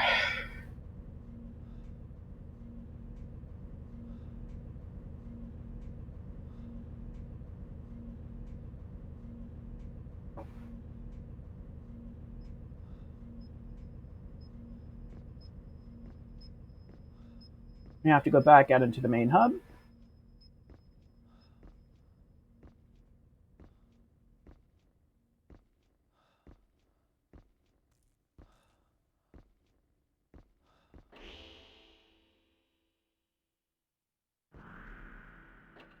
And now we have to take the escalator down.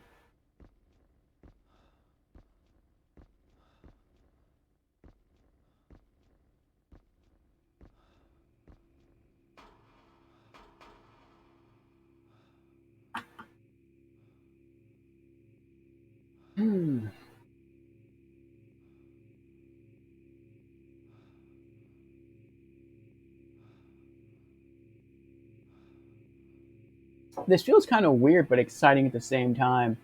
Like, it feels weird that now there's nothing in here that can kill me, or nothing in here that wants to kill me, I should say. Back through the residential area.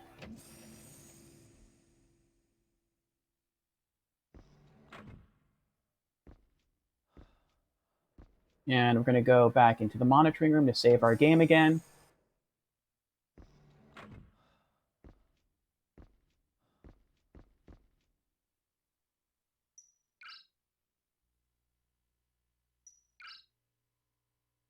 We've freed all the ghosts. So there's no one around to hurt us.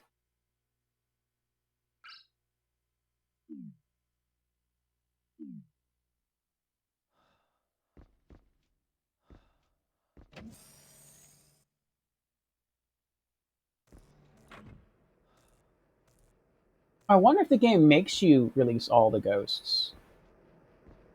Because if not, then you can never go to the artist's. No, that can't be right. No, you probably don't necessarily. You can probably like one or two ghosts unsaved.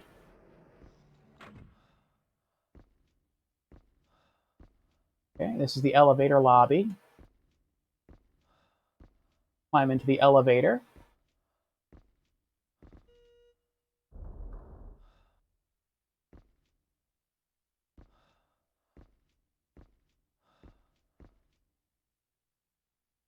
Basement level 2.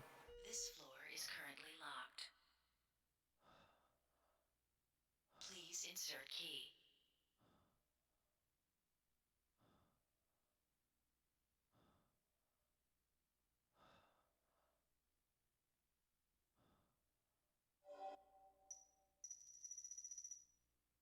Master key.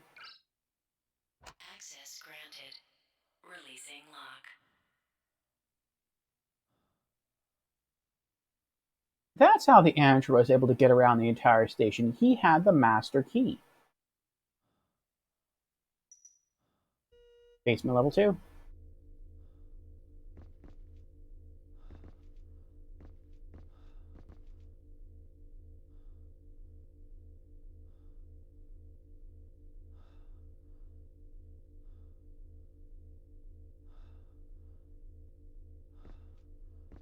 Taking a while. Slow elevator.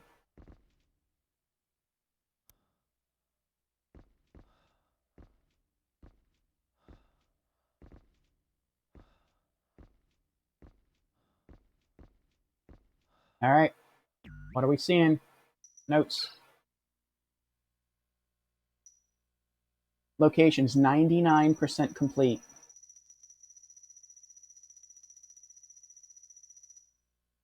Underground passage. Passageway linking the basement to elevator landing to the director's office. Our office. Ooh.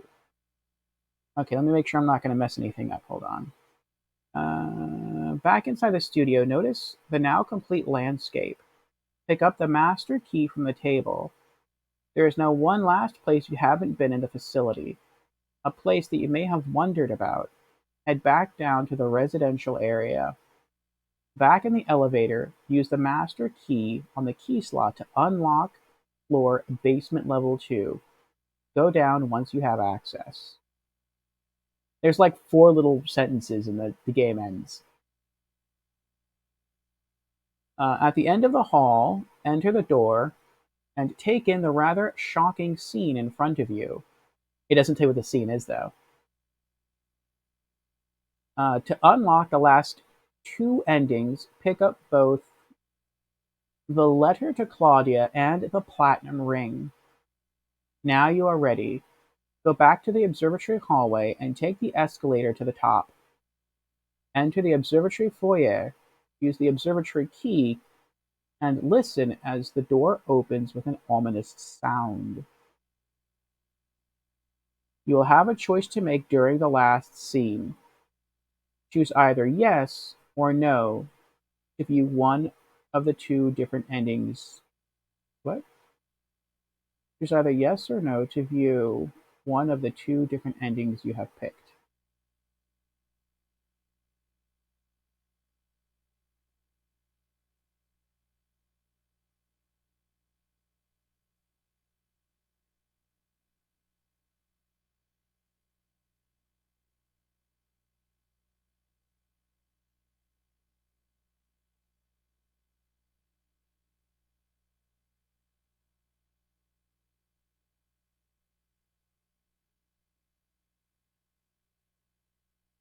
I don't think I can beat the game if I want to right now. Like, it sounded like if you wanted to, you could just beat the game, or you can do this. But I'm missing the observatory key, so I don't know where that is. No one ever gave it to me. I guess I'm gonna have to search for that as well. Hold on. Yeah, search for that one.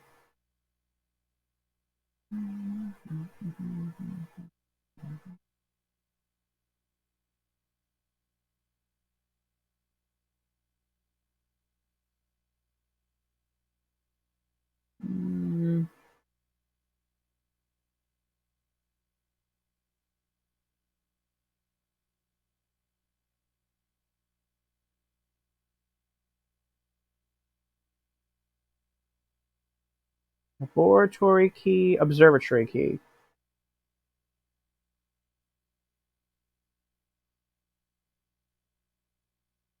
Where's the observatory key?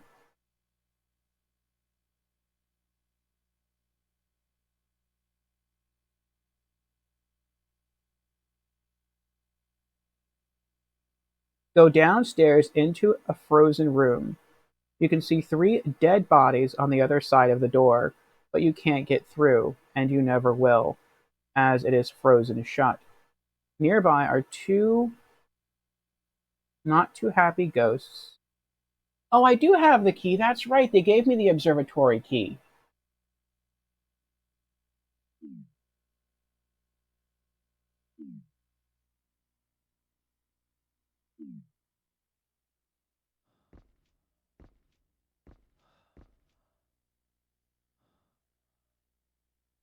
Hey, Fusion.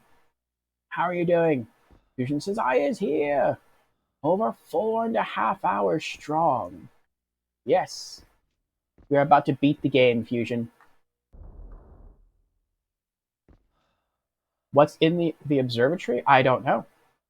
But there are 4 endings to this game, and we're about to see the first 2.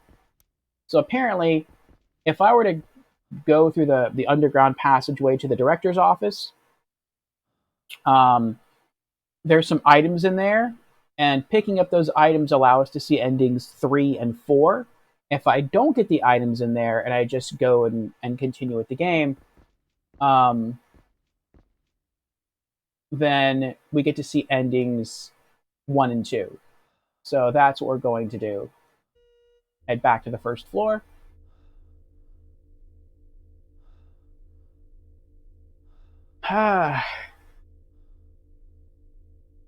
And Fusion has redeemed. Hello, I'm new to stream. Well, welcome to our stream for the very first time, Fusion. Again. And Fusion has also redeemed Hydrate. Well, cheers, Fusion. About time, yeah. We've been on this game for quite some time. This is our 10th stream session of Echo Night Beyond.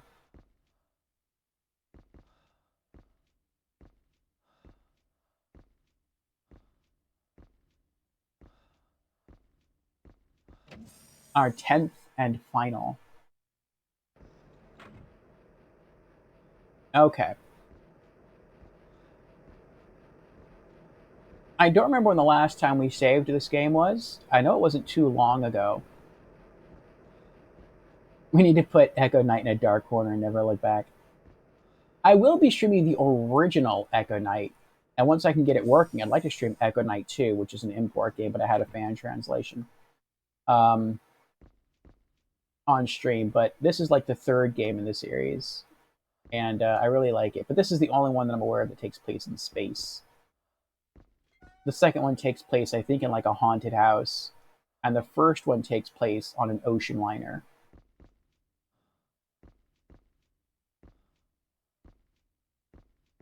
No, there it is. This is it. The final save of the game.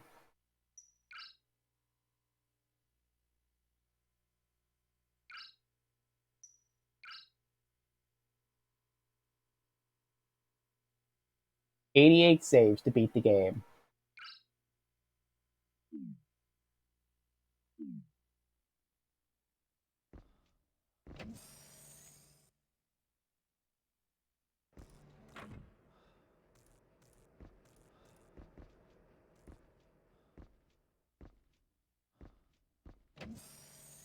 But after this, we are returning to the Resident Evil series. So I am excited for that. With the Dark Side Chronicles. So major shift of pace. A fast-paced, on-rails, first-person shooter.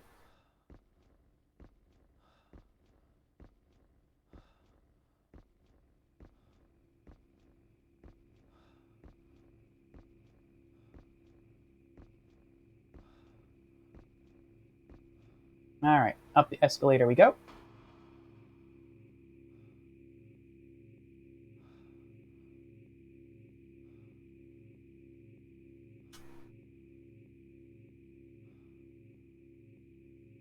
Apparently go to the observatory, and then we're presented with a choice. It's like either choice A or choice B. If we choose choice A, we get ending 1. We choose choice B, we get ending 2. And we're going to experience both of those. And then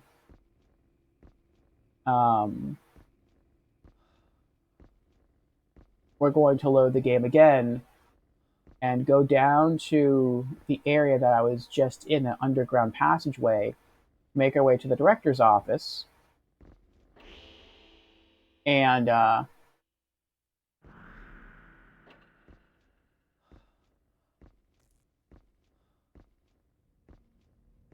we'll be able to obtain items there to get endings 3 and 4.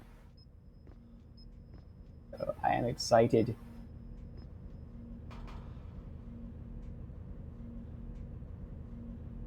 I didn't think it would take us another 45 minutes to get this far, but I couldn't figure out one of the last puzzles. But this is it. We're at the end.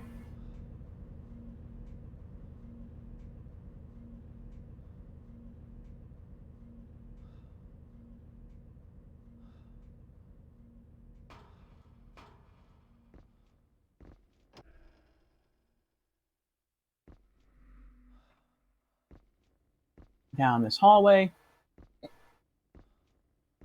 And here we are. This is the observatory. Huge telescope mounted there.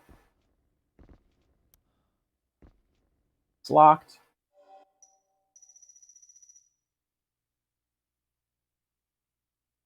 Observatory key.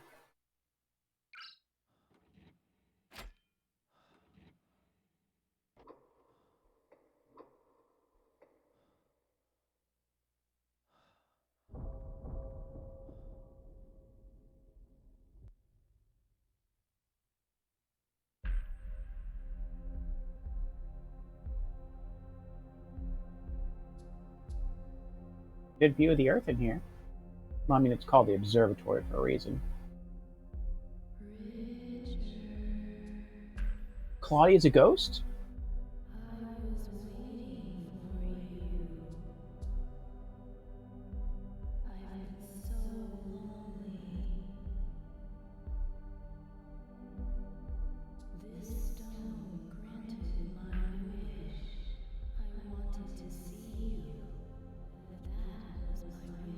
She has the red stone now.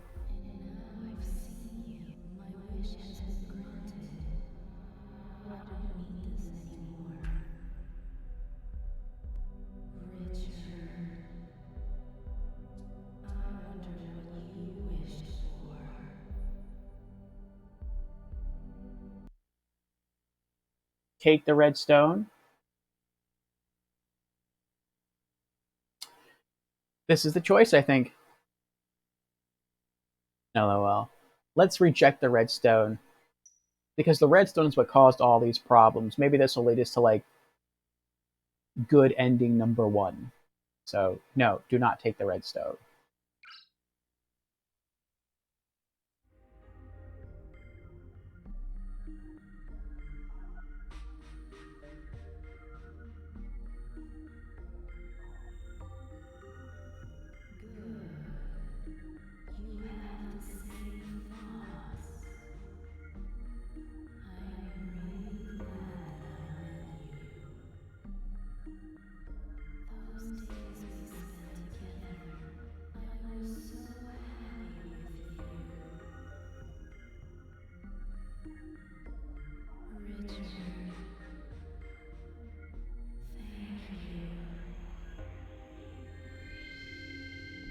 We set her free. I guess because we chose her over the red stone, and that's what she wanted to be valued more than the red stone. Oh, and there's her body.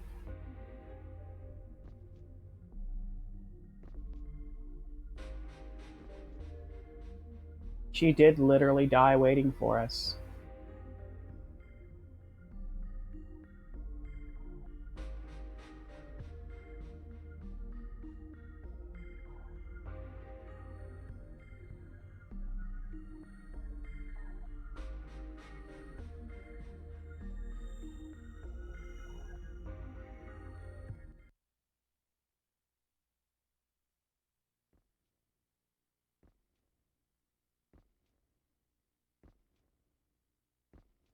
Oh, we're carrying her body through the facility.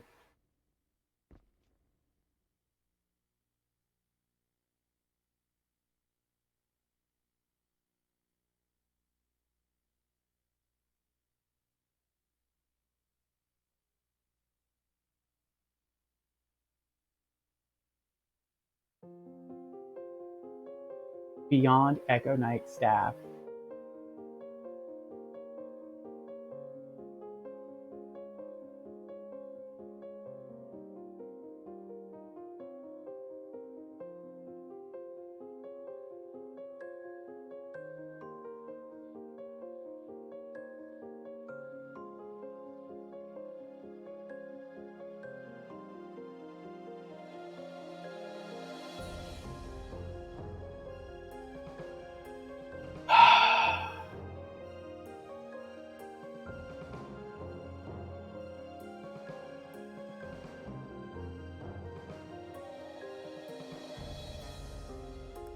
We're gonna wait. In the first Echo Knight, if you watch the credits through all the way, there's an epilogue. And the epilogue kind of gives you an idea of like what happens afterward. Is this the good ending? I think there's 2 good endings, and I think there's 2 bad endings. Albatrax. This is good ending 1, which I think is the lesser good ending.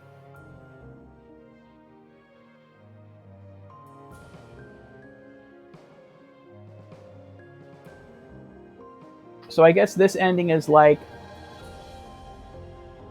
we finally find our fiance who we've been looking for the entire game, but she, I guess, was locked in the observatory to be safe, and she was waiting on us to come collect her. We never did, and so she just died waiting on us.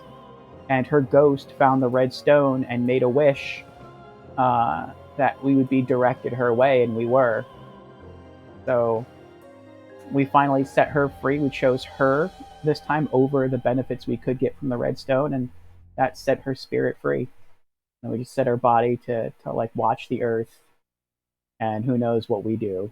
Maybe we just stay there with her dead body and, I don't know, die or something.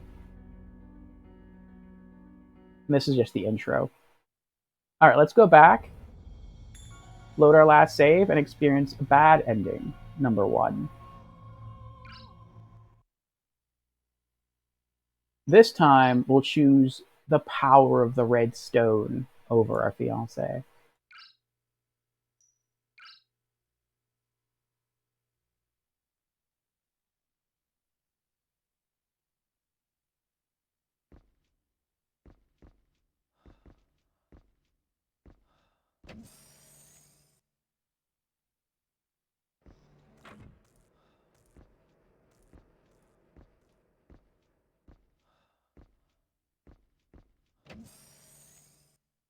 From Software? Yes. This game is developed by From Software. Same company who made the Dark Souls games. Might be why this game is so dark. And Elden Ring. And Sekiro.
Alright, back to the energy area double doors.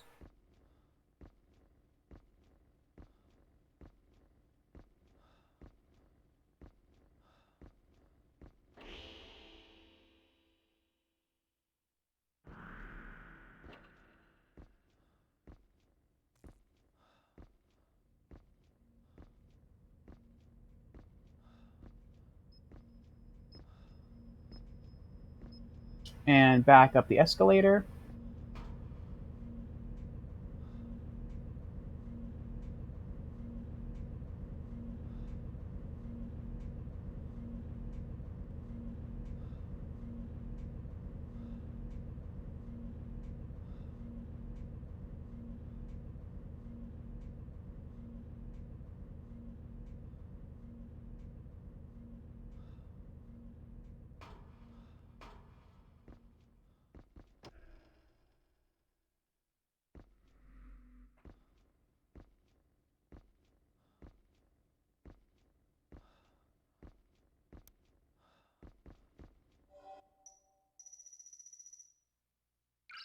Observatory key.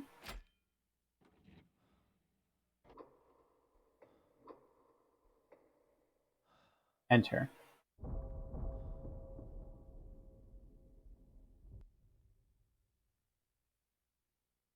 Here we go.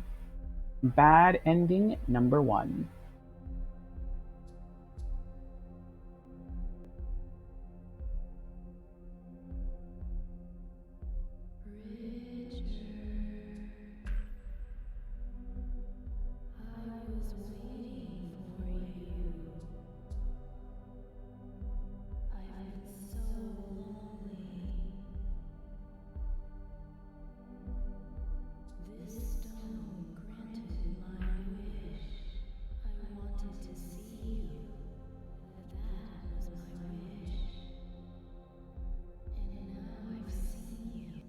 wish has been granted. I don't need this anymore. Richard, I wonder what you wished for.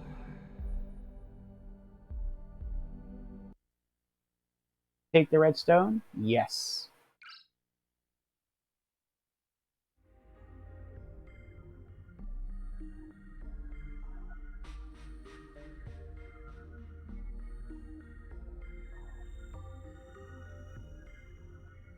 The stone then grants you a wish in exchange with one's life.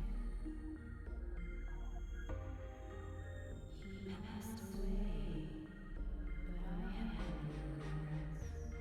Who did her wish kill? I'm glad that I knew you. You and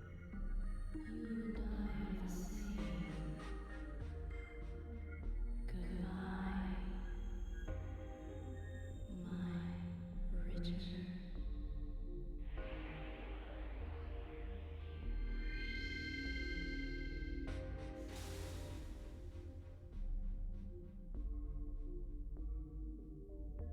So that's the cost of the red stone. It grants your wish, but it costs someone's life.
I wonder what that was about.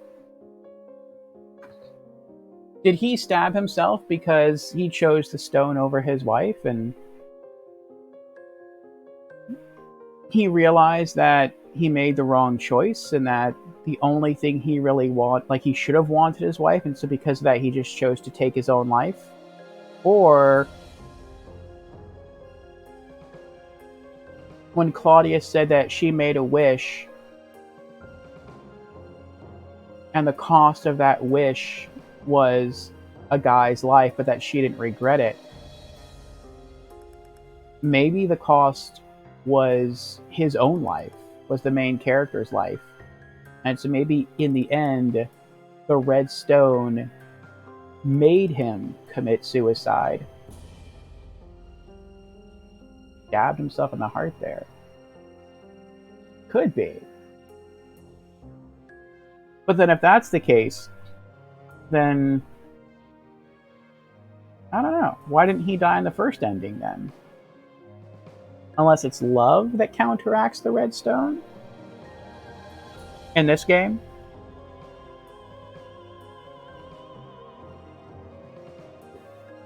So in Good Ending 1, the power of the red stone couldn't claim him at the end. It took his memory, but it didn't take his life. In Bad Ending 1, I guess it took both.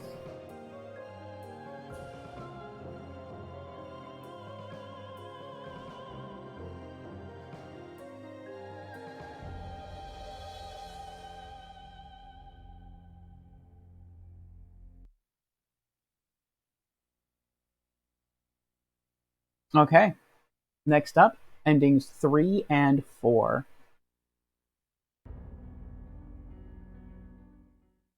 And I think we're gonna go with bad ending number 2 first. And then we're gonna finish with good ending number 2. So we can end things on a positive note. If that's entirely possible with this game.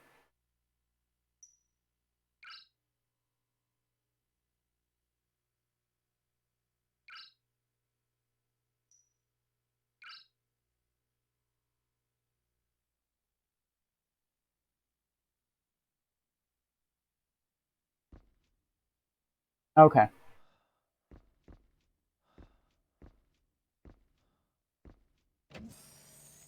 This is going to be a bit of a longer walk because we do have to. We're not going straight to the observatory. We have to sidetrack a bit. We need the items necessary to unlock endings 3 and 4.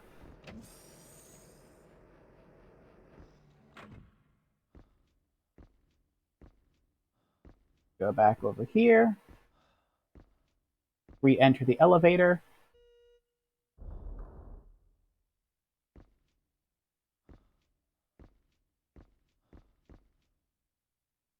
Basement level 2.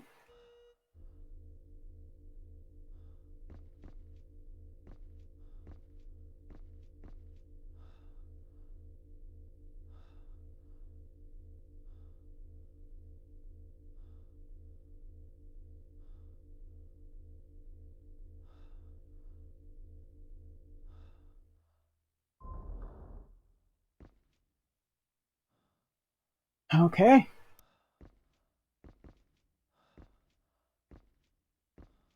Underground passage to the director's office.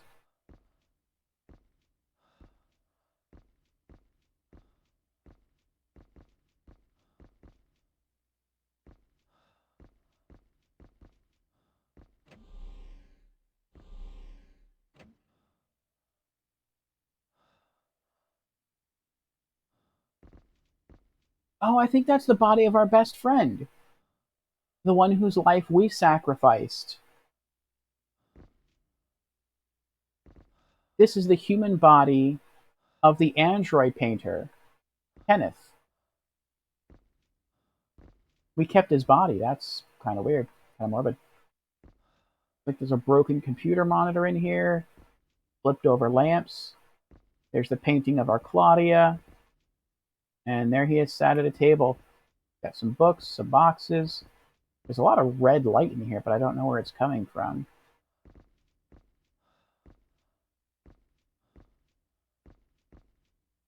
He's been dead for a while. His skin.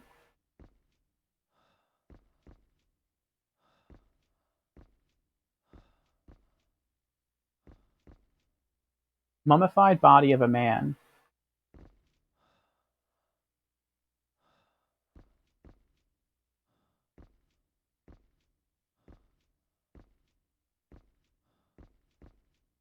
A painting of Claudia. Nice painting. He was one who probably painted it. A letter rests on the desk. Letter to Claudia. Letter addressed to Claudia. Oh, it's not from her, it's to her. The desk is well worn with use. A small metal ring. Platinum ring. Delicately shaped ring.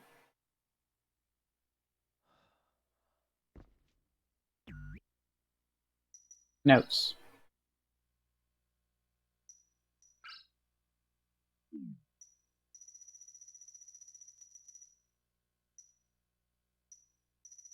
Locations 100%.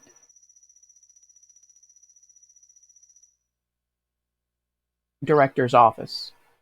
Located deep underground, the director's office lies in almost complete darkness. The body of a man is slumped forward in a chair facing a large painting of Claudia. A broken communications terminal rests on the desk.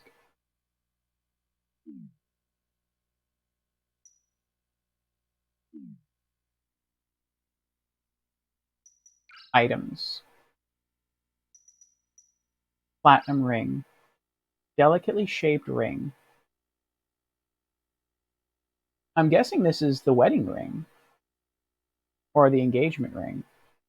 This is probably Claudia's engagement ring. Letter to Claudia. Read. My dearest Claudia, it has been a while since I last wrote you. I hope things are well. We continue to face new challenges here every day, but I'm determined to see it through. As you know, building a lunar facility was a dream both my father and I shared. I have every intention of making sure the project is a success. I realize my leaving just before the wedding was abrupt, and must have hurt you terribly, but as soon as everything is in order here, I will come for you straight away. Please be patient just a little while longer, my dear. I will write to you again soon. Richard Osmond. Next page. No next page. That was it.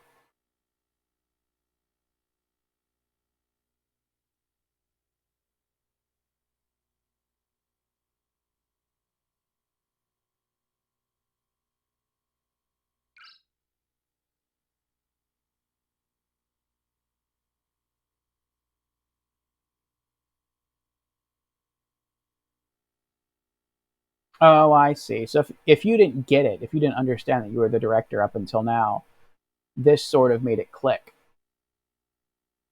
because your name is Richard. You have the ring, the engagement ring on your finger that says Richard Osmond. And so now it's like at the end of this letter, you realize it's signed by Richard Osmond. So that's like, if you didn't get it before, that's the game just pretty much telling you, yes, you are the director. Broken communications terminal. Communications headset. A reading lamp.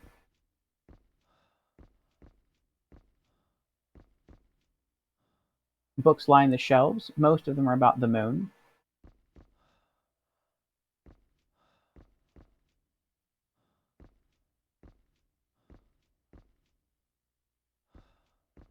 All right, well, let's go. We're heading back now to the observatory. All right, that's it.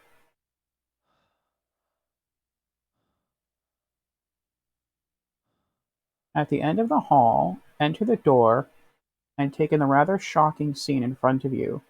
To unlock the last two endings, pick up both the letter to Claudia and the platinum ring. Now you're ready. Go back to the observatory.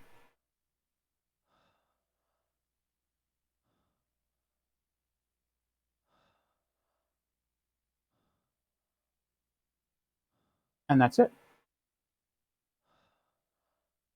Okay.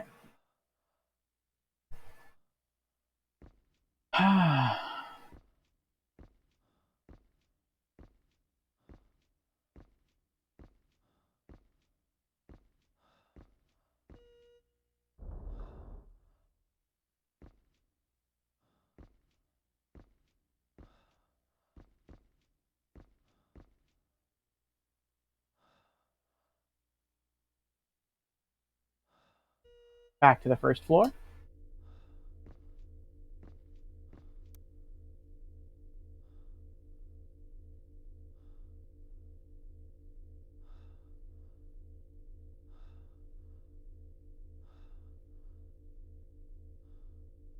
Now I wonder what's going to happen.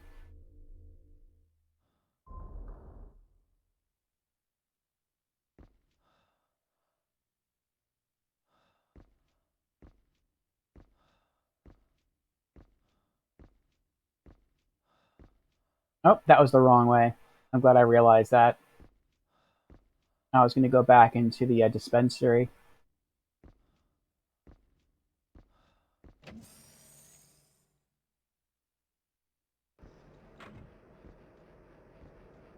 This is the residential hallway. Make your way back to the door at the end.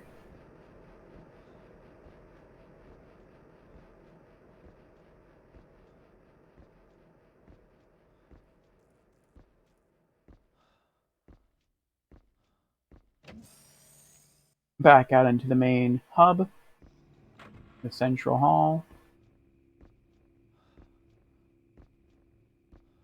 Go around to the up escalator on the other side.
I've just noticed the door near the energy area is more brightly lit than the door near the work area. It's an easier way to tell them apart. I don't know why it's that way, but it is.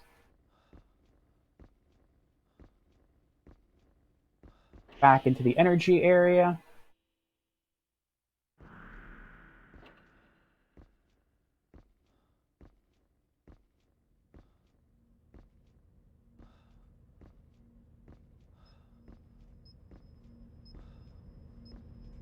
So I guess after heading to the director's office, now it's like the main character within the game realizes they are the director. So any decisions you make here on out reflect not just a memoryless main character, but the director himself. And so to me that means any bad ending would be worse than what we saw before, and any good ending might be more redemptive. It might be better than what we saw before. So I feel like these two endings coming up should be more extreme.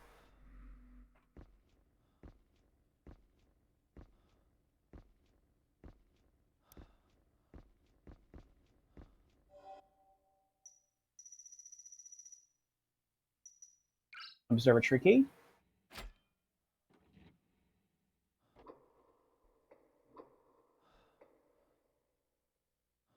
And enter.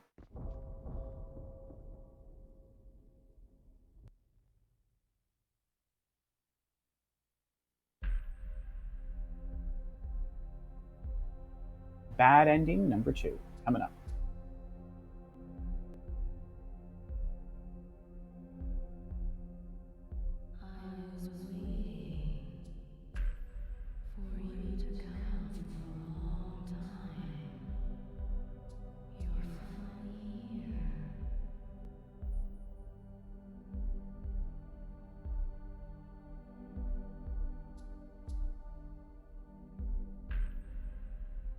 Our letter.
Take the redstone? Yes. So we're not even human, we're an android. And that person in the chair was the director, not us.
Oh, he didn't kill himself that time, though.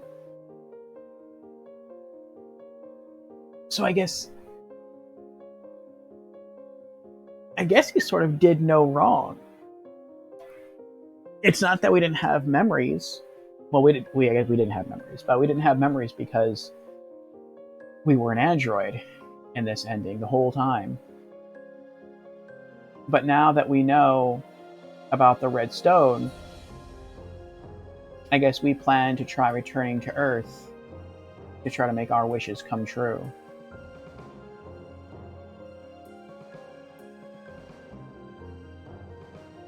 That was a good twist. That was a good twist.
One ending left.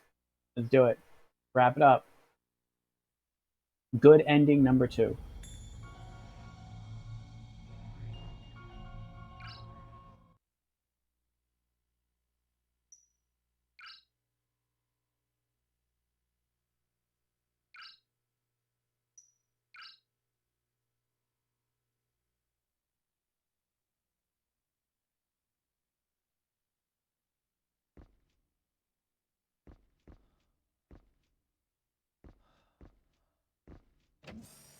Part of me is going to be sad that this game is ending because I've gotten so familiar with the base.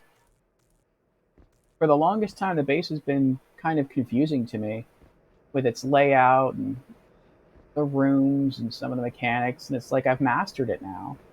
I feel like I almost wish like this game had DLC.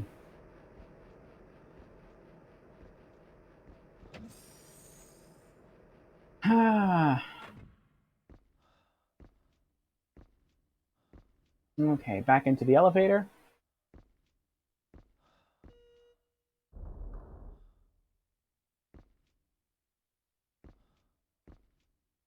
Hey, Andy, what's up? Did I just die? I did not just die. This is the ending to the game, and apparently the game has 4 different endings, and we're seeing them all. So we did ending 1, which was a good ending, sort of. We finally found our fiance, who we've been looking for the entire time, exploring this moon base, to discover her dead. And you encounter her ghost, and she gives you a choice. The choice is you can sort of choose to take the red stone from her because she said she doesn't need it anymore, or you can choose her. And we chose her. And she was like, "Oh, thank you. Like you chose me over the power of the red stone. I appreciate that. And I just wanted to see Richard one last time, and I've seen you. So goodbye." And then she like moves on to the next life. And then the main character wanders around the statue. He sees her dead body. He picks her up in his arms. He walks her out into the main area, and he sort of sits her up against a wall so that she's kind of like her head's tilted back and she's sort of looking at the earth. And then the main character looks up at the earth, and the game just kind of the camera pulls away and the game ends. So that's kind of a very somber end. Ending 2, we played through, and we chose the bad ending, which was to take the stone instead of her. And she tells us that she made a wish to see Richard again, but it cost a sacrifice. The cost of using the red stone to make a wish is it costs someone's life. It takes someone's life in exchange for granting the wish. And she said that um, she sacrificed him. She didn't say who him is, but she said that it was worth it. And then she said that you and her are similar. And then she moves on to the next life. And then the main character walks around the statue again, sees her dead body, holds the red stone up to the earth, looking at it, and then he turns the red stone around and he stabs himself in the heart, and then he falls down and dies. So it's like you get the impression that the person's life that she sacrificed to see Richard again, which you're Richard, was she sacrificed your life. And so in the end, the red stone claims you. And then we did ending 3, which was bad ending number 2. And in bad ending number 2, we again chose the red stone, but we had extra items with us. We handed her a letter that we had written her, that Richard had written her. And she gives us some different information, which was we're not Richard. She says that this is actually Richard. This is our character. As it turns out, we've been playing as an android this whole time. So she gets very upset with Richard because he left her before they were married, and he basically chose this moon base over her. And she was very upset, but she was also lonely, and so she found the red stone and she made a wish. And her wish instead was to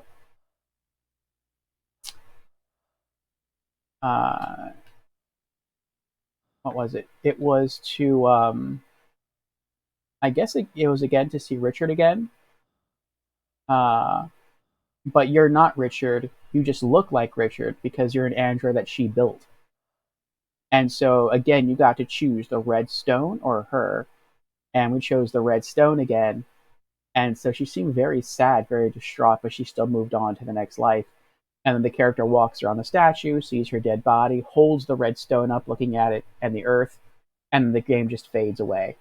And so, in that sense, you get the sense, well, okay, he doesn't need to die, nor, I guess, can he really die? Because he's an android, he's a lifeless android. And, but now he does hold the power of the red stone, and so it looks like he plans to return to Earth, or go to Earth, and have his wishes come true, his android wishes come true, because now he wields the power of the red stone. So now we're here for the last ending. To do that, we have to collect the letter to Claudia. This is the letter that we hand her in the bad ending 2, which is ending 3. And the platinum ring, this is her engagement ring. I don't know if we have to necessarily read the letter again, but I'm going to do it anyway. And then, I didn't mean to do that. And then we'll go back up to that room, the ending room, one last time.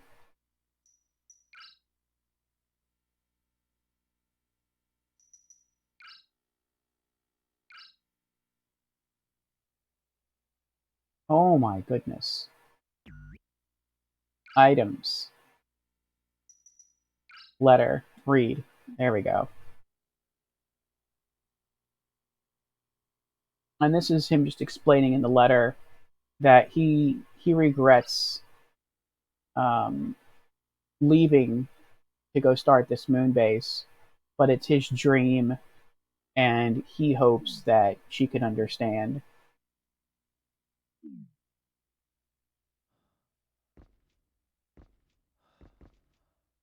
And there's the picture of our fiance. All right, let's go back and get good ending number 2. Overall, I guess, is ending 4. Or at least it will be for us.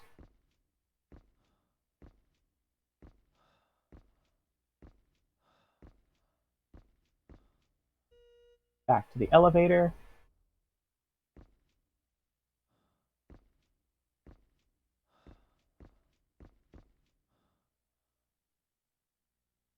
Back to the first floor.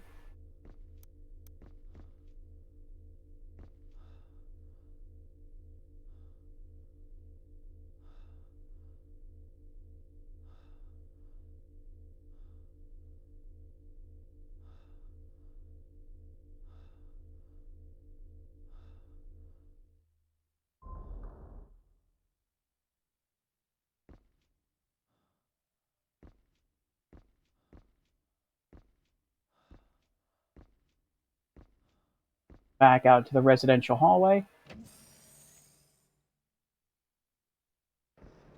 I've learned to navigate this place so well. Like I said, I'm gonna miss it. And the whole area is safe now. We can go back to pretty much anywhere we want in the entire facility. And there's no ghost around that would want to hurt us or try to kill us because they've all moved on to the next life. We helped them all. Back out into the main hub area one last time. Walk around to the other side of the room.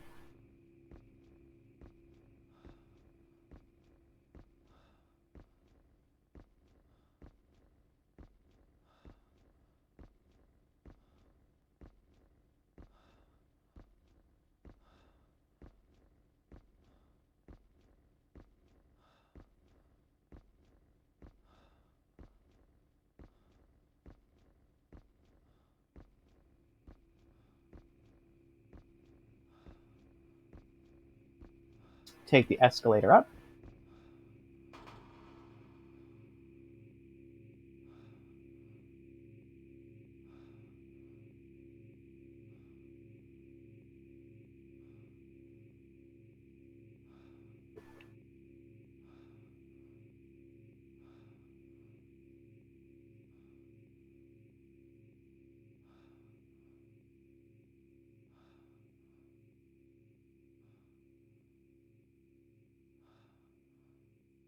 And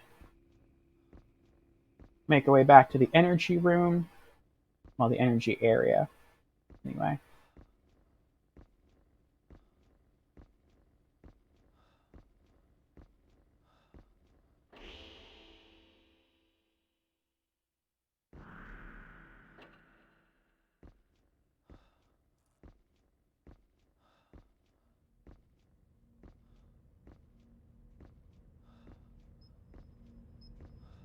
Up one last escalator.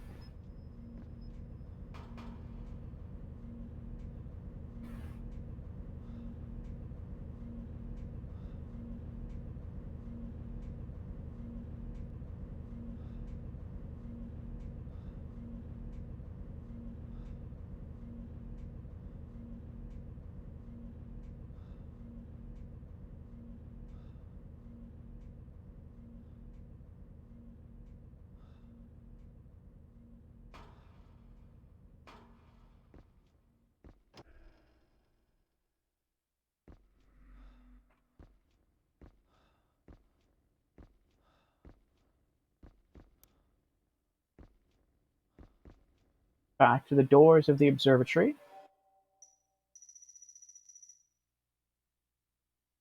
Use observatory key to unlock door.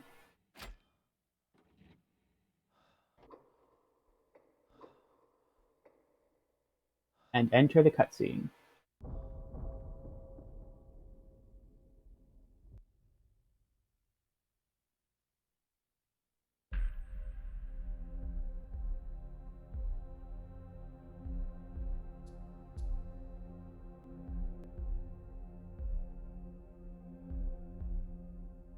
I was waiting for you to come for a long time.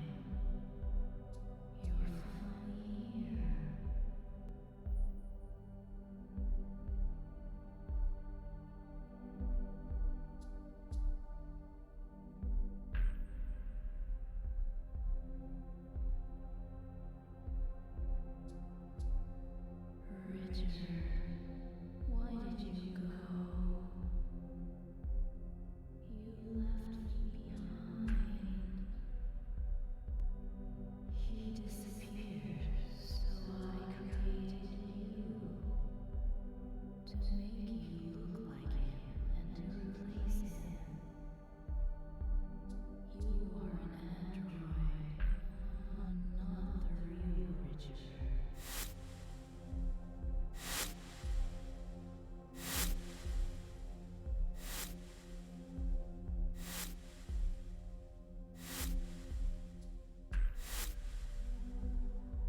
Take the red stone? No.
I guess that means that he was alive in her heart.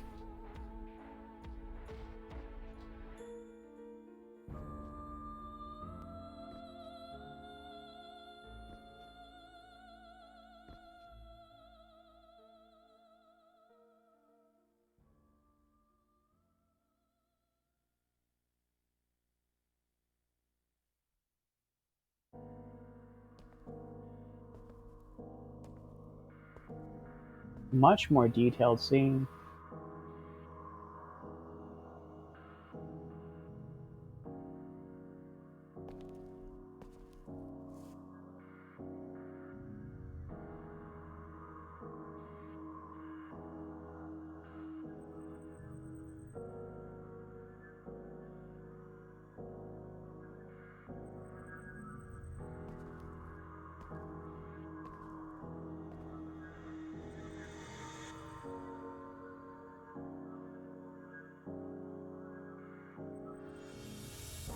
Aw, we put the ring on her finger.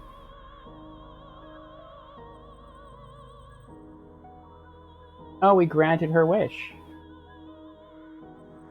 We're putting her in a space coffin and we're launching her to Earth.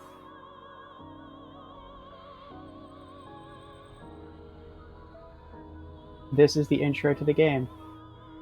Part of it, anyway.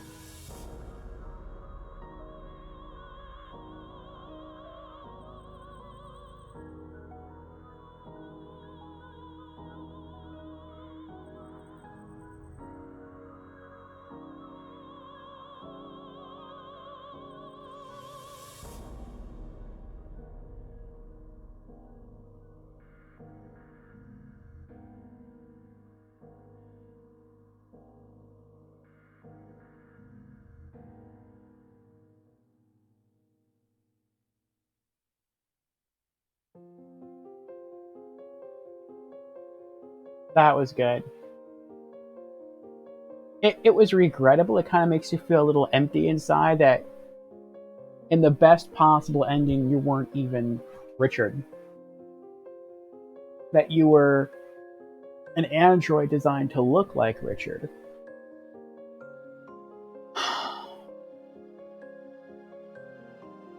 Because Richard left her for the moon base and she got lonely, and so she created you to sort of help to take his place.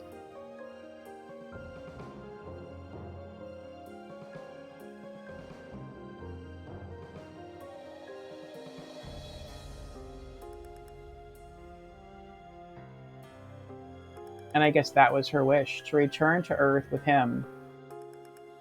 I guess in her heart somehow.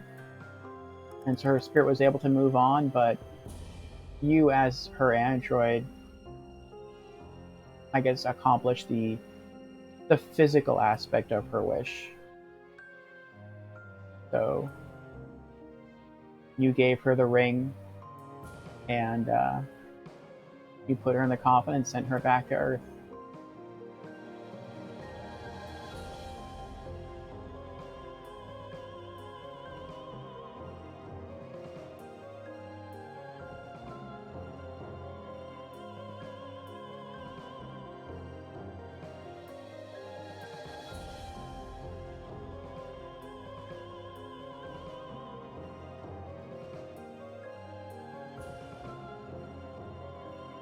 And I guess the android's just going to stay there on the moon base forever with the artist android.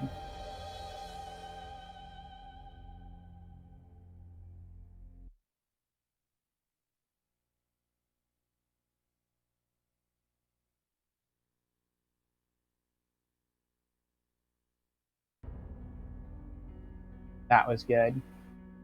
We're going to watch the intro to the game one last time because it does have aspects of the ending to the game in it, like this right here.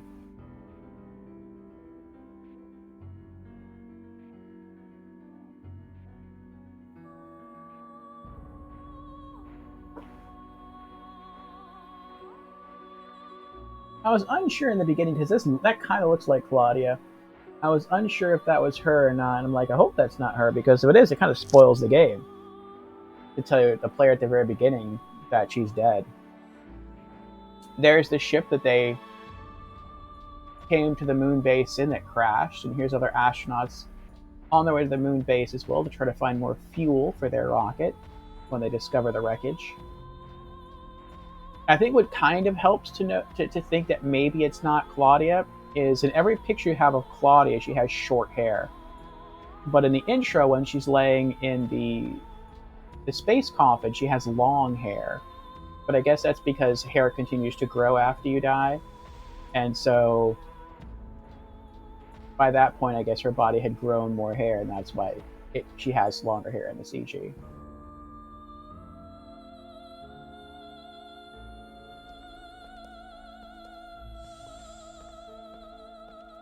That may have also been done to try to throw the player into not being sure as to whether or not that's actually her.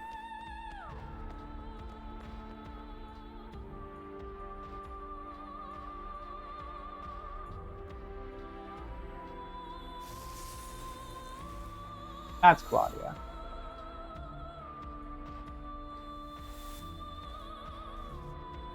The astronauts here trying to get fuel are surprised by the ghosts. One by one they die.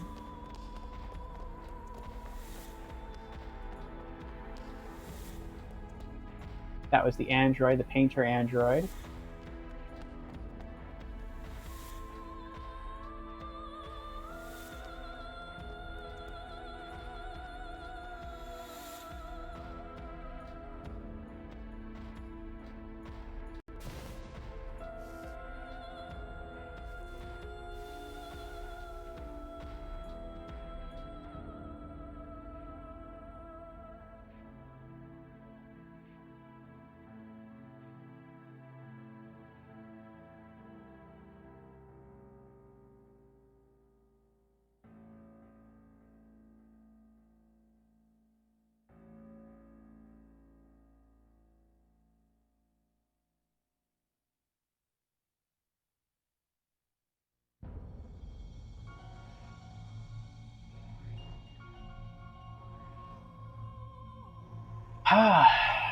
That was a good game. Challenging. The puzzles I felt were quite challenging at some points.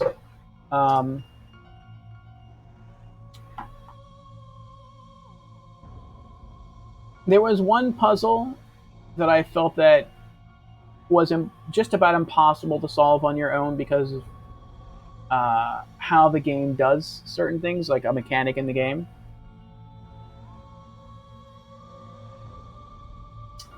Which I may have talked about at the end of last stream, and I definitely talked about this stream, where the official letterhead we needed to continue to solve the puzzle in this game was in a cabinet.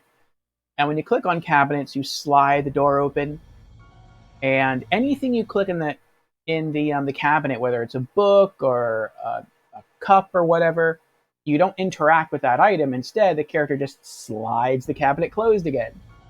And so in one of the rooms, there was a cabinet with an item that you did need, but you wouldn't think to click on it because the game has sort of trained you not to click on things in cabinets because you can never pull anything out unless it's a battery to recharge your shoulder lamp. And so you don't really think to like look into those areas for those items. So that one puzzle right there that really had me, I wouldn't have been able to solve that on my own, and I didn't. I used a walkthrough. But aside from that, I feel every other puzzle in this game can be solved if you're patient enough and you take your time to explore. Like I used a guide tonight to solve a puzzle, and I said that I know I could have solved that same puzzle without the guide, but it probably would have taken me a whole nother playthrough to solve that puzzle. I I forget exactly what it was, but I know I encountered a puzzle earlier in my streams of this game, and it literally took me 3 full stream, or I think it was either 2 or 3 full stream sessions to figure out the answer, to figure out how to solve it, and that's hours every spooky Saturday just trying to figure out how to solve one puzzle. So I mean, you can do it. I did it, but it depends if you want to commit that kind of time to it. But this is a very slow-paced game, and you can tell that they really restrict your movement speed in this game. And I think the reason for that is they want you as a player to slow down. This is not a game that's made to be speed run. This is not a game that's made to just quickly go from location to location and just knock stuff out to move on to the next objective. This game is made for you to slow down and sort of absorb the atmosphere and sort of be caught in this sense of mystery and wonder and awe. And I kind of like that. It helps to sort of set the tone, and to develop a greater sense of patience, perhaps, to solve its puzzles. At points, this game was really scary. It was really shocking.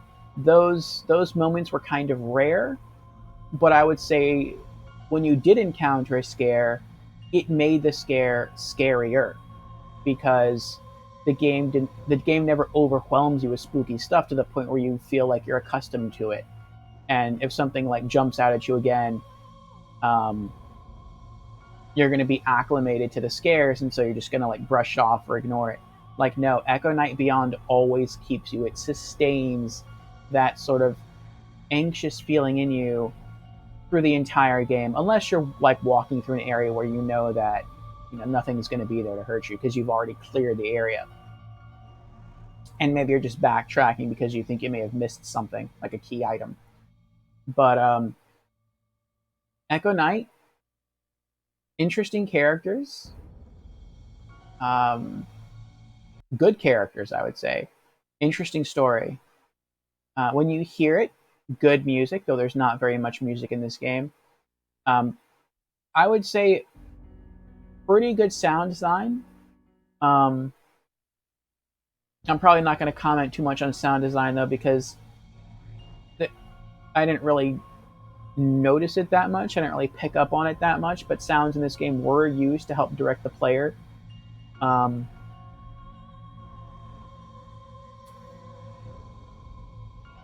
As far as the graphics go, I would say they were okay. From Software has never been big on graphics, and they weren't here either. But I thought they were okay. The only thing that I would really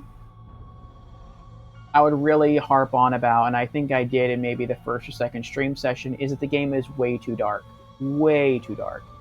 On default brightness setting, almost every room is completely pitch black. You can't see your hand in front of your face. It's a little ridiculous. Now, you can go into the game and you can crank the brightness up, and I would recommend that to anyone who plays this game. Max the brightness setting. Crank it up as high as you can get it. And when you've done that, the game is still going to be dark. But it's bearable. And in my opinion, this game at max brightness settings is how the game should look on default brightness settings. But, I mean, to be fair, like, I see what they were going for. They want it to be dark and mysterious because it's a horror game, and I get that, whatever. But you also do have your shoulder-mounted lamp, which you can use to light the way, and that's very, very useful, but the battery drains on it very, very quickly. And so, even at max brightness settings, you very quickly learn that you don't use that shoulder lamp unless the room is so dark you can't see anything, and you're unfamiliar with it, or if maybe you are in a familiar area but you just can't like find a door or you find an item or something, then you'll click it on very, very briefly to get your bearings, and then you'll turn it back off. Just to try to conserve it as much as possible.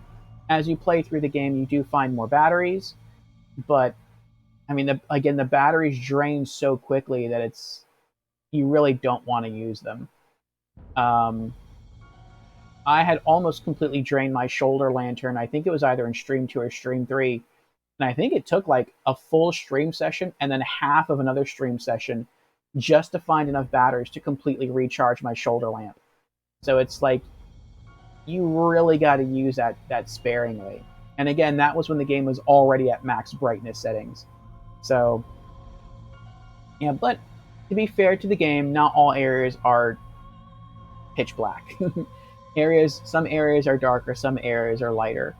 But overall, yeah, the game is definitely too dark.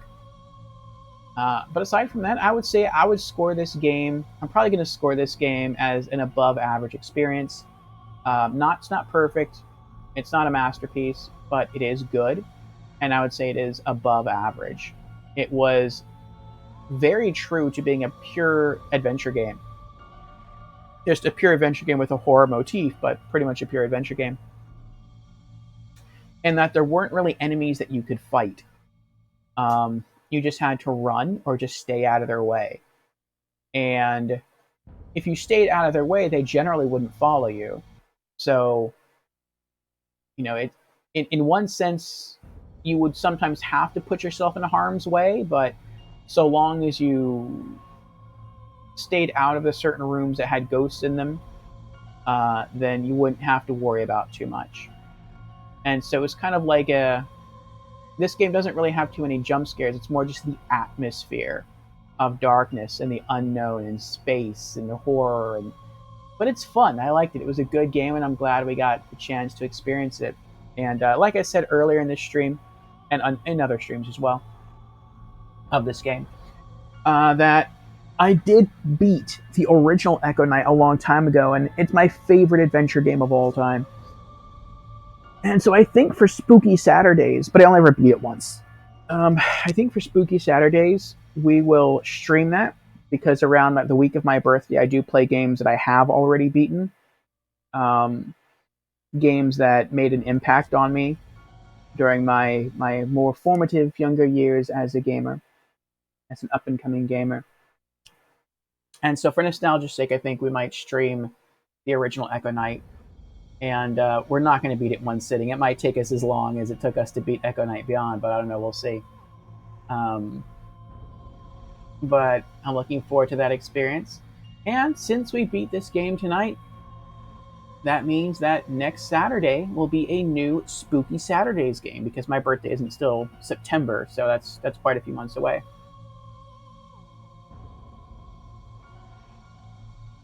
Until we have the nostalgic experience of the original Echo Knight. And so yes, next Saturday, we'll be starting Resident Evil: The Dark Side Chronicles. So previously on this channel, we played through Resident Evil: The Umbrella Chronicles, and that's an on-rails first-person shooter. And in that game, that kind of took us through the story events of Resident Evils 0, 1, and 3. And so I believe the Dark Side Chronicles takes us through the events of Resident Evils 2, Code Veronica, and 4. And so just from playing through those two Resident Evil games, Umbrella Chronicles and Dark Side Chronicles, it kind of catches us back up. For the most part, I am a first playthrough streamer, and I have already beaten Resident Evils 0, 1, 2, 3, Code Veronica, and 4, so I don't want to play those for stream. But if you're looking to have sort of a full Resident Evil experience on stream and through the YouTube channel, through my YouTube channel, you can still kind of get that, because those games that I just mentioned earlier, the games that I beat that I won't be restreaming, or streaming at all, you do kind of get some of those experiences by watching Resident Evil: The Umbrella Chronicles and the upcoming Resident Evil: The Dark Side Chronicles. So, yeah, it's kind of a nice way to get caught up with the series, and it's a nice way to sort of give myself a refresher as to the different characters and stories in the RE series. But yes, it's been fun. We're just at about 6 hours for tonight's stream. Thank you, everyone who showed up. It was fun. Thank you, Indy. Thank you, Albatrax. Thank you, Fusion. Thank you, Creepy. Thank you, Ratika. And thank you to any lurkers who popped in and sat for a while. I hope you were entertained and you got a little taste of some old school From Software. So, yeah, I will see you all again next Saturday for Resident Evil: The Dark Side Chronicles. And the next time I'll be streaming will be Sunday night, this Sunday night, which is, it's already Sunday morning for me. It's 3:42 in the morning. So sometime tonight, Easter night, we'll be having a full motion video game stream. Full motion video games, if you don't know, are like interactive movies. They have real actors, real actresses, and we're going to be streaming a game called Contradiction Spot the Liar. It is a murder mystery. And so I do love a good mystery, and I do love full motion video games. I do love interactive movies, so we're going to combine the two and see what happens with that tonight. The next time I'm scheduled to stream will be this Monday from Monday Marvels. We'll be starting a new game called Gris, spelled Gris. I'm not sure if the S is silent. And that looks like a very high art 2D side-scrolling adventure game about emotion. And so I look forward to that as well. Fusion says, what time for later today? I don't know. My Tuesday streams and my Sunday streams are always somewhat unscheduled. But I'm going to guess. I'm going to throw a time out there. I'm going to say maybe like around 9 o'clock at night. So not about 9 p.m. Eastern time. I will hold you to that time. Okay. Then I will try to make sure I am awake with coffee. Or if not, maybe just some more hot tea. Maybe I'll do cocoa. I haven't done cocoa in a long time. I probably will do cocoa. And we'll have ourselves an interactive movie night. So fun. Alright, there we go. Fusion has had me stick to a time, 9 p.m. Eastern. I will see you all tonight. Alright, take care again, and have fun. And for those who do celebrate it, happy Easter. Bye.